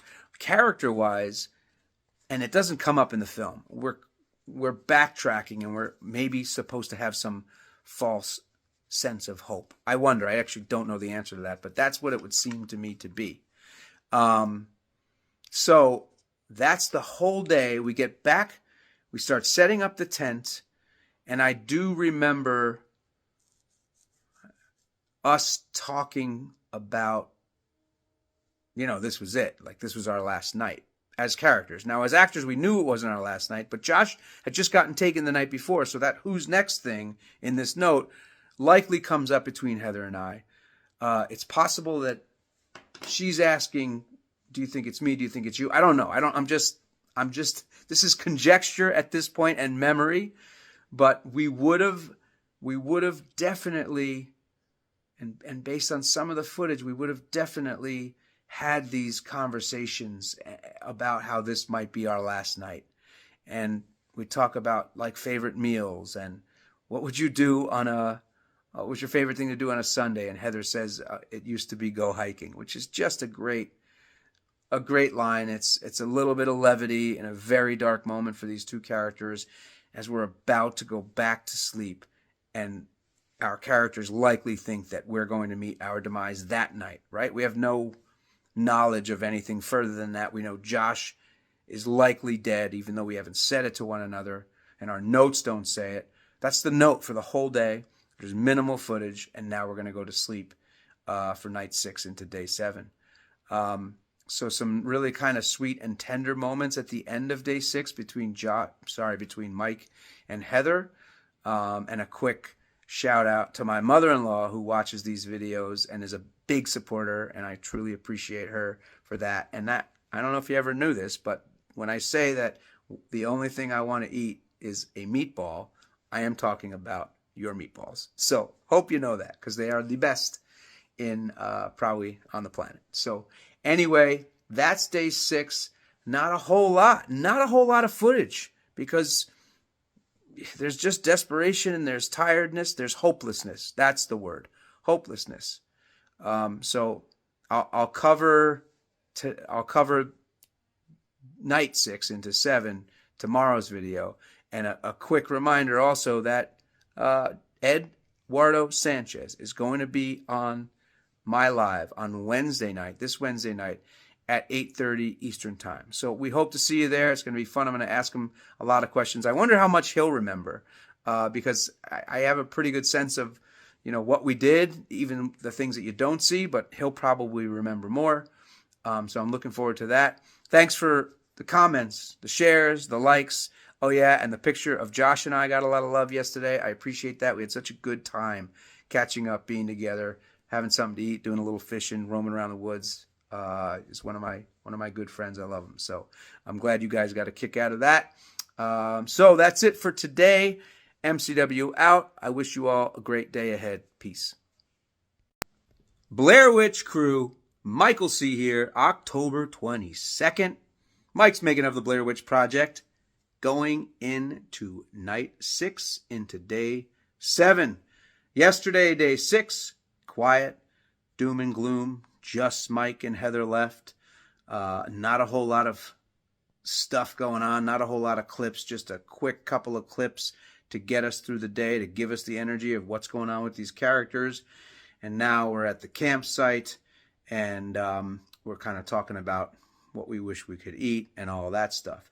And I did say yesterday that there was only one note for the entire day, and that's true for the day. And then there's a note right before we go to sleep here. So this says, Michael, remember evening exchange shortly after you arrive, radio before you go. I don't know what that means, radio before we go where, I'm not sure. But it's 7C, and the last note was 7B, so this is that evening. This is day 6, evening, going into day 7. Night, campsite. Joshua is dead. Starvation is kicking into my head, effing with me. This headache will not go away. Me and Heather are the world now. Everything else is alien. Have to keep quiet. They're always listening. They left us alone last night to take Joshua. They killed him, and they killed him like they killed the guys at Coffin Rock, and like that Rustin effer killed those kids. Gutted them. Shit. Which one of us is next? And then it says, morning exchange, 10 a.m. So what's kind of crazy about this note is, if you think about it, as actors, I was supposed to get taken out first. I wake up and Josh is gone, as I said in yesterday's video. And then as actors, you kind of got to go, well, I know there's 2 days left of shooting. And I remember knowing exactly what the schedule was and when we were supposed to wrap, which would have been, the next day or the next night. So the fact that, but I wouldn't have known, right? I was supposed to get taken out. So how would I know as an actor that maybe I wasn't going to be taken out that night? Maybe it will just be Heather alone left in the woods, which, boy, I might want to see that film too, just because that's totally different. But what I'm getting at is because it says morning exchange, that tells me, the actor, that there's business to tend to in the morning, so I won't get taken out overnight. Just kind of dawned on me as I read that note. So let's talk about this night 6 going into day 7. Nothing happens after the tent. We cut from, I'd have a glass of wine and a meatball, and Heather would have pumpkin pie, and we go to sleep. Next thing you know, we cut to, it's pitch black, and you hear Joshua screaming. Harrowing, for sure. Mike and Heather come out of the tent. They can't kind of figure out where these screams are coming from. Heather lets out like an oh my God that is so take your breath away, oh my God. I mean, if you go back and watch the film, just listen for that oh my God. And if you want to hear an actress being in the circumstances and believing what is happening, listen for that oh my God. Intensely awesome. And then we start talking about, is it really him? Which tells us that the characters aren't even sure if it's really Joshua out there, because how could it be? And why won't he answer us? And he's all around. Like, where's it coming from? And that's kind of the way it felt. Everybody, not everybody, but a lot of people know that when Joshua got out of the woods, he was a photographer. He's still obviously very, very handy around a camera. He's a film director and a photographer. But back then he was a photographer, which is one of the reasons he got the job, obviously besides his awesome acting. But he knew his way around a camera. And he was going back to New York to shoot a Jane's Addiction concert. So this night, though, I don't think he's gone back yet. I think he goes back the next day. This night, I believe he's actually in the woods the first night of his screams, that we hear his screams, which are totally authentic and creepy. And I actually really love this scene because it's the middle of the night. It's pitch black. We're screaming his name. You hear Heather with the, oh my God, and Josh, where are you, Josh? And should we go look for him? Just like awful things to have to think about and deliberate and say as the characters. At one point I let out a scream, like a big long Josh, and you just see the camera light like kind of hitting the trees in a circle, and between the source of the light and the circle in the trees, when I scream Josh, you just see my sort of hot breath leaving my body into the cold air, and there's like this fog that comes off of the breath, like when you can see your breath, and there's so much of it, and it just, right, nobody's directing that. That's just part of nature, and it happens. So I thought that was really cool. I feel like this scene came out really, really well. I feel like perhaps one of the scarier points in the film, because the audience now is realizing, well, he's either not dead or he's being tortured, or it certainly sounds like he's being tortured. And I want to say the one thing that I do want to say about this scene that I always felt really grateful for is the tell me where you are, Josh. Because that comes out of me like, I don't know, some kind of echo chamber. Tell me where you are, Josh. And it just kind of resonates out and off of the barren woods. And what I love about that is now I'm a young actor. It's a couple summers later, and this film comes out, and we're kind of hiding in the background, and people are asking me about it. The people that I know and love are like, what's going on with this thing? I'm like, it's this pretty cool thing, but I'm not really able to do press about it. But I'm obviously watching the traction that this thing is getting in that early summer of 1999. And I remember having MTV on, and rest in peace, MTV. Good memories of MTV, certainly as a Gen Xer. But anyway, I'm watching MTV, and the trailer for this film comes on. It's early. It was like, weeks before it came out. And first thing I remember is, I think on the bottom of the TV, it just said, scary as hell. And that, I believe, is a quote from Peter Travers from the Rolling Stone. I could be mistaken, but When you see something that says scary as hell and you see Rolling Stone, oh, that blew my mind. I was like, wow, talk about being a Gen Xer. On MTV, and then in the trailer, and I'm sure there were more than one, there was a bunch of trailers, you just hear, "Tell me where you are, Josh." And I was just sitting there like, holy crap, that's me. It was a pretty amazing feeling as a young actor. Tell me where you are, Josh. And Peter Travers, Rolling Stone. And all because of this night, night 6 into day 7. I'm going to take this really slow. I'm going to take it a bite at a time here. So I'm just going to give you tonight. Tomorrow, obviously, we wake up. Besides all of this, nothing really happens as far as an event overnight. We get back in the tent. You hear us talking later, still pretty dark. And Heather says, "Hey, just don't go to sleep." And Mike says, "I can't. I don't think I can sleep anyway." And next thing you know, we're in the morning. And we all know what happens that next morning. There's the bundle. And then there's something else that I want to share about my performance. And I'll share that tomorrow's video. But for tonight, folks, don't forget, live at 8:30 p.m. I'm so excited. We have Eduardo Sanchez joining us live on TikTok. I hope you all can join. And I definitely have some questions for him. Yes, I am reading all of your questions. Hopefully, I answer a lot of your questions throughout these videos. If I don't, I will try to answer them on lives, but certainly you all have questions that are similar to what I have for Ed Sanchez, and I'm really looking forward to that. So I'll see you all later. I'll see you tonight. Have a great day. And that's it. We're night 6. We're going into the morning of day 7, and it is going by. And you're all saying how much you're going to miss these, and I appreciate that. And I'm going to miss them too, because it's fun to tell this story. So thanks for going along for the ride. Please keep spreading the word. Please keep spreading the love. I appreciate it so much. I'll see you all tomorrow. I'll see you all tonight, 8:30, live, MCW. Can't even say my own name. Out. Peace. Blair Witch Crew. Michael C. here, October 24th. Mike's making of the Blair Witch Project. Welcome back. We are on day 7. Just Heather and Mike left in the woods.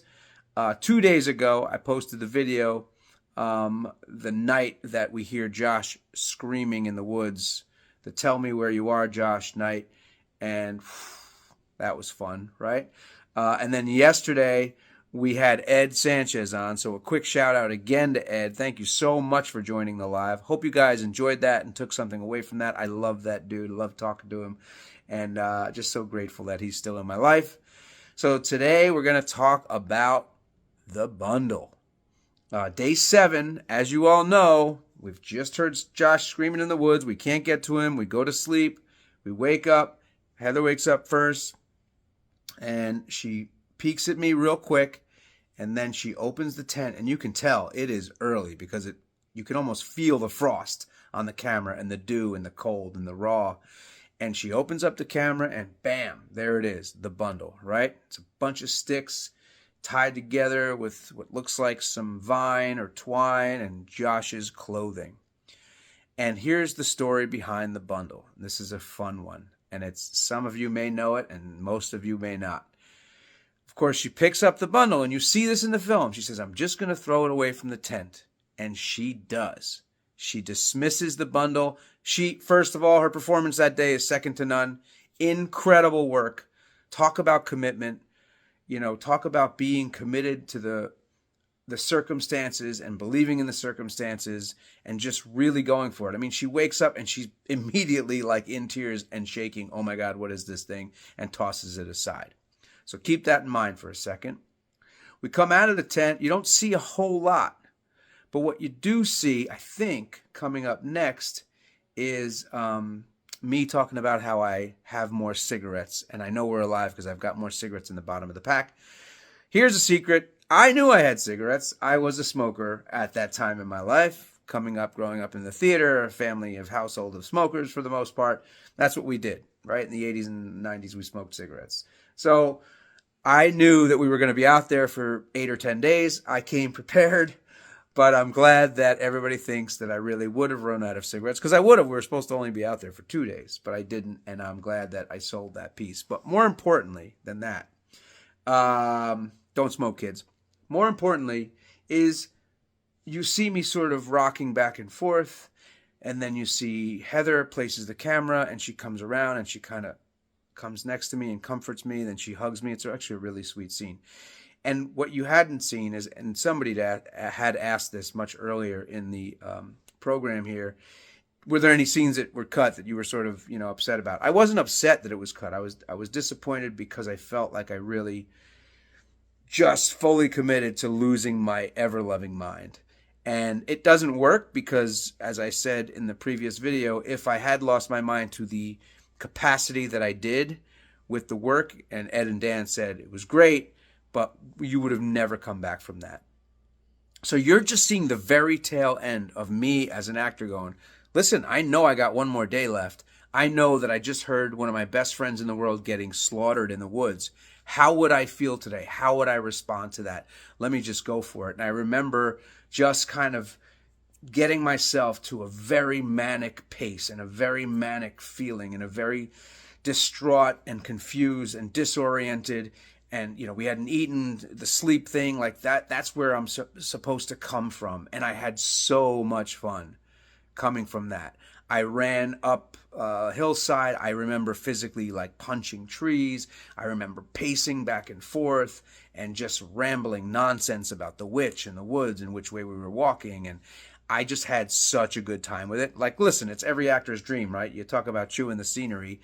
But chewing the scenery when you actually are based in reality and you're committed to that kind of work, man, it was super fun. So you see the tail end of that, and I'm pretty proud of that moment, and I'm really proud of Heather because she comes and she offers that comfort. So what you don't see again is we kind of wrap up that scene. So I lose my mind. I remember that morning. This is the morning I'm going to lose my mind. And then she comes and comforts me, and then we leave. So we leave the scene completely. She throws the bundle away. I lose my mind. You guys see the tail end of it, and we leave. So here's what you don't know. We're hiking through the woods now, and now, we're probably in a taco. We're just kind of collecting ourselves. Now, don't get me wrong. We're definitely exhausted. We've been in the woods for a number of days, and there is less food. There is food, but there's less food. We're going through the woods, and all of a sudden, here comes one of the crew members in camouflage walking straight towards us saying, hold on, hold on, hold on. What? I mean, I told you this, when Josh was out of the picture, Heather and I really tried not to be in taco. We really tried to stay in the scenario as much as possible. But here comes production designer Ben Rock. What do you mean, hold on? He's like, the bundle, I'm so sorry. You guys got to hike back. Heather, there's a gag. He called it a gag. I'll never forget it. There's a gag in the bundle, and we need to see you handle that. You've got to open the bundle. So, again, going back to Heather, and both of us went, really, dude? Like, no, we don't have to go back. He's like, I'm so sorry. You guys have got to. I don't know if we were hiking for 20 minutes. I don't know. We were on the path for a while. And remember, crew members were always shadowing us, so he knew we hadn't opened it. So, of course, we went back. Heather goes behind the tent is no longer there because I think we had probably broken it down at that point. And she opens the bundle and delivers again. I mean, just incredible. So she had already dealt with the bundle and her emotions around the bundle and navigating that. She deals with my emotions and my character's meltdown. We finally leave that. So we're on this trajectory to get out of there and, collect ourselves. So she's got to, as an actress and as a character, to kind of collect. Then she's got to be told, you've got to go back and deal with it. And not only does she deal with it, she, to me, it's like a master class in reacting to the circumstances. She opens that thing, and there it is, blood, hair, and who knows the answer to what's in there? Molars, teeth. So they actually went to a local dentist, and it does look huge. It does look bigger like a tongue. It's probably the perspective of the Hi8 video camera, but it is, in fact, teeth, hair, and blood. So that's what it is, teeth, hair, and blood, representing Josh because it's his clothing that's wrapping the bundles. It's actually his hair. They did cut some of his hair off. They went to a local dentist and got the teeth and obviously fake blood, and there you have it. So Heather has to deal with the gag twice. Once she doesn't open it, probably an hour or two later, she does open it because Ben Rock comes and meets us in the woods and tells us to go back. So that's what I got for you today. You notice I haven't read a note. And I have just one really left, to be honest with you, and it's up here because I assume on this day, I won't share what we did, but I will tomorrow. In tomorrow's video, I will share what we did. So we're getting down to the nitty gritty. We're getting down to the wire, but we still got some stuff to talk about. So hopefully this will work. So I'm going to wrap this up twice. Stay tuned. Thank you for the encouragement. Maybe there's a little nugget surprise after this video. Do not feel any obligation. Hopefully this will work, that I can actually post the video on top of the video. But I have gone and decided to do a little simple merch. And it's been fun doing this. And if you want to support, awesome. No pressure. I'm getting one because I think it's fun. It's all your guys' idea. But check out at the end of the video. And I can't wait to see you guys tomorrow. Hope you have an awesome day. We'll see you soon. Day 7. We're getting started. We're past the morning. We're working our way towards that house. And there's a big story behind that. MCW out. You guys are the best. Peace.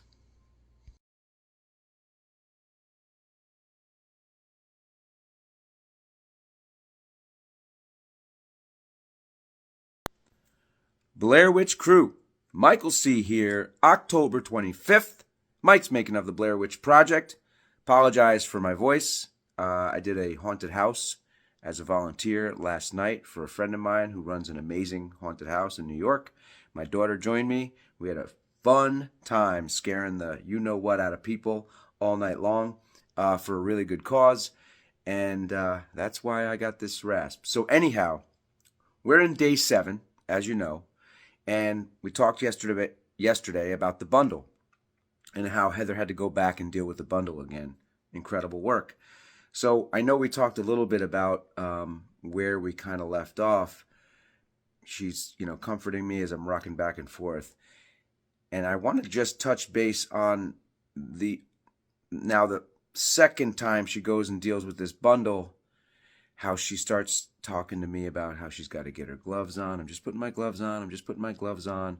Heartbreaking, right? Because she's clearly just on the precipice of completely losing it and trying to hold it together for me, which we learn in the previous footage when she's washing her hands so manically like Lady Macbeth. And then the ultimate heartbreak of her struggling with the backpack, with the pack, and it getting caught in her hair, and just the way she just starts to just weep a touch and say, "It's caught in my hair," whatever she says. Incredible. And that got me thinking about, at this point, the characters are both picking up the camera and shooting one another because they're both resigned to the fact that we're going to die out here. They haven't said it yet.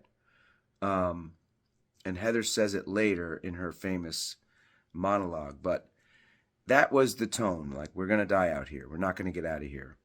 So we're going to go through the woods all day again, and I think we are still going east. There's another quick shot. Now we're cutting to Heather again, and she's sort of taking her compass out, and she's just looking around, and she's just looking. Lost is a ridiculous word to say because I don't mean physically. I just mean universally lost and done, spent. Super cool how we were all able to get where we needed to get by that point in this film. And then you see me talking about Cal Ripken as king, 2,130 games. So I grew up a baseball fan. I'm actually a Yankee fan. Lou Gehrig, famous Yankee, had the most consecutive baseball games played ever by an athlete in the sport.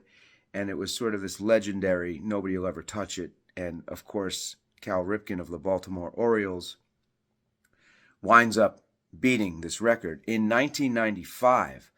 So we shot this in 1997, and of course, Mike's character would have been an O's fan, the Birds, because he's from Maryland, right? So I know my baseball, and I just love the sport, passionate about it. I think it's, it's apple pie, right? So I figured people would identify with it. My character, it sort of aligned with who I was. Obviously, it aligns with who I am, but it also aligns with this character. Anyhow, what was interesting, it was 1997, and I had to think as the character that it's 1994, or I should say as the actor. So what is timely in 1994? 1994, there was a major baseball strike. So he wasn't going to hit that. He was supposed to hit that record in 94, I think.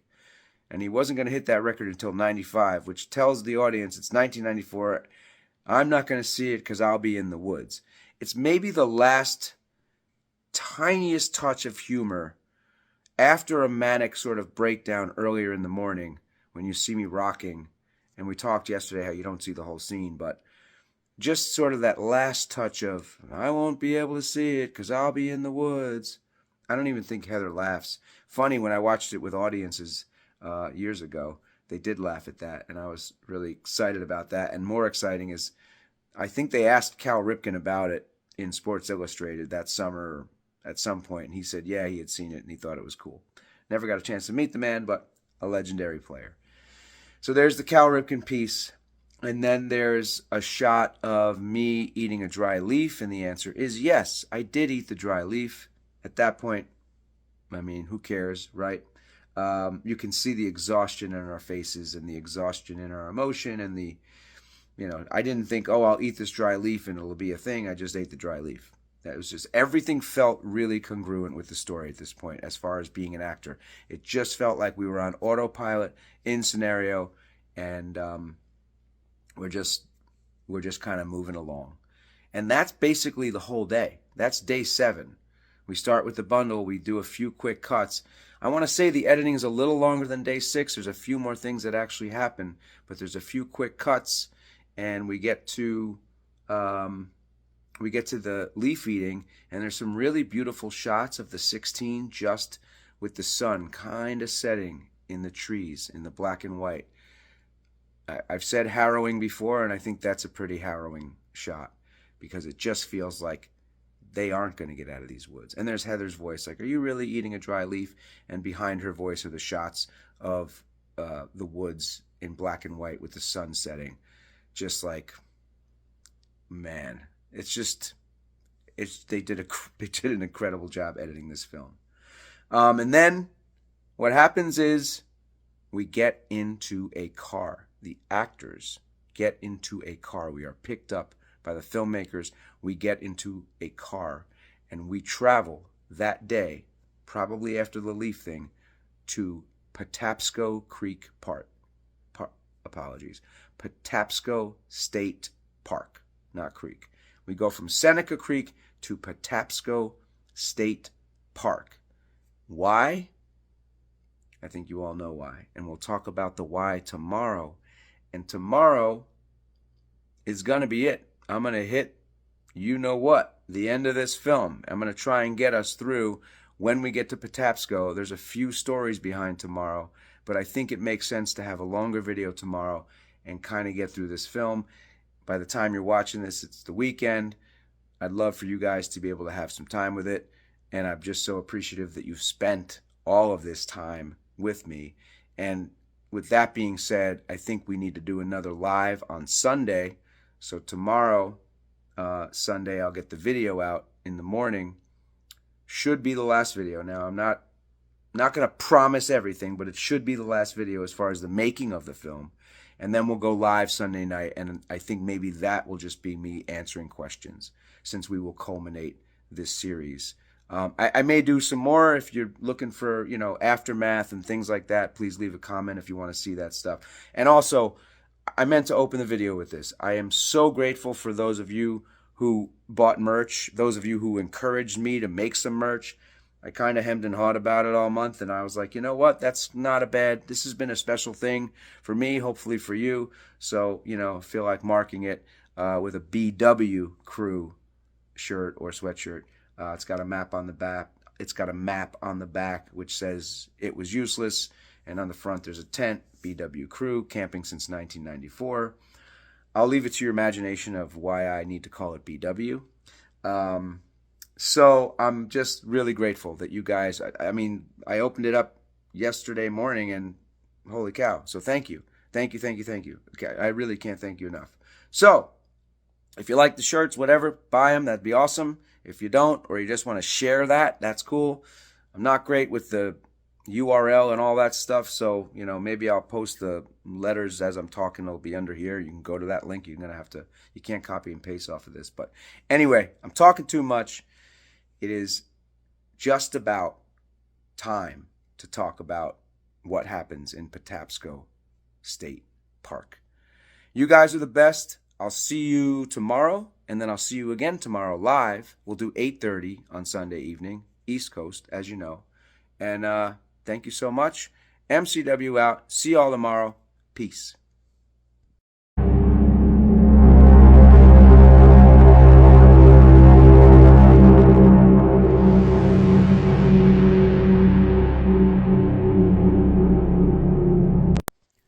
Blair Witch Crew, Michael C. here.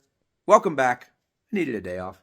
And I probably will take some coming up. But thank you so much for your encouragement about the aftermath videos, because now that we've gone through the shooting of the film, we may as well talk about what happened afterwards. So we're going to start on November 2nd. The year is 1997. We just finished filming, and Heather and I are on a bus back to New York. I showed you the ticket stub in the last of the Making of series. So I was pretty excited that I dug that up and still have that. I do keep some strange stuff. Glad I kept the notes, as you know. So we come back to New York and go back to our regular lives, which is being young actors and trying to get work and auditioning. And just as I had saved my audition book for Blair Witch, in that same book is a bunch of auditions for film, theater, and television, mostly theater. I didn't have an agent at the time. And I always felt that working in the industry was to my best interest, as opposed to maybe, a job outside of the industry, what we call survival jobs as actors. So I remember working as a production assistant. Mainly I worked as a production assistant for MTV. I also worked as a production assistant for The Sopranos on their first season, which was fascinating. Who knew what that would become? So summer of 1997, August of 97, I worked on the pilot episode of The Sopranos as a production assistant. And my job was to drive the casting van. So I'd pick up Georgianne Walken in Manhattan and drive her to Silvercup Studios in Long Island City. I lived in Astoria, so I got to know her as a casting director. And she got me a couple of auditions, actually, because I never told her I was an actor for the first few weeks that I even knew her, just because I thought I'm not going to sort of cross that line. When she found out, she was mad about it, because she's like, why didn't you tell me? She was great. Still is great, I'm sure. And yes, Georgianne is Christopher Walken's wife. And Sheila Jaffe was the other casting director on that show. They were super cool. But I worked with some amazing people, and I got to watch some of the action, and I drove a lot of the cast back and forth from Silvercup Studios to locations such as Tony Soprano's mom's house, the pork store, things like that. So any Sopranos fans out there, it was actually a really cool gig. And I would go back to that. We shot the pilot in August. I want to say I was auditioning for Blair Witch. I must have been, because it lines up with my audition notes, and they knew about it, and it didn't really matter because we didn't shoot. We shot the pilot, then they took a break, and they didn't reshoot. They didn't shoot the second and then the continuation of the episodes until January of 1998 for my recollection. So I got to go shoot Blair Witch without having to lose a Sopranos job. But we got back from the shoot, and Josh had left a couple days earlier, which you all know by now. And so I called Josh, and we hung out in his Lower East Side apartment, had a blast together, just kind of celebrating, getting, to know each other even more, actually off of being these characters lost in the woods, which was cool. And we started to hang out a bit more, and I got him a gig at some event, some concert that MTV was putting on in Manhattan. And we worked together as production assistants, and we actually worked together a couple times. But that one I specifically remember because I got to meet Eric Clapton, who was a big hero of mine, at his limo and walk him from his limo to the elevator, in the elevator, and up to his dressing room. And I remember all the honchos at MTV were like, hey, Michael, don't really talk to him. Be cool. Don't fan out. I was like, I'm such a pro. No problem. I got this. As soon as we got in the elevator, I was like, I'm such a big fan. And he was super cool. He was super cool about it. So I did get to hang out with Josh afterwards, and we obviously kept in touch. And trying to think, like, as far as the Blair Witch news is concerned, by Thanksgiving of that year, we had what I introduced in one of the videos that I shared with you all earlier in the series. I'm pretty sure I shared it. I originally got a 20-minute rough cut of the Blair Witch Project, because remember, we were supposed to just be phase 1, and we were supposed to be intercut with phase 2, which they were getting ready to shoot. And the phase 1 stuff, which we shot, which was the 22 hours of footage, was not supposed to be the whole movie. It was supposed to be just part of the movie. Anyhow, the 20 minutes I got that Thanksgiving mailed to me by Ed and Dan, and I actually still have the tape, and I just want to do a little show and tell, and then I'm going to end the video. So this is Mike Williams, The Blair Witch Project, 20-minute rough cut. Can you see that on there? Pretty cool that all these years later, I have that. I should probably digitize that, right? I hope it's still good. But yeah, this is a VHS that's just been sitting in a crate. Not a milk crate, ironically, but a crate for many, many years. So back to New York, hanging out with Josh, working as a production assistant, working on The Sopranos, MTV. Had some really cool experiences. And I want to just say real quick that in 1997 at the Video Music Awards, this is important, and I'll get back to this story. At the 1997 Video Music Awards, I was a production assistant, and I shadowed none other than Chris Rock during that season, during that year for the awards. He was the host of the awards, and there was a producer that I was with that I was, assigned to, just me and a producer and Chris Rock. And that story is going to come in another one of these aftermath stories. So I hope you guys are well. I don't know when the next one will come, but it won't be too far away. We're trying to continue to celebrate spooky season together. Maybe you'll dig this, maybe you won't. That's cool. Leave a comment, share it, like it, all that stuff. Remember, my merch is still there. Those Blair Witch BW Crew merch is still there, and that's going to go away on November 1st. It is like a campaign, and it will end. So if you haven't, check it out. There's a post that is linked to the top of my. Is it linked to the top of my TikTok page? It's pinned to the top of my TikTok page. Follow me on Instagram too. Same handle. You guys are the best. MCW out. I'll see you soon. Peace. Blair Witch Crew. Michael C. here. We're not doing dates anymore. We're doing days. So this will be Aftermath 2. And yesterday we sort of stopped as I showed you this rough cut, 20 minutes. Yes, I know. I need to get it digitized. Thank you. You're all correct. I will do it. I wonder what's on it. I wonder what the 20 minutes are. Maybe we'll find out together. So Thanksgiving comes, and I've got this tape, and I think I may have shared this in an early video, but I've got this tape, and I'm so excited. I've just shot this film. My family knows about it. I'm one of 9. I have 8 brothers and sisters and a large family, nieces, nephews, all kinds of stuff. And we're all sitting around Thanksgiving, and we're waiting for dessert, and I say, hey, you guys want to see what I did in the woods? And they're like, yeah, let's see it. And I've been talking about how it's a movie. I shot a movie. Remember, this didn't look like a movie. So I pop it in. We watch 20 minutes of it. It's pretty silent. Nobody's saying anything. They're like, that's pretty cool. Anybody want some pumpkin pie? That's what I remember about this 20-minute rough cut, because it was completely out of context. I'm sure it was a little more well received than I remember, but not by much. And you know how they say you're your own worst critic? Well, I had 8 other critics, and I love them dearly. But they weren't rude about it. They were just like, cool, can we eat dessert now? What was that thing? Which is what a lot of people thought when I told them about it. So we talked about how I worked on The Sopranos. That was August. We shot the pilot. I was a production assistant. Then, I'll cut to Thanksgiving. I get back to the Sopranos set after the holidays, I think. According to Google, it starts to shoot again in January 1998. So now I'm verified in my memory that we shoot January 98, and I work on that for a while, through the first season, I believe. So a quick story about that, because I love it. Tony Sirico played Paulie Walnuts, rest his soul. Great dude. One of my jobs was to pick him up. I want to say he lived on the Lower East Side. Pick him up and drive him to the pork store out in Jersey. Actually, some of the stuff, we're in Jersey, but I'm thinking of a different thing. But anyway, to bring him out to Jersey. And when I would pick him up, he would come out of his building, Lower East Side, as I recall. And he's wearing a tracksuit, right? Like a tracksuit. You know what I'm saying? Like a tracksuit.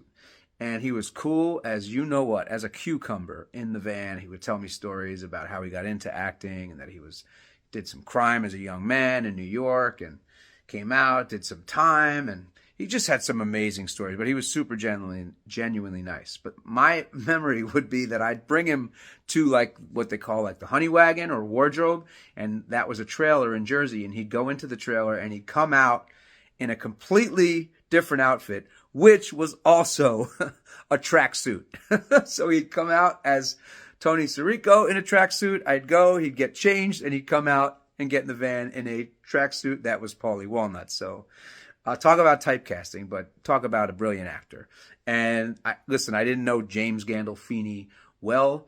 Obviously, I was around him, and what they say is true. Super kind, really good sense of humor, I remember. And I don't know, like I said, I didn't know him well, so I won't pretend I did. But he was very cool. Like, he was one of those guys that treated a production assistant the same way he would treat Paulie Walnuts or Tony Sirico and the rest of the gang. So that was what I remember about that set, is everybody was cool, they were working hard, and they were just really, you could tell something special was going on there, which felt like what was happening when we were doing Blair Witch in the Woods. Felt like something special is going on here. I don't know what it is. So, I'm working as a production assistant, and I'm going to cut now to the next October. So now it's October. Actually, I'm going to cut to summertime. Summertime, the people, Lori Douglas and Ted Collins, great, wonderful people who were working in the production unit of The Sopranos. I think one was a unit production manager. One was, I don't remember the other role. But anyhow, they were doing a film called Sally with Rachel Lee Cook in Harrisburg, Pennsylvania. And they asked me to be a production assistant on this film. And they were going to pay me, I think, $50 a day, or maybe it was $75. And I told them no, because Sopranos were going to shut down for the summer of '98. And I told them no, I want to work for MTV, because they were going to pay me $125 a day. And then Lori Douglas said to me, I will get you in the film for a day and get you your SAG card. And I said, what time do I show up? And we drove out to Harrisburg, Pennsylvania, and I did a film, and I got to be a crazy man named Lap, and they shaved my head, and I was in an insane asylum, and I got to scream bloody murder at Rachel Lee Cook, and I got my SAG card, which is a great memory. I don't really know whatever happened to the film. I can't really find it, but it's called Sally, and it stars Michael Weston and Rachel Lee Cook. That was also a fun set to be on. But man, making a movie and having it go do something is just incredibly difficult. There's so many things that I was involved in that, didn't see the light of day. And that's part of the deal. So then now after that summer, so now I've got my SAG card. I had just finished up on The Sopranos. And now I decide I'm going to move home, because I'm going to save money to get married. And my home was only pretty close to Manhattan in Westchester County in New York. And I just remember, like, I don't want to have to pay rent. I want to save my money and move back into my mom's house and get married, still having no idea what was happening with Blair Witch. But that October of 1998 now, we get an invite to Manhattan Theater Archives, or Movie Theater Archives. Oh my goodness, what is the name of the place? Oh, I'm sorry, I can't remember, but I had it before in my brain, but too much stuff in my brain.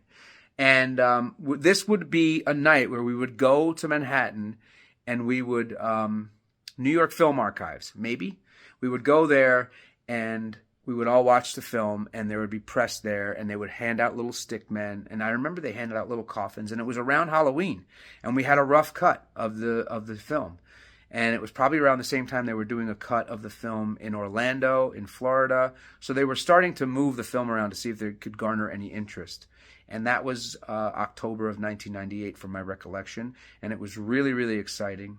And we watched the film. I want to say it was probably a 3-hour cut. It was definitely too long. I remember thinking it works, but it didn't kind of have, it was really cool. People enjoyed it. People were spooked out, but it just didn't have the buzz that it would have later at Sundance.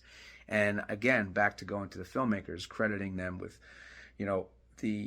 the talent that they have to be able to watch all this footage. Think about how many ways you can go with 22 hours of footage. Incredible. So what happens is they wind up taking the feedback from the screening in New York, the screening in Orlando, and they cut it back down and they submit to Sundance. And then we get to Thanksgiving of 1998, and I get a phone call. We're going to Sundance. Next video, folks. Let's go to Sundance. I hope you guys are well. Thank you. Comment, share, like, appreciate it. Hope you don't mind these stories from an actor's past as we lead up to when the Blair Witch Project hits the festival and then poof, explodes like ridiculously. So thank you again. I'll see you all soon. MCW out. Peace. Blair Witch Crew. Michael C. here. This is Aftermath number 3, and we're going to Sundance.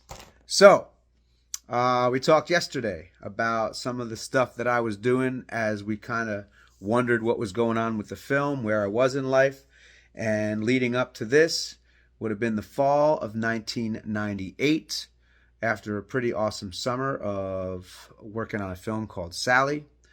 And then, as I said in the last video, I move home and I start working in a bluestone yard to save money while I auditioned. And I remember working in this stone yard, driving forklifts and loading pallets of stone onto people's trucks. And then when it would get quiet, the old timers would take naps in the office, true story. And in the old garage, there was a giant cardboard cutout standee of none other than Mr. John Wayne. And when I had an audition, I used to do my monologues and my lines to said standee, my old pal, John Wayne. True story. So that fall of 1998, around Thanksgiving, sometime in November, I get a call from Ed Sanchez, and he says, man, we're going to Sundance. And to be honest with you, I was over the moon. Talk about a memory that's sort of, when we talk about memories of this film, that's a core memory. It was like early cell phone stuff, and I was in my driveway at my mom's house, and just to get that phone call and talk to him, I remember just kind of walking back and forth in this driveway. I can't believe we're going to Sundance. He said, yeah, it's great. It's great. It's like this, midnight showing. It's Park City at midnight, it's called. He's like, so it's not competition. It's not, right in the thick of everything, but it's going to have its own sort of special spot in this thing called Park City at midnight. So every time it plays, it'll play at midnight, which works because it's a horror film. I didn't care. I was over the moon. I was like, I got to figure out how to get myself and my girlfriend at the time, fiance at the time, my fiance at the time, to Sundance. So we had until January, and I was working and saving money and trying to make things work. And the sort of irony of the entire thing is we did get to Sundance, of course, right? We figured out a way to get out there and get back. And I think the guys had a couple of townhouse or hotel rooms that we could crash at, but we had to get ourselves there, which was fine. We did. And we missed the first screening. So the legendary Egyptian Theater, I want to say Saturday, January 23rd, 1999. Your boy wasn't there. Excuse me. I was not there. So we came in on that Sunday, and I remember we didn't know where to go. So we got a cab from the airport, and we're sitting in a ski lodge, and we're hungry, and I'm hangry, and I'm getting anxious. I have some anxiety, as probably we all do. A little anxiety is healthy, by the way. Anyhow, we're hungry and sitting there eating like a bad cheeseburger from the ski lodge and wondering where we're supposed to be. I wasn't getting any phone calls. Nobody was sort of hitting me up, and they told me they knew when I was coming in and stuff. They were going to bring a van over or whatever. And I'm getting impatient and like, I don't know what we're supposed to be doing. And, my wife now, she's my fiance at the time. It's cool. Don't worry, And from behind us, literally true story, from behind us, I hear a couple guys, they have a newspaper, and the newspaper headline is something like, I just hear them say, Artisan captures a witch. Blair Witch Project sells for whatever it was, $1 million. I turned around and I grabbed a newspaper from a stranger's hand and I said, let me see that I'm in that movie. And sitting in that ski lodge in Park City, Utah, I read the article that the film had sold overnight. So maybe even we came in on Monday. It could have been that we came in on Monday, because what the story goes that they watched the film, and Artisan gets Greg and Dan and Ed's ear and they go overnight after that film. So let's say the film's at midnight and it's over, 2 a.m. They talked overnight. They just met and went right through this thing, probably through Sunday morning, and eventually Haxon sold the film to Artisan. And so yeah, probably it was Monday. But either way, I grabbed that newspaper and off we went. This hat, which I've talked about in other videos, I had this made for Sundance because I was so excited. Blair Witch Baby, not thinking this thing was going to be what it was. And I just thought it would be a little fun. I actually made one for me and one for my beautiful wife, Tony. And so I still have both of them, which is kind of cool. I also made business cards as a young actor. And on the business cards, it just said Michael C. Williams. It had my pager number or my service number. There was a thing called a service where you would pick up your messages. So it said Michael C. Williams, 212-539, whatever it was, and then it just said, "You want to go camping?" And I really enjoyed that, and I gave that to as many people as would take it at Sundance.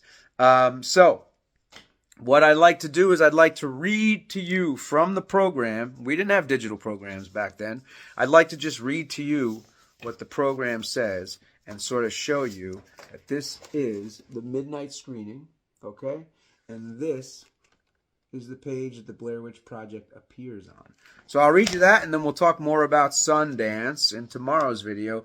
Picture yourself stranded in the woods, paralyzed by the night, and bombarded by the oral and physical evidence of your deepest, darkest phobias.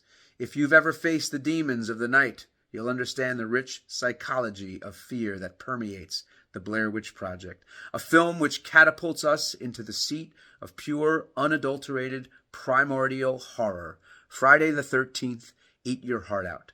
This bone-chilling, soul-stirring, cardiac arrest-styled terror made all the scarier by its exacting authenticity.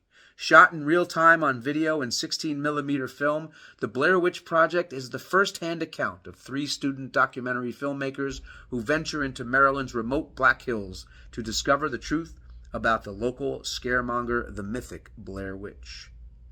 After the trio disappear without a trace, their footage is unearthed 1 year later, revealing a terrifying account of events which marked their final days. It is an edited compendium of the purported filmmakers' findings that forms the harrowing content of the Blair Witch Project.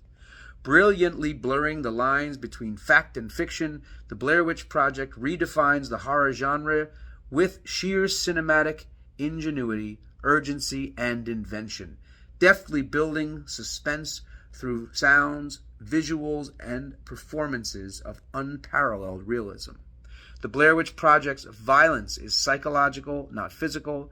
Nary a drop of blood is speckled on screen, but the result is nonetheless frightening as the cameras bite into the heart of darkness, documenting the emergence of evil and the mounting hysteria of its unwitting victims. That was written by Rebecca Yeldham. So that's a pretty cool write-up for a film in the midnight screening piece, midnight screening section of Park City. So that's the deal. We got there day late and $1 short, but we wound up getting picked up after I grabbed the newspaper by a van. And I don't remember who was in the van, but it was like, guys, we did it. We sold this film after the first screening, and now the buzz was electric. Like, everybody could not wait until the next screening. And I happen to have the dates because it's right here. The next screening would have been that Monday, January 25th. And that's the screening I went to. So the next video, I'll tell you what it was like to sit at Sundance and who I sat in front of. It's really a fun story. Can't wait to tell it to you. Thanks for hanging on. Folks, that merch that we've been talking about that I appreciate so much that you guys are interested in, it's going to go away after Halloween. So if you haven't yet, take a look. I hope you guys are doing great. Please share, comment, like. I'm around 3,500 at TikTok. Let's grow that baby. Let's grow that sucker. Thank you so much. MCW out. See you tomorrow. Peace.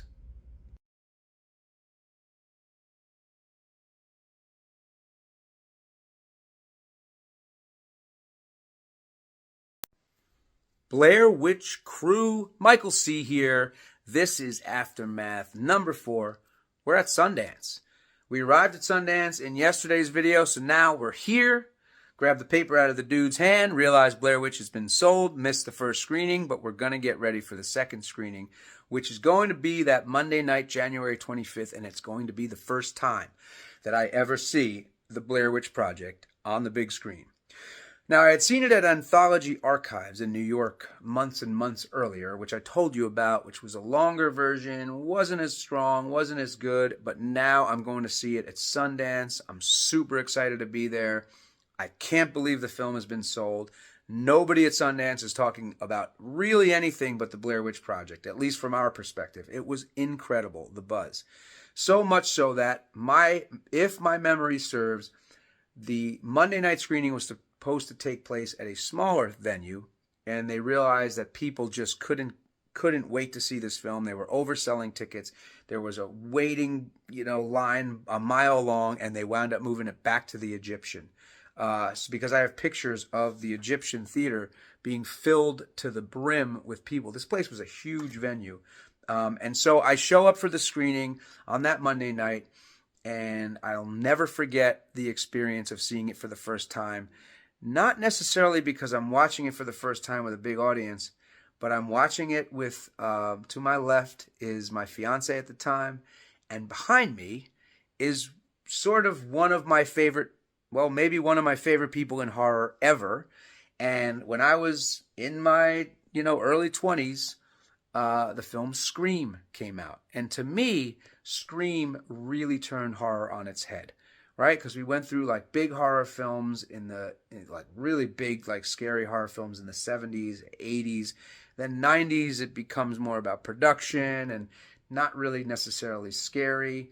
And then, to me, sort of Scream hits and changes everything because you've got humor, you've got characters that you're invested in, and you've got a great story, and you've got a whodunit, and you've got fear. Like, it's scary, and there's some terrible deaths. It's just an incredible film. And my favorite character out of that film had always been and always will be Matthew Lillard. Fantastic actor, wonderful, wonderful performer, and just funny as all get out. And he happens to be sitting right behind me at my first ever viewing of the Blair Witch Project.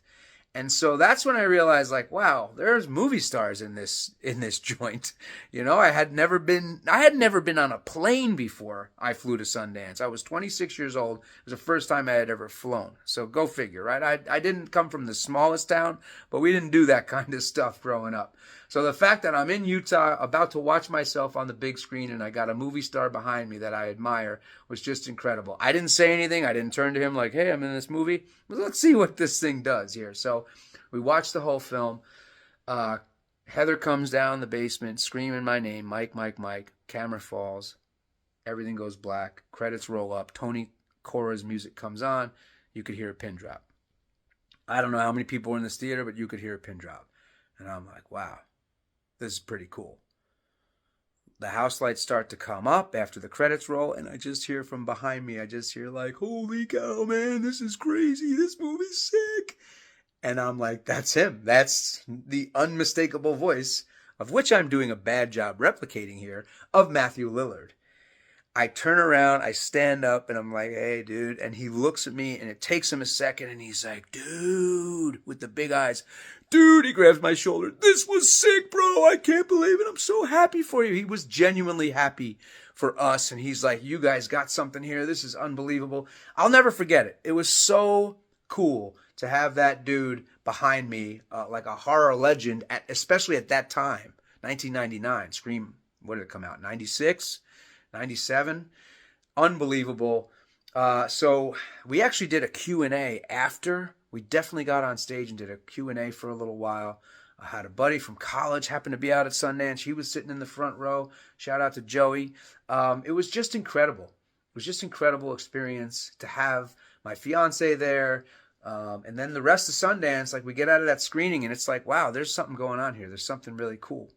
I will say that we probably the next night, or maybe it had to be that Friday night, there was some kind of big party, some kind of like Sundance gala, right? Where everybody was going to go to this party and you'd be there with celebrities and you'd be like, kind of hobnobbing. I was never good at that. I didn't care for it.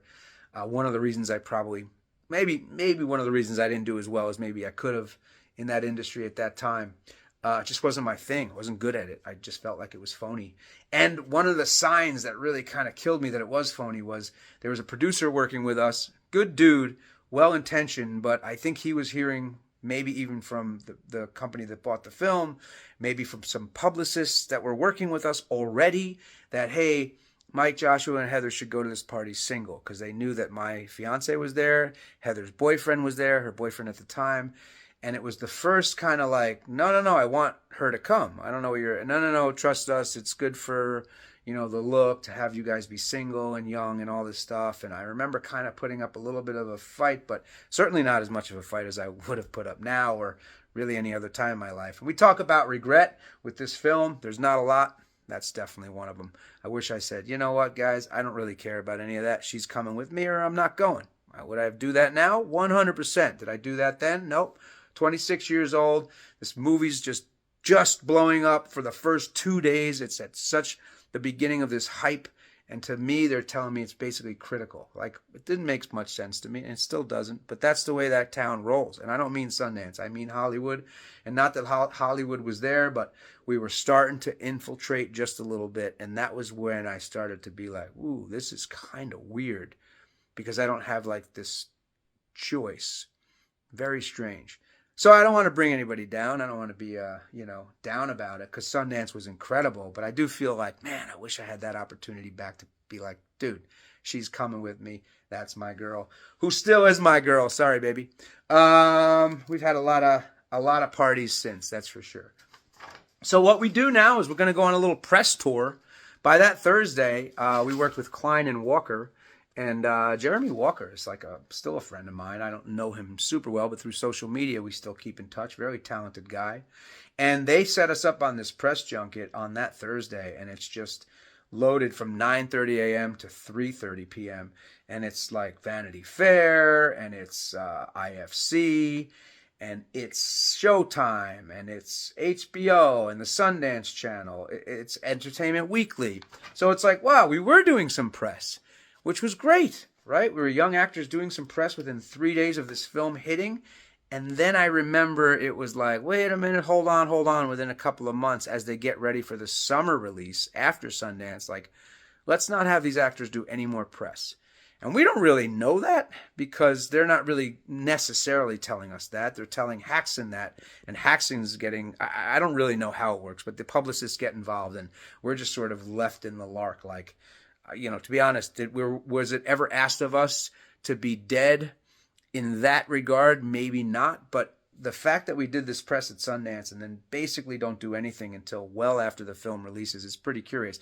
Listen, and it works, right? Because we talk about the marketing campaign, and taking that website that Haxon had built gets bought by Artisan, and they pump it out there too. So now people are trying to discover whether or not this is real, whether or not we really died. And, the other thing is, if we did any press, let's say we did a Vanity Fair, like, unless you had a hard copy of that in 1999, after a few weeks, it's off the shelf, and then the world moves on. You couldn't Google it. You couldn't find the images on Google. You couldn't find the article on the internet. You could only have a physical copy of it. So you can kind of almost erase it, in a sense. As long as it's not in the conscious of, the country, it's gone. It's not like now. So what I want to say about that is, yeah, we basically had this amazing time at Sundance, and Matthew Lillard, to me, is the highlight as far as an audience response. And that, to me, I carry. You know why? Because he's an actor that I respect, who turned to me and said, like, I really believe you guys were missing. So that was super cool. So that's Sundance 99, and we'll keep rolling with this series if it's cool with you guys. And by the way, it should be said, happy Halloween. What an amazing spooky season I have had creating these videos. You guys saying that it's great for spooky season has really been appreciated by me. So you're saying I've made your spooky season. To be honest, you've made my spooky season. I do love the Halloween season, and the older I get and the more, the more I just get to know the horror community. It's been, you guys are pretty passionate about October, and I'm glad I was a part of your journey this year. So happy Halloween. We'll roll into November. I don't know where this is all going. Obviously, like, could it go to right present day? That seems like would be a little boring. Like, this morning I took a shower. I had some coffee. I got in my car and I went to work. It was a rough day. Like, I don't know where it's going, but anyway, we're having fun. Happy Halloween. MCW out. Peace.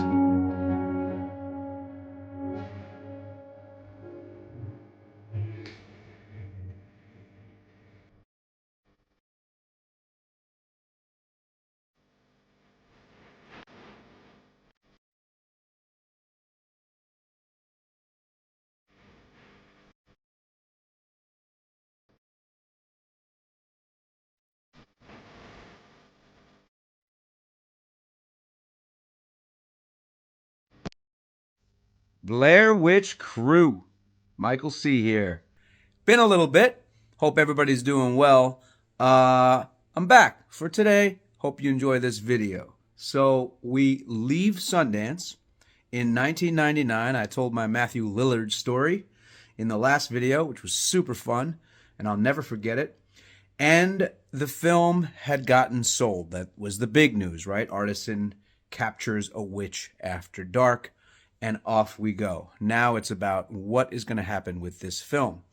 So we know pretty instantly that Artisan would like to release this film theatrically, which we couldn't be more thrilled about at the time.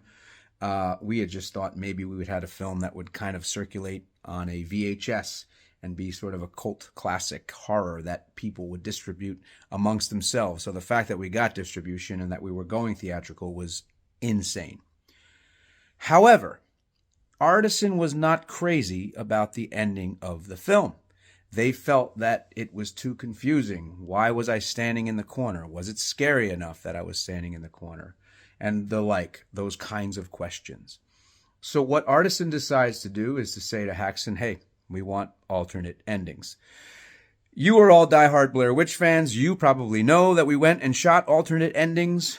We also shot a piece that appears in the middle of the film to kind of clean up the ending in the same weekend.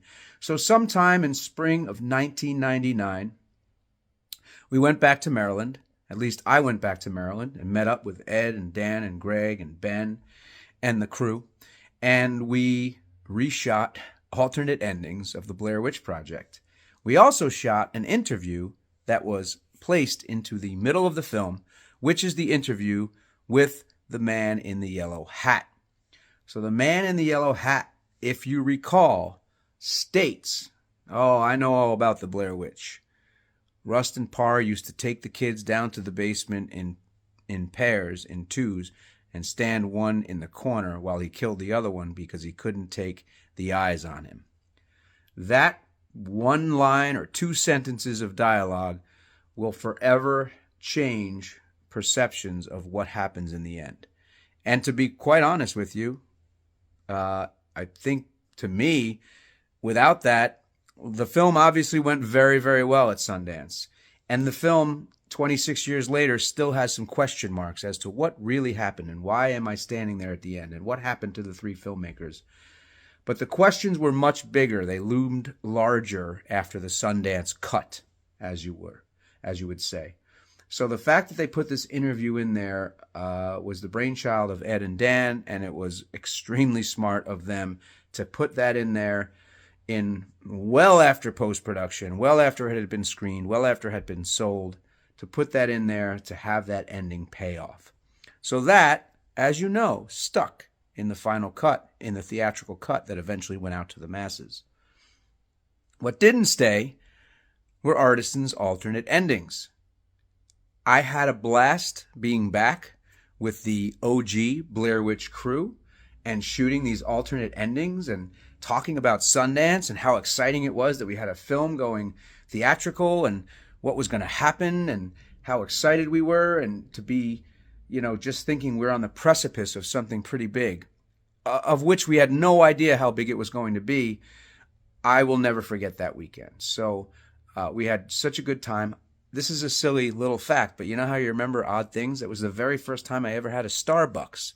So I became an actor snob that weekend and had myself a fancy cup of coffee, which I don't know why, I just won't forget that. We drove through it and people were at Starbucks. I'm like, I don't even know what that is. I remember that. I also remember that my brother Tom came to visit the set. And Tom, if you recall, I maybe had said this in a video, he was in The Curse of the Blair Witch who he actually played my real life brother. He is my real life brother, who played my real life brother in Curse of the Blair Witch, As If I Were Dead. And kudos to you, bro. You crushed it. He's an artist, not an actor, but he crushed it that weekend. And he didn't shoot it that weekend. He went down and shot it with Ed at a different time. But he came down to visit the set with a friend of his, Tracy, and we had a friend of ours, and we just had a really good time. And I remember revisiting the house. So one last thing before I show some pictures, which I own. They are my pictures to show. They have never before been seen pictures of the reshoots. My pants were left in the house in 1997. If you recall, throughout the film, Heather is constantly sewing up my pants. That is true. That is actual. That is what happened. Heather taught me how to sew. I had problems with my pants the entire shoot in 1997. The darn things kept ripping from the back, from the front, everywhere. And we would sew them up. And finally, at the end of the shoot, stand in the corner. We went and reshot the corner. I took the pants off. I threw them on the mantle or on the floor. And they literally stayed there for 2 years solid. Because when we got back to the house, I remember saying, I wonder if my pants were here. And wouldn't you know it, my jeans from 1997 were still in that house. So, a couple of things. There's alternate endings. You're going to see pictures of me in a harness. They had a bunch of guys come in and put me in a harness and start to levitate me, which was extremely painful in the groin area. And Ed will laugh if he sees this because he knows exactly what I'm talking about, because he made fun of me for a solid hour while I was in the most uncomfortable harness you ever want to be in. They put me on a giant crucifix stick man, which people have seen online, but probably not these pictures. I don't believe my picture is the one online, but even if it is, there's more here. I'll put a couple up. So we had me levitating, which you don't see. I don't have pictures of that, but you have pictures of me in the harness, and you have me on the stick man, and you also have me bloodied on the stick man. It was so kind of bizarre. I'm going to ask a question. Are you happy with the original ending? I am. But would you rather the alternate endings or one of the alternate endings? I don't know. Leave a comment. Check it out. Look at the pictures after this video. Blair Witch Crew, you're the best. I am still here. I am still a big fan of yours. I appreciate you guys so much. Please share, like, comment. Get new people to follow. I'm down with that. Been busy. This weekend is going to be busy again. I'm going to Kings of Horror around San Antonio, Texas. If you're in that area, Joshua, Heather, and myself will be there. We're there for you to come hang with us. Hope to see you. MCW out. Enjoy the pictures. Peace. My, hey, hey. Rock and roll is here to stay. It's better to burn out than to fade away. Blair Witch Crew, live, well, not live, because you'll see this recording, from Orkies with Orkies Heather Donahue in San and Antonio, Missy Texas. Gordon, San Antonio. Heather, what are we eating? We're eating tacos. If you know, you know. Peace. It's raining tacos from out of the sky. Blair Witch Crew, Michael C. here with our favorite people. This is Mr. Leonard, Joshua, and my favorite, Heather. Who's your favorite, Heather, me or Josh? You, obviously. Of course. You, definitely. Josh has got to catch a flight. We wanted to do a little more for you guys, but this crew has been amazing. They love us. They're always sharing their love. We love you right back. Yeah. Love you guys. Hope to see you guys in another Thanks for con. following Mike. What was I telling you yesterday? You are so easy to like. Yes, he is. It's all a lie. He's the most likable man in the world. It's true. I appreciate these guys. Peace out. Also, I want to show you the picture that Joshua made me. Pretty cool. Blair Witch Crew. Michael C. here. This is Aftermath number 6. So, thank you for following along. In Aftermath 5, we reshot some of the ending. We met back in Maryland, and I talked about that in the last video. And none of the alternate endings stuck. Artisan and Haxon talk about which ones do you guys like. Haxon has the ability to make the choice to keep the original ending, and they do so, and I'm grateful for that. So now we are ready to release this film in what is planned to be a small sort of unique release, meaning it's going to just be in a few select cities. It's not going to go crazy. It's hopefully going to do well in these select cities, but the marketing campaign begins. So everybody's on these message boards and BlairWitch.com, and this is where the dawn of the internet really helps. And it's not the first year the internet's ever around, but it's early enough where you're not Googling things, there's no social media, but you have chat groups, and you have this website that's interactive, and you have pictures of us on this website that we donated to the film, and you've got backstories and lore written by Ed and Dan. It's incredible. So this website leads you to the Sci-Fi Channel documentary that was supposed to be the Blair Witch Project as we know it, but it winds up being its own entity. So it was our footage was the Blair Witch Project now, and The Curse of the Blair Witch was the Talking Heads documentary. And remember, when we first got hired for the Blair Witch Project, it was supposed to be those sort of two movies being merged. So phase 1 and phase 2 being merged, and it's more of a classic documentary. But anyway, that website is leading them to Curse of the Blair Witch on Sci-Fi. And of course, the Curse of the Blair Witch is now leading people to want to go watch the movie to see if these 3 kids actually died in the woods. So the first thing that we get to do that's so exciting and so innocent, like Sundance was innocent before it really blows up, is on July 14th of 1999. I'm joined by my fiance, my mom, my in-laws, and some friends from the neighborhood who couldn't get tickets and get in, but they came down to the Beekman Theater on the east side of Manhattan, and there was a red carpet, and Heather looked amazing, and Josh and myself, and there was just celebrities around, and paparazzi and press, and it was so incredibly exciting as a young actor, and the prospect of where this film was going to go. We had no idea where it was going to go, but it was going to go pretty far. And that's a special day in my memory, July 14th, 1999. And something that I'll share that I think is really kind of fun is the day of the premiere in the city for us and for friends and family. And it was a packed theater, but it was, a lot of people had something to do with this film.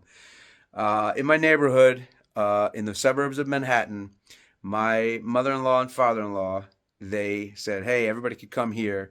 So like the whole crew came up to just a family barbecue in the backyard on July 14th.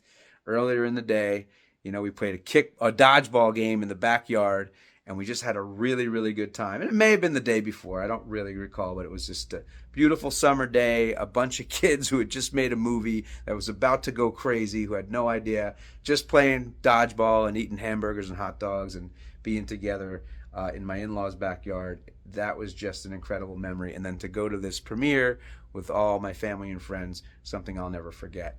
I'll shoot some pictures over here of just a few pictures from the premiere, which are kind of fun to see from my own personal collection. I'll put them at the end. And then we'll really get into where we go from July 16th, which is sort of the limited premiere, which is everybody else can come see the film in select cities before it goes haywire and goes on all those screens. So that's July 14th. Thank you for following along. This is the Aftermath series. If you want to watch the full series, The Making of the Blair Witch Project, from my point of view, you'd start at the October 1st video and work your way through October. And here we are, Aftermath number 6. Thank you so much for tuning in. I'll see you guys soon. MCW out. Peace.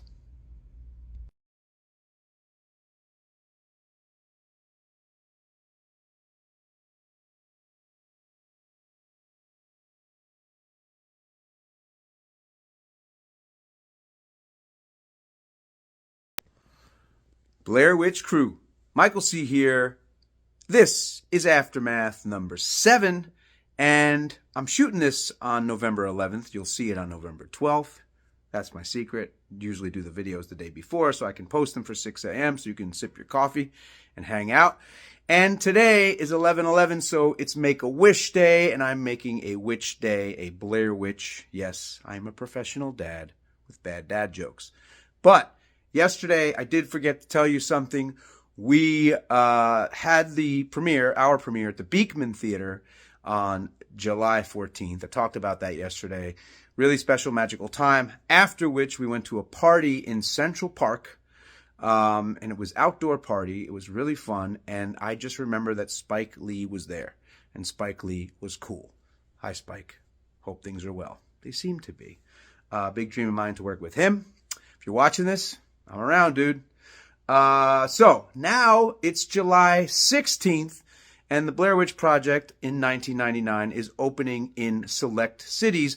One of those cities happens to be my own city, New York City, at the Angelica Theater on Houston Street in downtown New York. Super exciting. Obviously, a massively well-known, amazing art house. It's been there forever. Still there today. I just saw it a couple weeks ago. My daughter works in that neighborhood.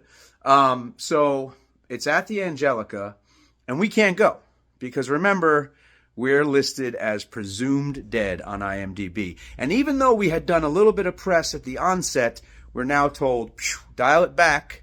We want people to think you're dead. We want people to think this is a real film. So how are we supposed to know if people think it's a real film, if people think we're actually dead? Besides listing ourselves as presumed dead on IMDb, although we didn't have anything to do with the listing, but you know what I mean. So why not spy on the opening night of the Blair Witch Project from across the street, kind of catty corner?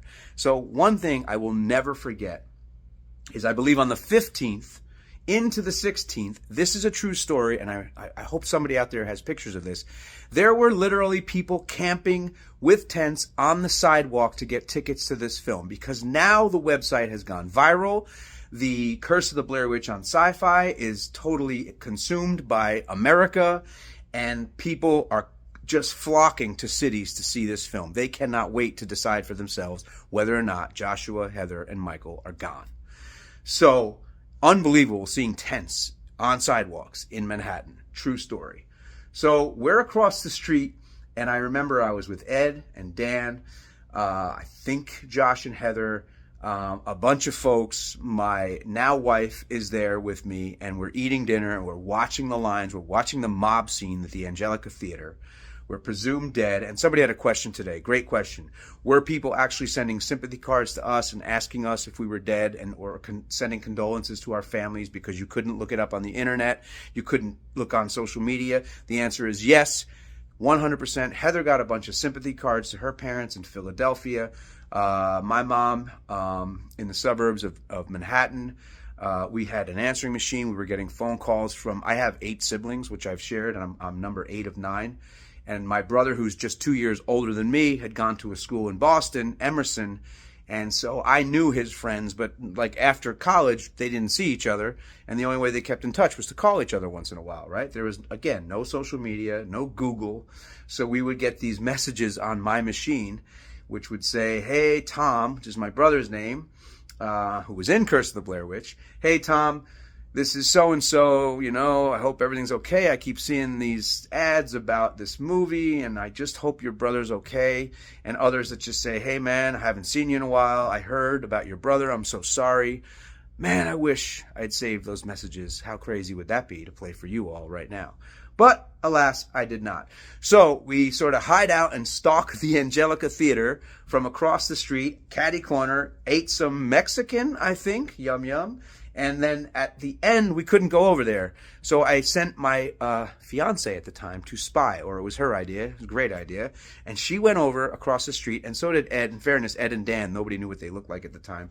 They went across the street, and Tony, my fiance at the time, came back and reported people are scared to death. They actually think it's real. They have no idea what's going on. The buzz on the street, they won't leave the sidewalk. They're going nuts over there. This is a big deal. So folks, remember, we knew he shot something special, although we never thought anything would happen to it. I thought the VHS tape might circulate around and people might say, wow, that was believable. Good work. We get into Sundance. I'm like, whoa, this is the pinnacle. Sundance. Holy cow. We have a screening on July, or a premiere July 14th, and wow, I'm seeing my face on the big screen again, a little bit of a different cut with the interview with the man in the hat in the middle saying that, the witch stood the kids in the corners and killed one, all that stuff, that's new. And now it's July 16th, the official opening of this film. And after that night, seeing the tents and seeing the people lining up at the Angelica Theater and having my wife go across the street and come back and go, dude, people are freaking out. Wow. July 16th. Wow. That was crazy. And that film is getting sold out at every one of those little cities that it had been playing in. So I don't know if it was 16 cities across the states. They're selling out for that entire weekend. And there's going to be a big announcement from Artisan, which is to push it to a wider release. And we'll talk about that in the next video and how kind of weird and crazy it all gets. So that's the video for today, 11/11. My wish for you all is, I know you're watching it on 11/12 again, but my wish for you all is that you have a great day, a great week, a great life. Follow your dreams, chase, because if you believe your dreams will come true, I believe they will. And that's always been the case for me. Hope that's the case for you. MCW out. See you for the next one. Peace. Blair Witch Crew. Michael C. here. This is Aftermath number 8. Hope you're enjoying these Aftermath videos. And again, thank you to those who picked up some merch. I'm excited with how it came out. Thank you for the support. The link is live again, so if you want, go grab it. So, July 14th, Beekman Theater. July 16th, Angelica and 16 select cities, and I talked about the story of what we did on the actual opening night, which is kind of stalk the theater across the street on the 16th.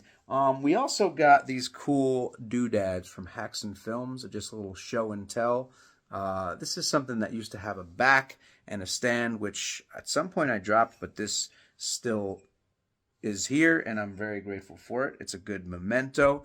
So the movie opens in select cities on the 16th, and as I said, it just goes haywire. People are waiting in lines. It's selling out. It's unbelievable what's happening. It's all over the news. And so I'm in New York. I'm still working. I'm moving furniture because that was my day job. I was home, remember, trying to save money to get married, which we had planned much well before all this was going on. But I'm moving furniture for a local company, and because they would allow me to audition, and if I got jobs, I could like kind of come and go as I pleased. And I never really wanted to wait tables. And this was weird because on July 20th, I remember this. This is The Village Voice, which was a famous magazine in Manhattan, and this came out on July 20th. And, of course, it's Ed and Dan on the cover. And I remember hopping out of the truck. So the nation is now talking about this movie. I remember hopping out of the trucks in the morning and going into delis, and this thing was everywhere. And all my moving furniture buddies would be like, dude, what's happening? I'm like, I have no idea. I'm going to hopefully be able to, pursue this now that I've got a real good coal on the fire here. And so we were still, I know Joshua and Heather were still working. We were working through this whole sort of catapult. It was bizarre. So on the 16th it opens. Everybody goes crazy. Artisan makes an announcement to Haxon. Haxon announces to us. Now, we had done a little bit of press around that 14th, around that Beekman Theater. And it was like, hey, these guys, let's shut it down. Let's kind of hide them, and they're deceased, and we'll list it on IMDb, and let's play that game and see what we do as far as getting fans in there, which it worked. In fairness, that marketing was pretty genius with the website, which I talked about yesterday. But now we're living it, right? Now the movie's blowing up, and we're working day jobs.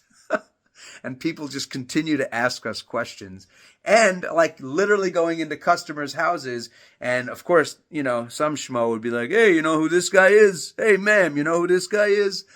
So we had a lot of laughs. We had a lot of fun with it. But it was definitely confusing and kind of kooky. So then Artisan announces, hey, this movie's doing so well, we got to deal with basically every theater chain in the country.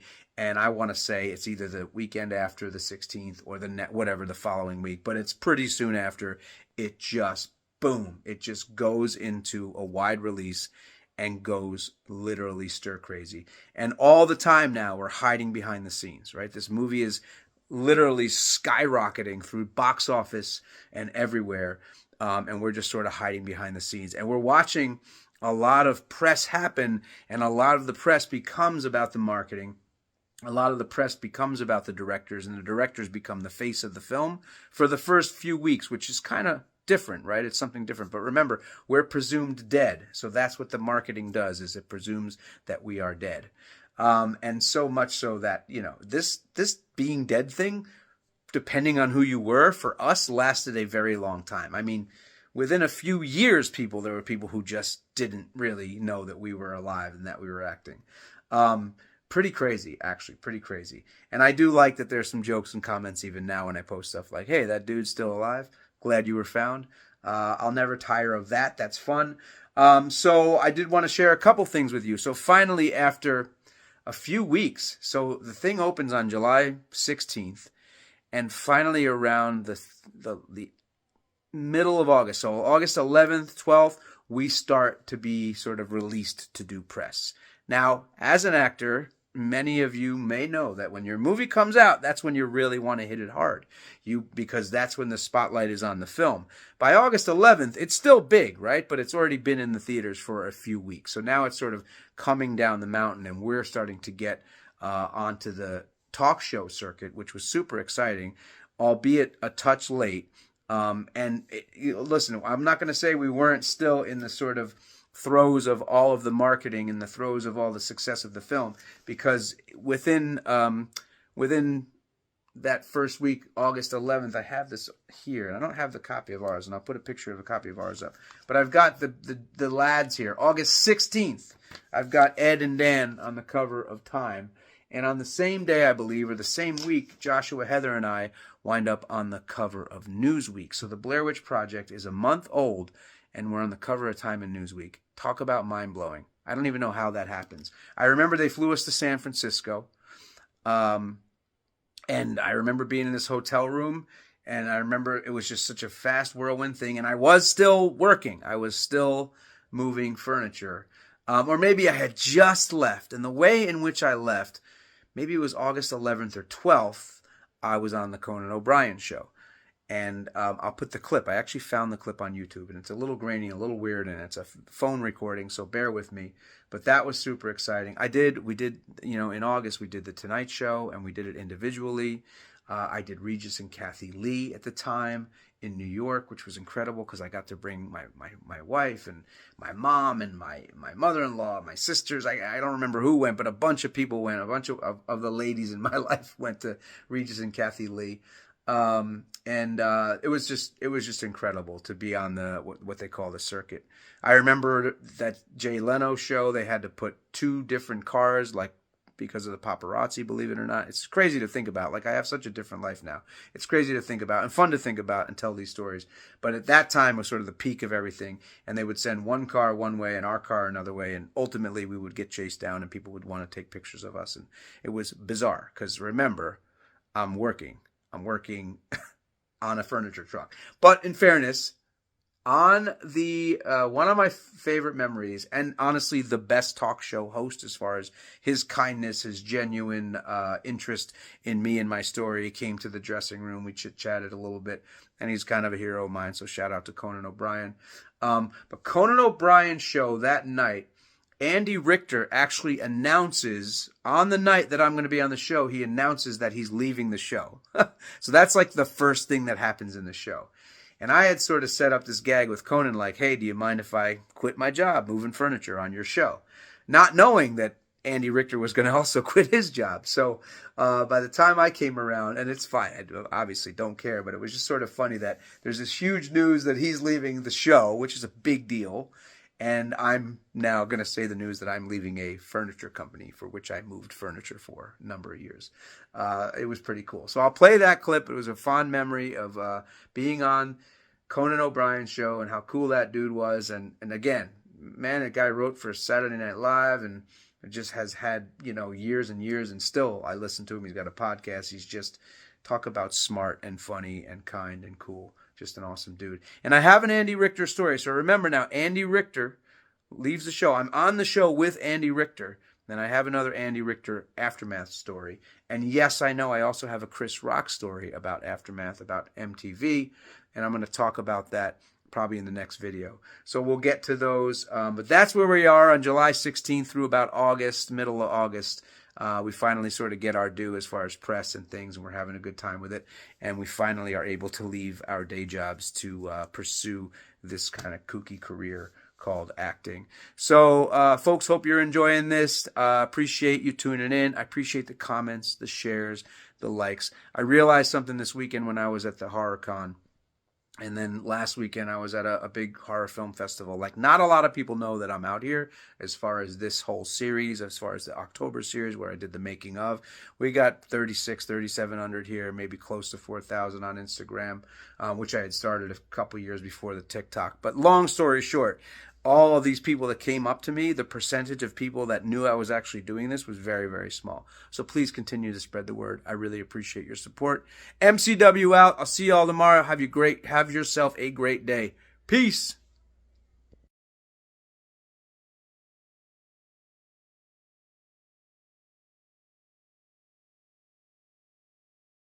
Talking about, you're on this week's issue of Newsweek. You're on the cover. You still have your job moving furniture. That's right correct. now. You have a job moving furniture. Yes, and I actually would like to. I'm glad you brought that up because I'd like to say hello to the boys at McAvey Moving Company in Thornwood, New York. And Eugene and Brian, thanks for the bad back, thanks for the bad knees, thanks for all the fun we had. But it's official, I quit.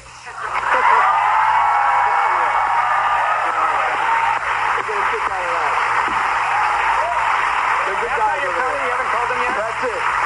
One of them kind of knew, and the other one just told me today. And he said, "So, are you done?" I said, "Just watch Conan tonight." Yeah, and he's like, I don't want to stay up and watch that. I hate that guy.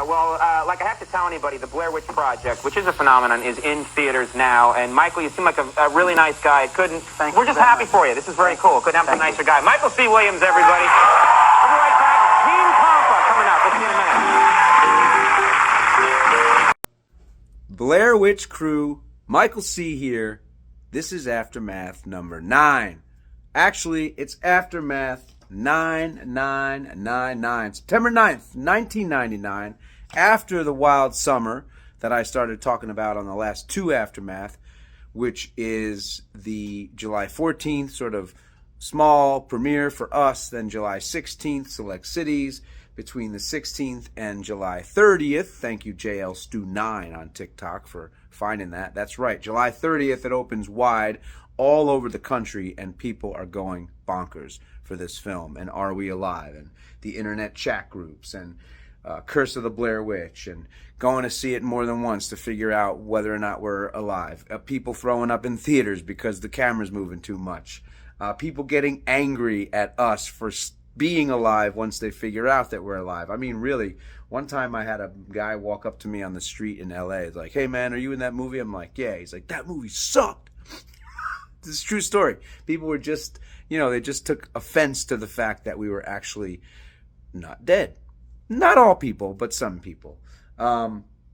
But there were also lots of successes and lots of fanfare and lots of people coming up how much they love that movie and love the work and stuff like that. But 1999, September 9th, 1999, we get invited to present at the MTV Video Music Awards. So I want to go back to 1997. And in fairness, I don't remember which video it is that I talked about this. But some of the crew who've been following along the entire time will remember that I was a production assistant in 1997, in August or September of 97, and my sole job was to have a clipboard and follow around a producer for days as Chris Rock, who in 1997 hosted the Video Music Awards, was going to be doing some sketches and some bits that were going to be pre-taped for his performance, his hosting of the Video Music Awards in 97. So my job was just to follow around the producer and Chris Rock for 3 or 4 days as they shot those bits, as they shot those sketches, as they did those pre-taped interviews. And I will say that Chris Rock was very, very cool to me. As a production assistant, he treated me as just kind of equal, which I was like, wow, that's really nice. I sort of stayed out of the way. I knew my role and my position and what I needed to do. And I had a lot of experience as a production assistant. So I think I did fine there, and he was cool with that. So why am I telling you this? Because now in 1999, we get to this extraordinary show. We do the red carpet. My wife is with me. It's really exciting. It was in Manhattan, so in New York, which was really cool. I remember we kind of go through the whole red carpet thing, which was wild. And we get to I want to say the lobby of whatever this theater is. I want to say it's at Lincoln Center, but we go into this lobby, but giant lobby, and who's there but Tim, Susan Sarandon, and Tim Robbins. And I was just a giant fan of both of them, still am. Shawshank Redemption, maybe the #1 movie of all time. Couldn't have been more gracious. Congratulations. They couldn't have been more kind. It was such a kind of a nice way to sort of enter the night, because I was definitely nervous. You know, you feel like you're out of your element a little bit when you're just coming like fresh out of this film that nobody knows what to make of. They could not have been nicer. We get seats way down in front. And who is sitting in front of us?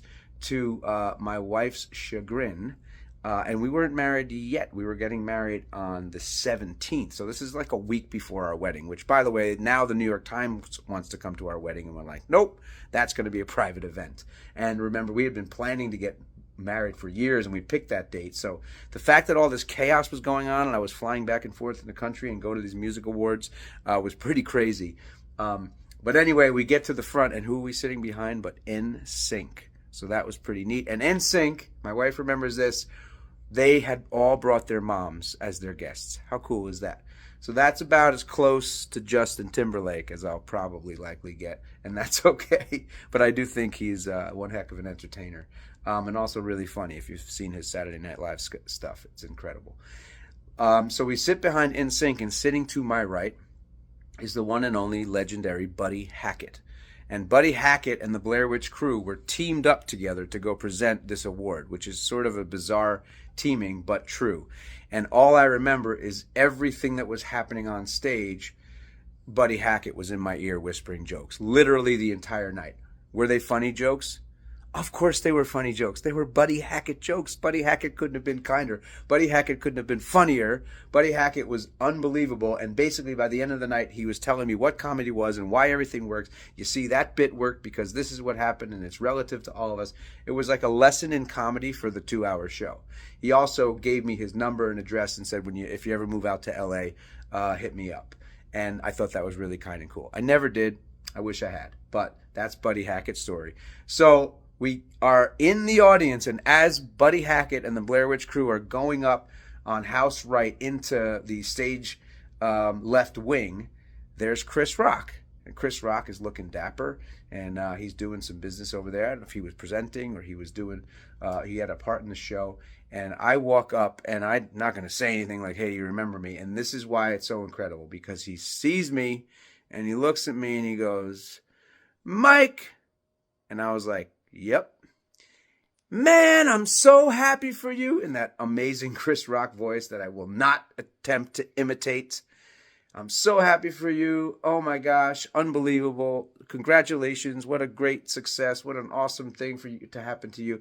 This dude remembered me, Mike the PA, from 2 years ago, that followed him around for 3 or 4 days with a little clipboard asking him if he wanted a diet or regular Coke.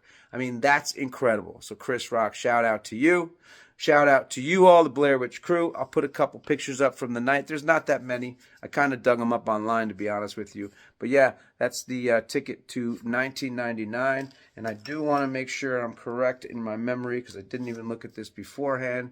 We sat in the orchestra, Video Music Awards. Doesn't tell me the venue. I'm sure it's Lincoln Center. I know it's Manhattan. It was an incredible time. It was at sort of the peak of all the sort of things that we were doing as far as press. And in fairness, a lot of people were surprised when they watched the Video Music Awards in 1999 that the three of us were alive. So crew, thank you so much. I hope you guys are well. Have a great Friday. Have a great weekend. I'll see you all soon. MCW out. Peace.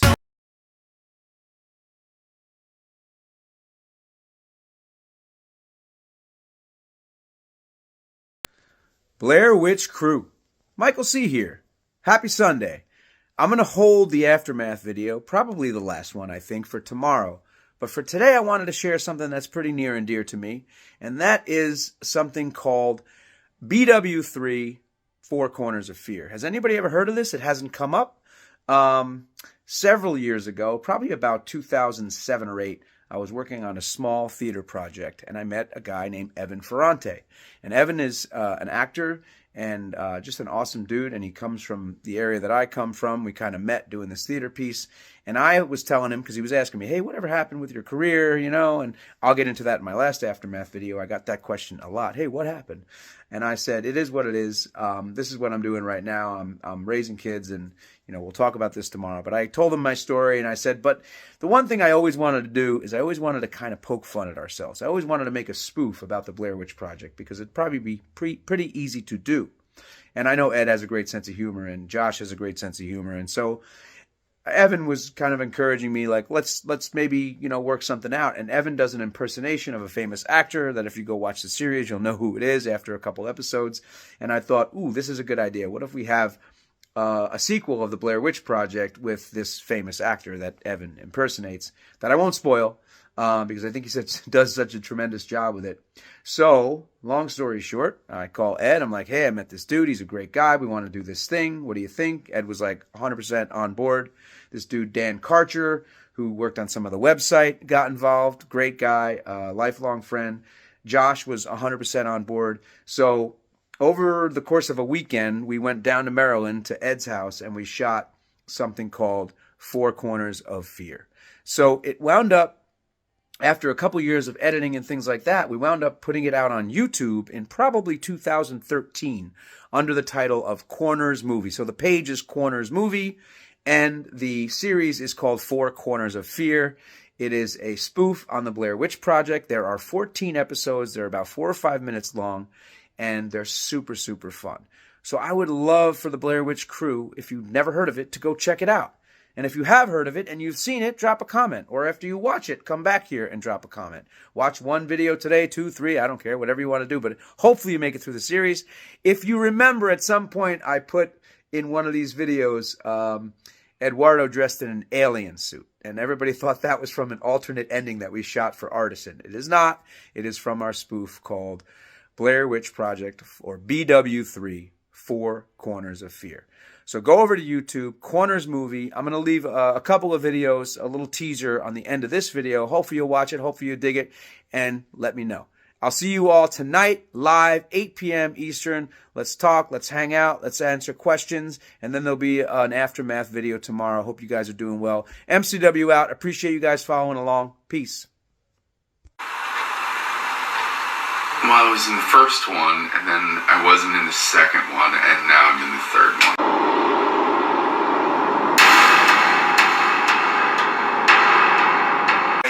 At a customer's house, carrying an armoire up the stairs, and I thought to myself, and it was a real bitch of an armoire, you know, and I thought to myself, this sucks, you know, this really sucks. My life basically is just sucky, and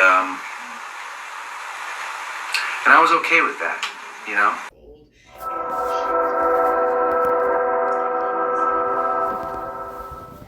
Here we go, ready? Action. Take that, you evil bitch!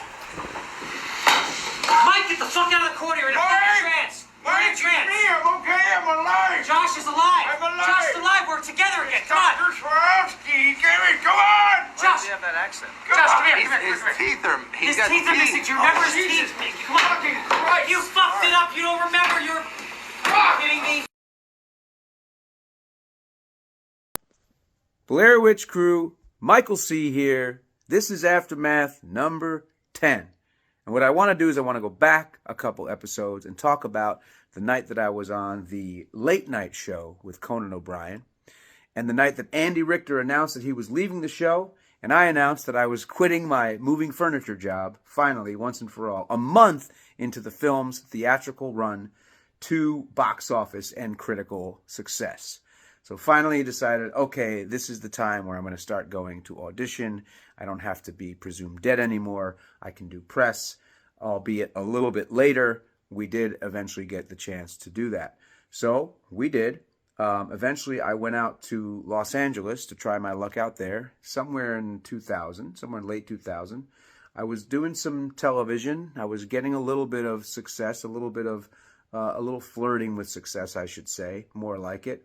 I was auditioning a lot. I did have a solid agent because of the Blair Witch Project.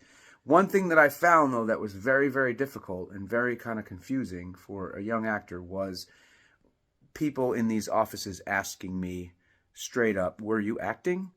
and me sort of defending the fact that, yeah, I was acting. I went to school for theater, and it was like, no, come on. I mean, you had to be a little scared out there. I heard that they didn't tell you anything. I heard that they just left you out there, and they shadowed you, and they filmed you, and they would do all these terrible things to you, and you were starving, and all of this stuff, which was like hard to say yes, and we knew that was all happening. It was like once you said any kind of yes to that, they just kind of looked at you very funny. I remember sitting across from a big casting director, one of the heads of the studio's casting, and that woman just did not believe that I was acting. She just kept saying, oh, come on, at least tell me.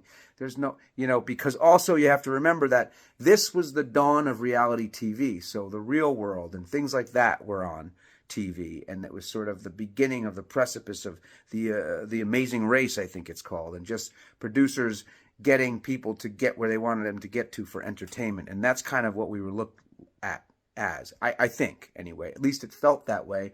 And it was very daunting, for me at least, to feel like I could go in and be confident. And I had been so confident right up to this point of getting this film. In fact, when I stood in that hallway of 300 actors, open call Blair Witch Project, I had nothing but confidence. I felt like I could just visualize myself being in the woods and doing this improv film, and that's exactly what happened. But now, cut to a couple years later, the film is giant, and I'm out there in all this press, and casting directors are having me in, which was amazing, but also they weren't sure what to make of me. And in turn, that kind of like, whoa, I got to kind of prove myself. I sort of have to audition maybe a little harder. That's not to say that I didn't have any success. I did. I did some TV. I did some smaller films. Things were going okay. Moved out to Los Angeles, but I also didn't have the financial freedom to kind of really focus. And that's okay. That's what actors do. So this is not a complaint. It's just a reality.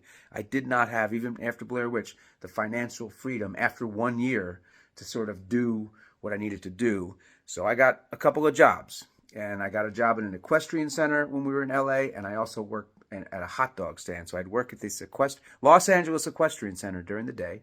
And I'd work at this hot dog stand called Scooby's that a buddy of mine had opened up on Hollywood Boulevard. My buddy John from New York opened it up, and I was like the night chef. And so it is what it is, right? So and the good thing about those jobs is when I had auditions, I could not show up to work, and when I didn't, I'd show up to work. Long story short, I'm standing in Scooby's. This is probably 2000, maybe it's 2001. It wasn't that far after the film had come out, so our faces are still recognizable. And obviously the film is still recognizable because now they're doing Book of Shadows, and it's still sort of in the lexicon of American public and pop culture. And I'm in this shop, and we used to close, I think, around 11 o'clock, and probably 10:45, who walks in one night as I'm standing behind the counter but Andy Richter. And he immediately notices me, and he's not saying too much, and I'm kind of getting the vibe that, yeah, he knows who I am. So I can't remember which one of us said, hey, I kind of know you. And I just said, I was on the show a couple years ago. And I'll never forget, he said, yeah, man, what happened?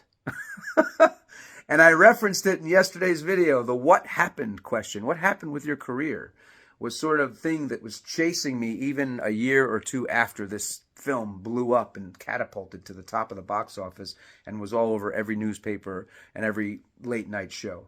The what happened question was like, hey, what happened to your career? What happened to you? Why aren't you working? And I was working, I was struggling, I was fighting, and I was getting a job here and there, and I was doing a little TV here and there. But if you look at my IMDb, you see that there's a smattering of stuff that goes on. And again, this is just the reality of what this business can be.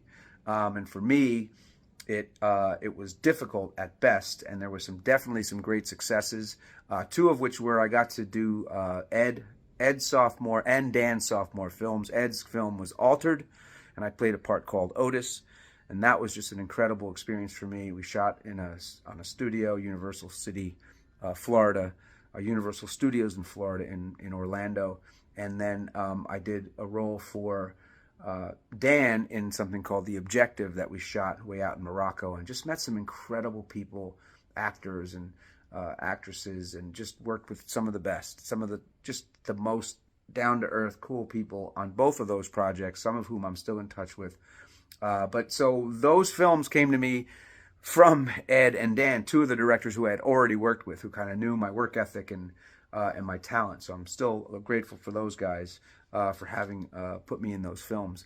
But what happens eventually is in 2003, so we're in LA till about 2003, and I've been married in 99 in September, still married happily 26 years later. And 2003, we had my daughter, Mia. And my wife wanted to stay in LA. She was working in casting. I was working at a hot dog shop, doing a little bit of TV here and there. And I was like, let's go home. So we came home to New York with my daughter. A couple years later, had my son. I was still acting. That was right around the Objective time. Altered, and the Objective came a little bit later. And then my son was born in 2005, Dean. And by 2007, now things started to pick up a little bit. It was interesting because here and there I would get roles, and it was just enough to keep health insurance through SAG. And then the next year there wouldn't be a lot of work, and it was mostly, of course, what did I do? I went back to where I was. I went back to the furniture company and said, hey, I guess it didn't work out. I need to move furniture again. So I went back to the same company. But it was good because I could work when I was with acting. They would give me the time off, or I had an audition, they'd give me the time off. But things were kind of picking up, and then they wouldn't pick up. So it would be like health insurance one year, no health insurance the next. Health insurance one year, no health. And with kids, you can't do that, right? So I started thinking about what is it that I want to do, because I started to feel really selfish about being an actor with a family. And to be honest with you all, the number one thing I ever wanted was a family, especially once I met my wife. And I met my wife very, very young, and I knew my real dream was to have a family with her. And we have this incredible, wonderful family that I feel blessed for and grateful for every single day, no matter what. And those days were difficult because we really didn't have, like, as they say, a pot to piss in. And we decided that I decided I needed to do something else. So what did I do? I went back to school while I was moving furniture and acting part-time. I went back to school to become a school counselor. And the reason I did that is because when I was in high school, my dad passed away. My mom was a bit of a mess at the time, and I needed some help. Even though I didn't really actively go out and seek that help, I had a guidance counselor that always looked out for me because she kind of knew what was going on in my home life. And I had never forgotten that. And I had called her in my mid-30s, and I said, hey, I think I want to go back to school because this acting thing is like on and off, and I feel really selfish. And even when I get a job, I got to go out of town, and I'm missing my kids growing up, which was all true. And she said, well, I think you'd be a really good counselor. So that winter, I got myself into a counseling program at night, went to school at night, put myself through school, moving furniture by day, going to school at night. Took about 3 years. And I remember in 2010, I booked a job on Law & Order SVU. And I was very grateful for that. It was a cool little co-star thing.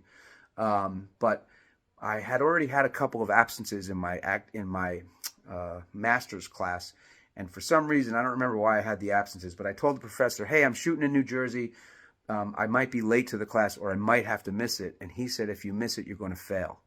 And I said, I'm going to fail. How could you fail me? He said, it is what it is. I've never been able to do anything other than if you have 3 absences, you fail. It would only be fair to anybody who came before you and everybody who goes after you. And I said, man, I've got to do this job, because if I don't do this job, I won't get the health insurance through SAG. And if I don't get the health insurance through SAG, that impacts my kids. And he said, there's nothing I can do for you. So what did I do? I took the job, obviously, because I needed the job and I needed to get the health insurance. And I remember shooting that episode under duress and flying back from Jersey to New York to go to my master's class. I made it in time. I took the class. I called my agent the next day. I said, no more auditions. That's it.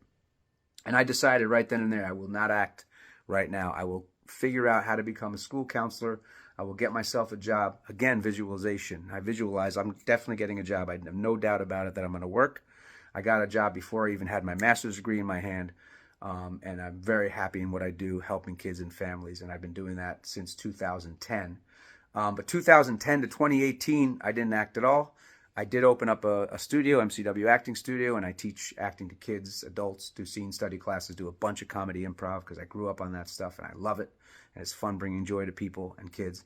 My wife and I direct local high school shows and middle school shows. We love what we do. I'm helping kids and families. But 2010 to 2018, I just wanted to figure out how to be good at what I do, which is to help kids and families. 2018, an agent called me and said, hey, Michael Williams, where you been? So I don't really do that right now because I'm raising kids. And he said, well, you know, and I said, and I can't act because I'm a school counselor. I have a school job. And he said, what about in the summertime? I said, sure, dude, if you can get me auditions, you know, in the summer I'll take an audition. And sure enough, he gets me an audition for FBI on CBS, and I booked it, which was incredible. I hadn't had an audition in 8 years, and somehow first 1 out of 1 I book it. Then in 2020 I shot something in the summer. Then in 2023 or 2024 I got Ed called me and said do a cameo in Satanic Hispanics, and then that led to me doing a film called Ghost Game with Carlo Glorioso, who was producing that, who met me on Satanic Hispanics, and pretty much been working. I just did something called 6th Avenue. Pretty much been working fairly consistency on school breaks and in summer, you know, really since 2018, since I decided, okay, I'm gonna go back at this. And so it's pretty incredible, because now my dream is to continue doing what I'm doing to help kids and families, and to continue to be creative. I'm working on developing, and I'm writing with a writing partner, a good friend of mine, Sean Modica. We're writing together an improvisational series that we're hoping to get off the ground. And I've just been auditioning more when I can, and just making more connections. And hey, look, you know, I'm going to be honest with you guys. Like, I never kind of doubted my talent, and I'm not trying to be like cocky, but I am confident. I know what I can do. I'm not done yet, and I'm excited for what the future will hold. At some point, I will retire from what I'm doing full time and go back into acting full time. Good Lord willing. So I'm just very grateful. I lead my life with gratitude, and that's something that I found when the chips were down, that the only thing I really had was you know, gratitude. And I had a lot to be grateful for. I have my family, my 2 kids, my wife, and my life is incredible.